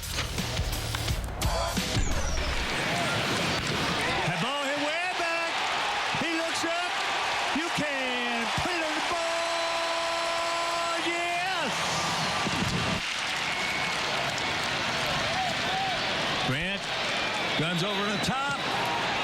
Yes! And this ball game is over! Okay, so maybe Coco Crisp was safe at first yesterday. You saw it, I saw it. Everybody on the south side of Chicago saw it, except for maybe the umpire. And in the end, that's all that matters. The White Sox escaped another bullpen meltdown, finished the homestand going 6-4. After their horrendous start to the season, when things were looking pretty dark, they're starting to see the light. It's good. You know, I think we all knew that, you know, Cleveland was eventually going to hit a bump in the road, and we just had to stay, you know, stay consistent and keep on picking up a game or two here or there, and you know, just focus on what we can control, and that's going out and playing our best game every day. We're kind of back in it now, but we're not really, you know, I don't think we've played as well as we can as a team, so that's what we should be shooting for, not so much who's in front of us or what do they do, do they win or lose, or that kind of stuff. I mean, we still haven't clicked on all cylinders, and that's what we should be shooting for as a team. And then, you know, until we do that, I think it's kind of pointless to worry about other teams. Meanwhile, Derek Jeter started the night 7 hits shy of 3,000 for his career. He could get it when the Yankees are at Wrigley starting on Friday, but things hit a snag tonight against Cleveland. Let's show you what happened. Jeter would actually become the first player to join the 3,000 hit club as a member of the Yankees. Top of the first inning, he's facing Carlos Carrasco, laces a single into left. That's number 2,994. He's now just 6 hits away from 3,000. But in the bottom of the 5th, Jeter leading off. He flies out to right field, and something's not right there. Check out the replay. You're going to see right out of the box, he's in obvious pain. He left the game with a grade 1 sprain to his right calf. He might go on the DL. He might, in fact, miss the series against the Cubs if that does not heal in time. Indians, by the way, beat the Yankees 1-0. Rays and Tigers, top of the 8th. Johnny Damon is single to right. He now has reached base in 38 consecutive games. That's a Rays record. They go to the 10th, tied at 1. Ramon Santiago, a shot to right center. Uh-oh, that's going all the way towards the wall. Victor Martinez on his horse. He doesn't have the greatest horse in the world, but it's fast enough. He's in there. The Tigers win in walk-off style, 2-1 in 10. So the Indians and Tigers remain tied for first in the American League Central. They both pick up a half game on the White Sox, who are off today. They're in Minnesota tomorrow. Meanwhile, the Indians and Tigers start a big 3-game series tomorrow in Detroit. In Boston, The Bruins looking to force a Game 7 against Roberto Luongo and the Vancouver Canucks. It was Game 6 of the Stanley Cup Finals. Nathan Horton, who suffered the terrible concussion in Game 3, was there to support his teammates. And didn't take long for the Bruins to get on the board. Brad Marchand whips the shot, and it goes over the shoulder of Roberto Luongo in for the opening goal. And then just 35 seconds later, Bruins with a 3-on-2 break. Milan Lucic slips it by Luongo for another goal, and just like that, it is 2-0. 2 minutes after that, Bruins on a power play. Carefully by Barron, spun over to Michael Ryder. Mildred back to Barron, fires, goal! Gotta get him out of there. Andrew Ferentz with a goal. Alain Vigneault agreed with our very own Eddie Olczyk. Luongo was pulled in favor of Corey Schneider, but Schneider, well, he wasn't any different. 70 seconds later, Thomas Caberly with a shot from the point, tipped in by Michael Ryder. 4-0 Bruins. We go the third period. Bruins up 4-1 with a two-man advantage. Great pass across the crease to David Krejci for the goal. All Bruins in this one, 5-2, the final. Game 7 in Vancouver Wednesday. And listen to this. Boston has scored 17 goals in the 3 home games in this series. Well, we can all rest easy. The Miami Heat failed to win the title. Meanwhile, there is very little rest in Dallas as they welcome home the new NBA champs. Plus, for all the LeBron haters out there who are taking delight in his demise, LeBron himself has a message for you. And a certain big man in Orlando says he's open to signing elsewhere in 2012. He'd look pretty good in red. See about that story ahead. But first, here's tonight's USL text message trivia question. Who holds the record for most points in a single Stanley Cup Final series? Is it Gretzky, Howe, Leach, or Coffey? Text 1, 2, 3, or 4 to the following number, 29653. Standard messaging rate supply. We'll have the answer later on Sportsnet Central. Sportsnet Central on Comcast Sportsnet is presented to you by GMC. We are professional grade. I vow to be ready to go whenever you are. I vow to work even after the sun goes down, and to take a tank of gas as far as she'll go. I vow to be the most fuel-efficient Sierra ever. Now get any 2011 GMC Sierra with 0% financing for 60 months. Or get $6,000 total value on this 2011 GMC Sierra PowerTech. Your search begins at gmcdrive.com.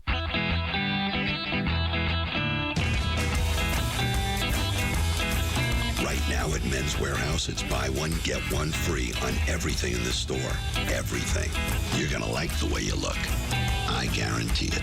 We've all been there, face-to-face with the list, the honey-do list. But with CLR, it's easy to cut the list down to size. Start in the bathroom with that shower head. Give it a quick dip in some CLR and see how strong it can really run. CLR is great for the washer and dishwasher, too. Same thing with a coffee maker. For its best-tasting brew, use CLR to clean your tools and make them shine. And CLR is safe for the environment. CLR has what you need to make fast work of any cleaning job around your house. CLR is available at these stores. The Chicago Cubs strongly encourage the use of public transportation. The CTA offers a variety of options, including the Red Line, which stops right at Wrigley Field at the Edison Station. If you must drive, try the remote parking operation at DeVry University, located near the Edison and Rockwell intersection. The remote lot offers parking and an express bus for just $6. For more details, call the CTA hotline at 773-836-7000 or visit Cubs.com. Nice car. Not so nice scratch. Wouldn't it be nice if removing ugly scratches from your car was this easy? Now with new Finish Scratch Doctor, removing surface scratches is easy. In fact, independent laboratory tests have proven Scratch Doctor to be the best scratch remover available. Scratch Doctor with advanced microtechnology also removes paint scrapes, scuffs, haze, and swirl marks. So get Scratch Doctor. #1 rated Scratch Doctor, available at Advance Auto, Walgreens, Pep Boys, Target, AutoZone, Walmart, and other leading stores. You're watching the home of the Bulls, Blackhawks, Cubs, and White Sox. Comcast Sportsnet. Can you believe it's been 20 years since the Bulls' first championship? No. Well, neither can we. Thank you. And coming up this week, we look back at the Bulls and their first title run on Inside Look. The 1991 Chicago Bulls, Michael and Scotty under Phil Jackson, knocked off Magic and the Lakers and brought the championship home to Chicago. When we won the first time, we all felt a real sense of accomplishment. We felt we earned it. You're winning your first one, after everybody said, a scoring champion can't win. So to me, that matters for us to win our first one. It's truly great that we were able to do it in such a great city, a very big sports city. We feel that our legacy will live forever. Inside Look, the 1991 Chicago Bulls, Friday night at 7, only right here on Comcast Sportsnet. Well, speaking of first NBA titles, one day after winning their first, the Dallas Mavericks return home today. Heroes in Dallas, heroes in Texas, and maybe the entire free world after knocking off LeBron, Wade, and the Miami Heat. If you're in this league for 13 years and just battling and playoffs the last basically 10 years, 11 years, and always come up a little short, and that's why this is extra special. If I would have won one early in my career, maybe I would have never put all the work and the time in that I have over the last 13 years. So this feels amazing.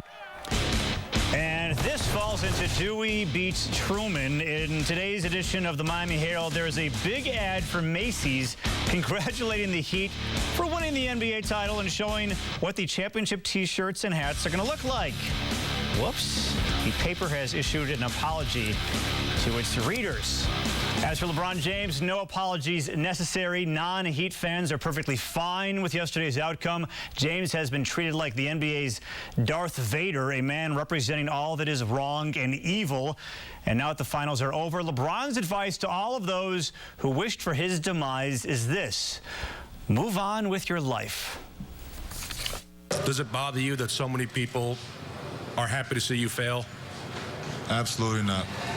Because at the end of the day, all the people that was rooting on me to fail, at the end of the day, they got to wake up tomorrow and have the same life that they had before they woke up today. They got the same personal problems that they had today. And I'm going to continue to live the way I want to live and continue to do the things that I want to do with me and my family and be happy with that. So, they can get a few days or a few months or whatever the case may be on being happy about not only myself, but the Miami Heat not accomplishing their goal, but, they got to get back to the real world at some point. Well, the fallout from this continues. LeBron he's losing friends. I'm not sure if this guy was his friend, but Deshaun Stevenson. I don't think so. This is what he said after winning the title, quote, "It makes me feel good, man, to beat him, to beat that Miami team. The way they act, the way they treated Dirk Nowitzki, all the things that they have said were very classless. To win on the court the way we did it, it was wonderful. I've never, ever heard players talk about an NBA team after a championship like this. Especially towards a star player in the league. Yeah. Never see it. Well, the Bulls brass will now focus their attention to the draft, which takes place on June 23rd. After coming up a bit short this year, the organization will look for ways to improve the roster. Today, Bulls GM Gar Forman was a guest on the Waddle and Sylvie show and said finding a way to beat Miami is priority number one. We feel we've got some really solid pieces moving forward, and we're headed in the right direction. So we want to get better. At the same time, you are looking at a team in Miami that won the Eastern Conference this year. So we'll look at, when we analyze where we're at and what we're trying to add, that's certainly part of the equation. Well, the NBA Finals had barely concluded before the odds for next year's NBA champion were posted by Bodog.com. Miami Heat are the favorites to capture the title with 5-2 odds. The Bulls and Derrick Rose are 6-1 favorites. Kobe Bryant and the Lakers are 11-2. And the current champs, the Dallas Mavericks, are 10-1 to repeat as NBA champions. And we already know one big name that will be on the free agent list next summer. Orlando big man Dwight Howard now says that he will not sign an extension with the Magic and will enter free agency. Howard has 1 year left on his deal. He says he's not happy with the current Orlando roster and wants changes to be made. Howard did not say that he is unwilling to return to the Magic, but wants them to become a championship caliber team. Dwight Howard. We're going to head back to Wrigley and hear from Cubs GM Jim Hendry, who had some very candid things to say about the ball club, and also hear about what happened with the victory tonight. And ahead on the next edition of Sportsnet Central, what's the best way to get to Wrigley Field? By trolley, of course. Our Chris Bowden took a ride in the Cubs' new mode of transportation.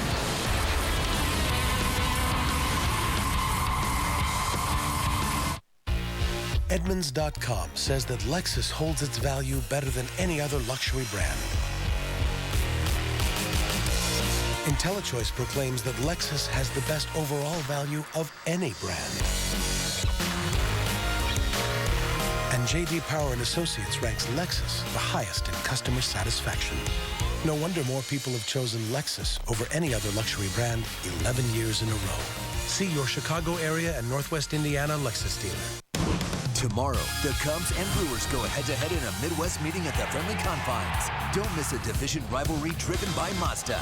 Cubs, Brewers, tomorrow night at 7. Only on your home for Cubs baseball. Comcast Sportsnet, fans' best friend. Your old air conditioner is costing you money. Put your money back in your pocket with a new energy-efficient AC from Four Seasons. And right now, get a new AC from just $22.95 installed. Furnace and AC combos from just $34.95. And save over $2,000 in rebates and energy tax credits. Plus, enjoy 4 years interest-free financing. For all the right reasons, call 866-4 Seasons. Saturday, Major League Soccer is on Comcast Sportsnet. Watch the fire put the burn on the New England Revolution. CSN's exclusive coverage begins at 6:30. Don't miss Fire Revolution. Saturday night at 6:30, only on Comcast Sportsnet. Fans' best friend.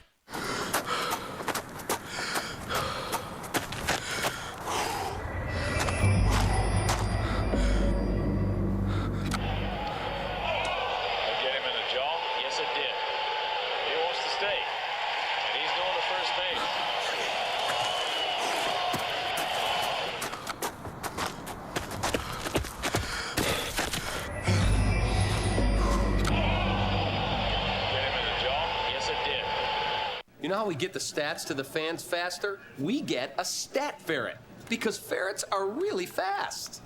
Stat ferret. The ferret's live! Ferret's on the floor! Jeff, watch your punch square.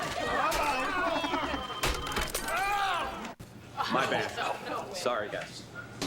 Catch us on Sportsnet Central and CSNChicago.com. Comcast Sportsnet, fans' best friend. Our GMC professional grade player of the day is none other than Ryan Dempster. He picked up a no decision, but the Canadian Cub dominated the Brewers, pitching 7 shutout innings, giving up just 4 hits and striking out 7. Demp has given up just 1 run in his last 13 innings. The Cubs' payroll this year is $126 million. Unfortunately, it has not worked out. The Cubs 14 games under 500, and today, before the game, Jim Hendry addressed his shaky status as general manager. I don't blame people for discussing that. I've been here a long time. I expected us to win at a higher level than 3 division championships, even the first 6 or 7 years when it was going a lot better. I expected more out of myself then. So I don't mind that, you know. This is professional baseball and a big market with a great fan base, and you know, we should have done better the last year and a half. So that comes with the territory, and that is my responsibility. Earlier in the show, in our U.S. Cellular text message trivia question, we asked who holds the record for most points in a single Stanley Cup Final Series. The answer, of course, is the great one, Wayne Gretzky, who had 13 points in 5 games in the Oilers' win over Boston. Edmonton swept the series, but Game 4, this is interesting, Game 4 had to be played twice because of a power failure at the Boston Garden when the game was tied at 3. The NHL still counted all stats from that game. That's some good trivia. That is I like good. that. I did not know that. All right, thanks for watching Sportsnet Central presented by GMC. We will be back in just 2 minutes and 40 seconds with another 30 minutes of Chicago sports news. Keep it right here.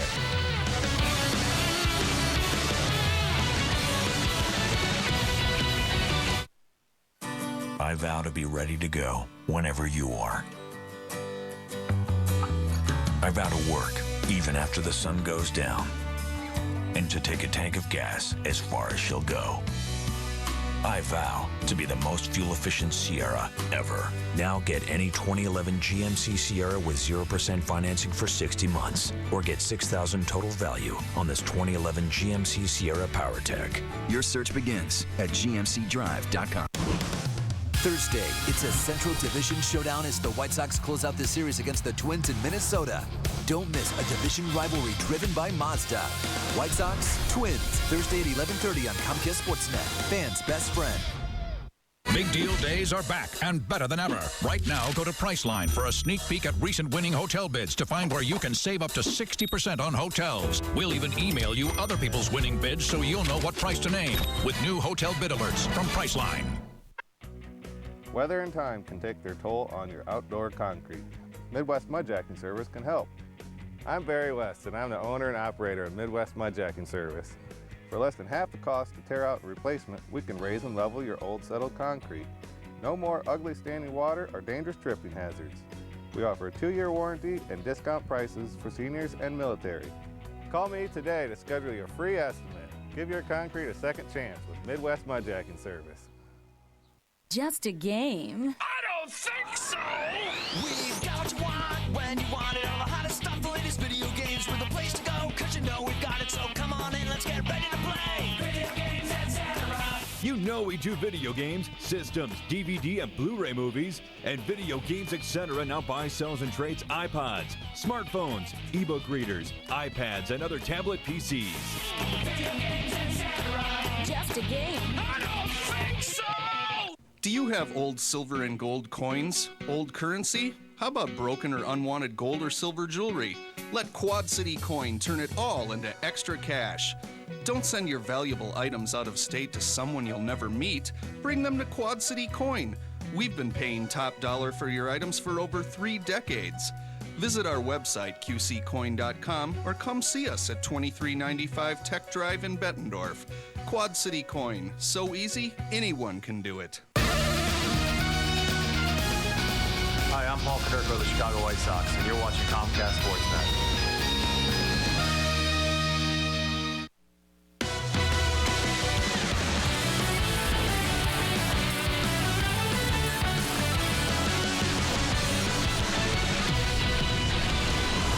This is Sportsnet Central, presented by GMC. Live from the Comcast Sportsnet studios in Chicago. Hey everyone, welcome back. It's Sportsnet Center presented by GMC here with Kip Lewis. I'm Chuck Garfien. The White Sox looking for help from the Yankees and Rays, plus LeBron James. He's not getting any help from the national media. That is coming up. Yeah, the Cubs opened their series with Milwaukee with more injury news. Kerry Wood was placed on the 15-day DL with a blister on his index finger. The Brewers came in winners in 8 of their last 10 games. A perfect night for baseball at the friendly confines. Something had to give, though, in this pitcher's duel. Ryan Dempster has won his last 6 versus the Brewers, but Milwaukee had won a Major League best 24 of their last 32 games. We go to the 3rd inning. Demp with some good stuff. Randy Wolf strikes out. Ricky Weeks does the same. Mark Kotsay takes his turn. He swings. Dempster strikes out the side. Randy Wolf matching Dempster. Bottom 3rd. Demp bidding for a base hit, but Yuniesky Betancourt the dive and the peg for the out. Strikes out the side. Check out Betancourt. Full extension, great play there. No score through 3 innings. We go to the 5th. Brewers looking for the first run of the game. Wolf batting with 1 out and a man on third. The Brewers try for the squeeze. Betancourt caught in the pickle play, and the Cubs don't exactly pull off a textbook rundown, but eventually it's going to be Giovanni Soto who would tag out Betancourt there. Cubs out of trouble for the moment. Later in the inning, Wolf on second, and Weeks with a shot to first. DJ LeMahieu with a nice snag. He tags the base for the out. That would save a run. Dempster gets out of the inning. So we go to the 6th. Dempster still rolling along. Kotze swings through the high heat, 1 away. Then Prince Fielder does the same to end the inning. Dempster with 7 Ks over 7 scoreless, but a no decision for his efforts. Bottom 7, 2 on, 2 out for the Cubs. Pinch hitter Blake DeWitt flies out on the first pitch. Wolf, 7 scoreless innings, 7 Ks as well. He gets a no decision. So we go to the 8th. Carlos Pena pinch hitting, batting against Cameron Lowe. Lifts an opposite field shot deep to left field. Ryan Braun can't make the catch. Darwin Barney gets to third after making sure the ball is dropped. Pena excited on second. Cubs in business. Up next, Aramis Ramirez. He grounds up the middle. Weeks fields and fires, but Darwin Barney slides home ahead of the play. Take a look. Close play, great slide by Barney. Mike Quaddy and his crew very pumped in the Cubs dugout as the Cubs take a 1-run lead. So we head to the 9th. Carlos Marmol on for the save. With 2 outs facing former Cub Casey McGee. Marmol strikes him out swinging to end it. Save number 13 for Marmol. Home win number 13 for the Cubs. It's their second 1-0 win of the season. So the Cubs get the job done, led by Ryan Dempster, going with his 7 innings. Barney 1 for 4 in the game. Nice job by the bullpen between Samardzija and Carlos Marmol. And the National League Player of the Week, Prince Fielder, hitless against Cubs pitching in this game as the Brewers fall 1-0. So the Cubs come up big in Game 1 of their 4-game series with Milwaukee, and we head live to Wrigley Field and join Luke Stuckmeyer with more on tonight's win. Luke, a close one, but at least it was a victory for the Cubs up there on the north side. Well, that is the key, Kip. You know, before this game, Mike Quaddy and a lot of the Cubs players were talking about putting that tough road trip behind them. You got to forget going 2-8 on the road trip if you're going to have any chance to try and succeed this season and turn things around. You have to take a positive attitude and stay loose in the clubhouse. So the Cubs come out, play that way tonight, and it comes down to one great slide by Darwin Barney. I'm going hard, and you got your sights on the catcher, and you're looking for a hole. And there wasn't really a big hole there. I had to go over his leg and under his hand and just try and slip your hand in there. And, you know, that's all you're thinking. It happens so quick that you're bearing down, and you're just staring at your spot and trying to find one. And, you know, luckily I got in there. We had set that up, and he did a fabulous job. Still needed an unbelievable slide from him to get him in there. But, you know, I think at that point you've got back-end help at second. And so Carlos was already in scoring position as well. And you'd love to get 2 runs, but, you know, you got to have 1 to win. So he got a great jump, great slide, you know, huge play. And as I mentioned, you want to forget the road trip and you want to forget mistakes as quickly as possible. You learn from them. Barney says he probably should have scored on that double by Pena if he'd have been standing on second, but he made up for that base running mistake by coming up with the slide to win the game. So the Cubs get the first game of a 7-game homestand, and it's a step in the right direction. Live at Wrigley Field, Luke Stuckmeyer. Kip, will send it back to you in the studio. All right, thanks, Luke. Certainly a good start for the Cubs in this series. We'll hear more from Luke on the game coming up at midnight on a fresh edition of Sportsnet Central. Well, nobody in baseball is hotter than the Brewers' Prince Fielder. Coming into this game, at least, the Milwaukee Slugger was named the National League Player of the Week after posting some absolutely incredible numbers. In 7 games last week, Fielder pounded 6 home runs, 13 RBI with a .500 average, 1,500 slugging percentage, and a .643 on-base percentage. He's their captain, he's been their MVP, and if he keeps it up, could Paul Konerko be a Hall of Famer? That was on the mind of Ozzie Guillen, who saw Paulie crank out his 381st home run on Friday.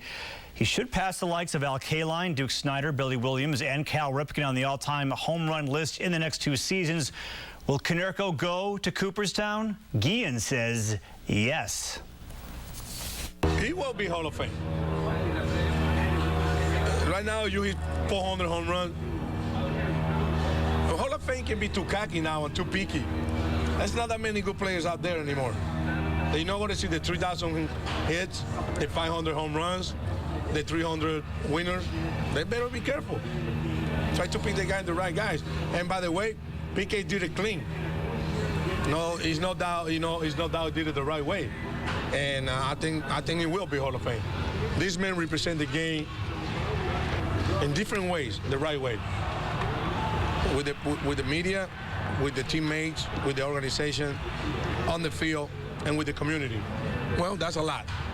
That's a lot. And I hope one day it will. Well, here in the twilight of his career, we're not seeing a decline in Konerko's numbers. Instead, the opposite is true. After having a career year last season, batting .312, he's 10 points ahead of that right now. His 52 RBIs, second in the American League. And how about the on-base percentage, way above his career numbers. Derek Jeter started the night 7 hits shy of 3,000 for his career. He could get it when the Yankees are at Wrigley starting on Friday, but it is snagged tonight against Cleveland. Jeter would actually become the first player to join the 3,000 hit club as a member of the Yankees. That's surprising. Top of the first, he's facing Carlos Carrasco. He gets off to a great start. He laces a single in the left. That's number 2,994. He's 6 away from 3,000. But in the bottom of the fifth, Jeter leading off. He flies out to right, but something's not right there for him. Check out the replay. Out of the box, Jeter in obvious pain. He had to leave the game with a grade 1 sprain in his right calf. He might go on the DL, which would mean he'd miss the series at Wrigley against the Cubs. The Indians beat the Yankees 1-0. Rays and Tigers, top of the 8th, Johnny Damon. A single to right. Why are we showing you this? He's now reached base in 38 consecutive games. That is a Rays record. To go to the 10th, tied at 1, Ramon Santiago, a shot to right center. That is going all the way to the warning track. Victor Martinez on his horse. Will he score? Could he score? He scores. The Tigers win in a walk-off fashion, 2-1 in 10 innings. So the Indians and the Tigers remain tied for first in the Central. They both pick up a half game on the White Sox, who are in Minnesota tomorrow. Meanwhile, the Indians and Tigers start a big 3-game series tomorrow in Detroit. Boston, it was Game 6 of the Stanley Cup Finals. Vancouver faced off with a 3-2 series lead, meaning the Bruins were shooting to force a Game 7 back in Vancouver. Nathan Horton, who suffered a terrible concussion in Game 3, was there to support his teammates, and it didn't take long for the Bruins to get on the board. Brad Marchand whips the shot. It goes over the shoulder of Roberto Luongo and in for the opening goal. But just 35 seconds later, Bruins with a 3-on-2 break. Milan Lucic slips it by Luongo for another goal, and just like that, it is 2-0. 2 minutes after that, Bruins continue to roll on the power play. Carefully by Barron, spun over to Michael Ryder. Buildered back to Barron. Fires! Goal!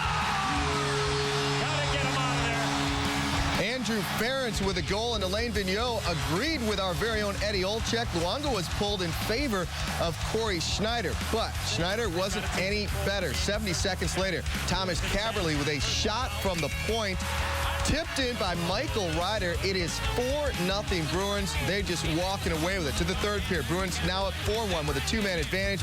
Great pass across the crease to David Krejci for the goal. All Bruins in this one, 5-2 the final. Game 7 back in Vancouver on Wednesday.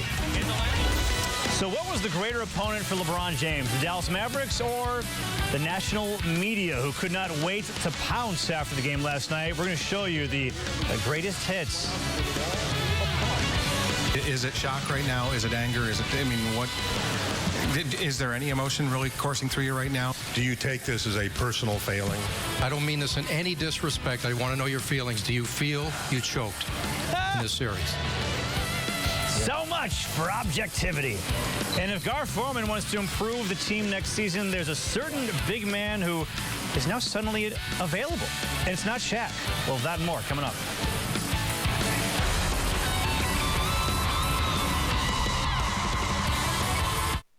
What do you drive? Is it inspiring? Was it built by a behemoth car maker? Or Insightful craftsmen obsessing over the details, building better cars for a discerning few. Are you one of the few who care about what you drive and how it drives? We're with you because we believe if it's not worth driving, it's not worth building. We build Mazdas. What do you drive? What is value? Is it one size fits all? Or buy it today or you'll regret it forever special? If you like the belt, you'll love the cost. You and I know better. Value means getting the quality you need at the right price. Whether you're downloading music or just want to call to say, hola, you need a network that can deliver real value. And that network is Verizon. Give Dad the new and powerful Droid X2 or the Droid Pro for $99.99 and get unlimited data for $29.99. Verizon. Papa, there's only one. Angie's List is essential. I automatically go there. At Angie's List, you'll find reviews on everything from home repair to healthcare, written by people just like you. If you want to save yourself time and avoid a hassle, go to Angie's List. At Angie's List, you'll find the right person to do the job you need. And you'll find the right person quickly and easily. I'm busy. Thank goodness for Angie's List. From roofers to plumbers to dentists and more, Angie's List. Reviews you can trust. Oh, Angie? I have her on speed dial.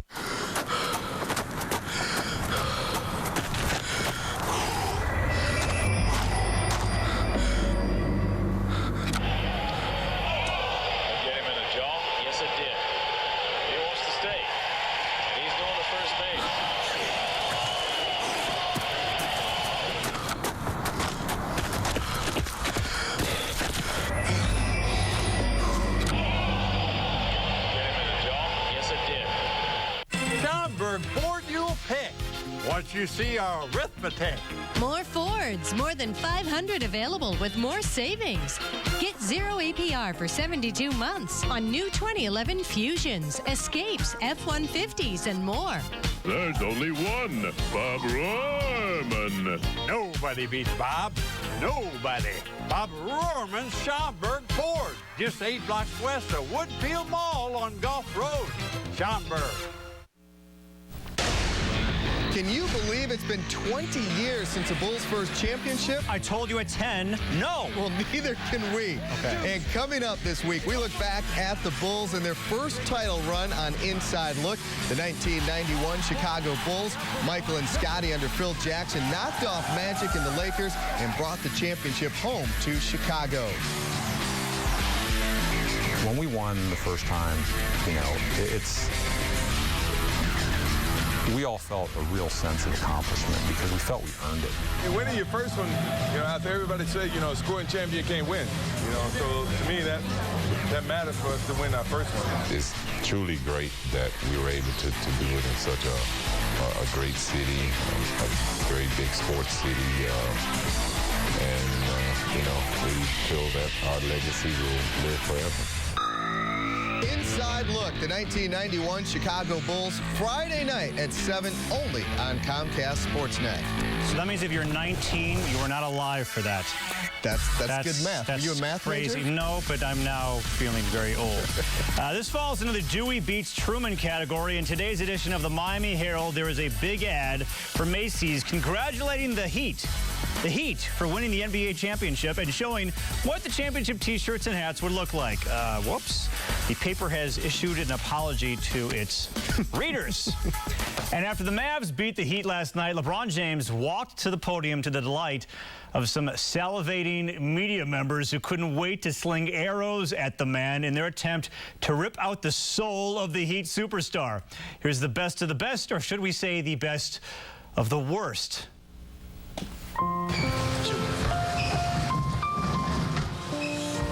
So what's your assessment of your ability to play well under pressure? Is it shock right now? Is it anger? Is there any emotion really coursing through you right now? Do you take this as a personal failing? I don't mean this in any disrespect. I want to know your feelings. Do you feel you choked in this series?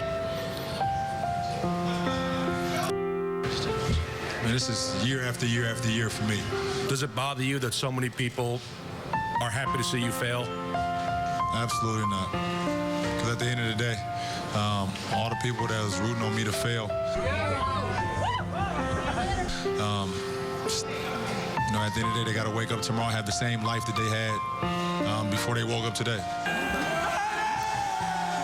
You know, they can get a few days or a few months or whatever the case may be on being happy about not only myself, but the Miami Heat not accomplishing their goal, but, you know, they got to get back to the real world at some point. Well, anytime you feel like you get to the top of the mountain and you fall off, it's definitely a personal failure.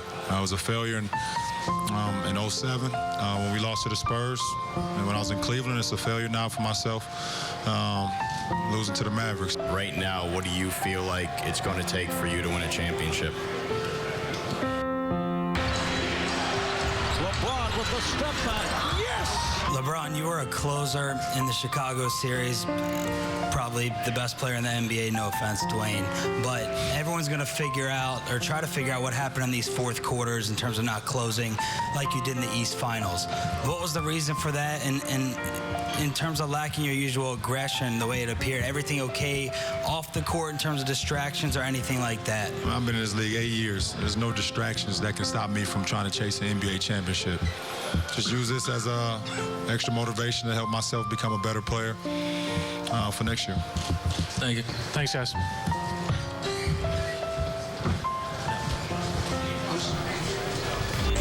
Kip, can you pass the tissue, please? Great work by producer Kevin Anderson putting that together. In 1991, the duo of Jordan and Pippen combined to average 51 points a game in the NBA Finals. 3 points better than James and Wade did this year. See, we're just piling on ourselves. MJ and Pip had averaged 2 more rebounds and 6 more assists. The Bulls beat the Lakers in 5. They earned the respect of their opponent. The Heat, not so much. Well, the Bulls brass will now focus their attention to the draft, which takes place on June 23rd. After coming up a bit short this year, the organization will look for ways to improve the roster, and they will get a chance in the NBA Finals. Had barely concluded before the odds for next year's NBA champion were posted by Bodog.com. Miami Heat are the favorites to capture the title with 5-2 odds. The Bulls and Derrick Rose are 6-1 favorites. Kobe Bryant and the Lakers are 11-2, and the current champs, the Dallas Mavericks, are 10-1 to repeat as NBA champions. Here's Gar Forman on the Waddle and Sylvie show today on their odds. I don't want to put a ceiling on what our team can become because we do have some guys that were obviously, you know, they were stung when the season ends suddenly, and it seems like it always does. When you're in the playoffs, you never expect it to end.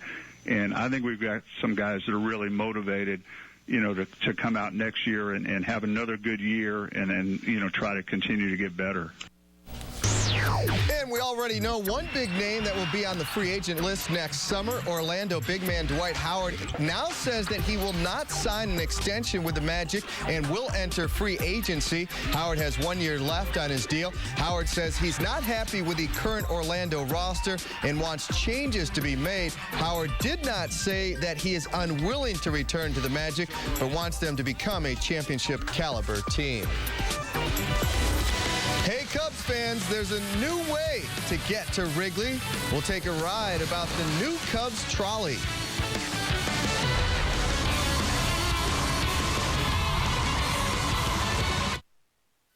I vow to be ready to go whenever you are.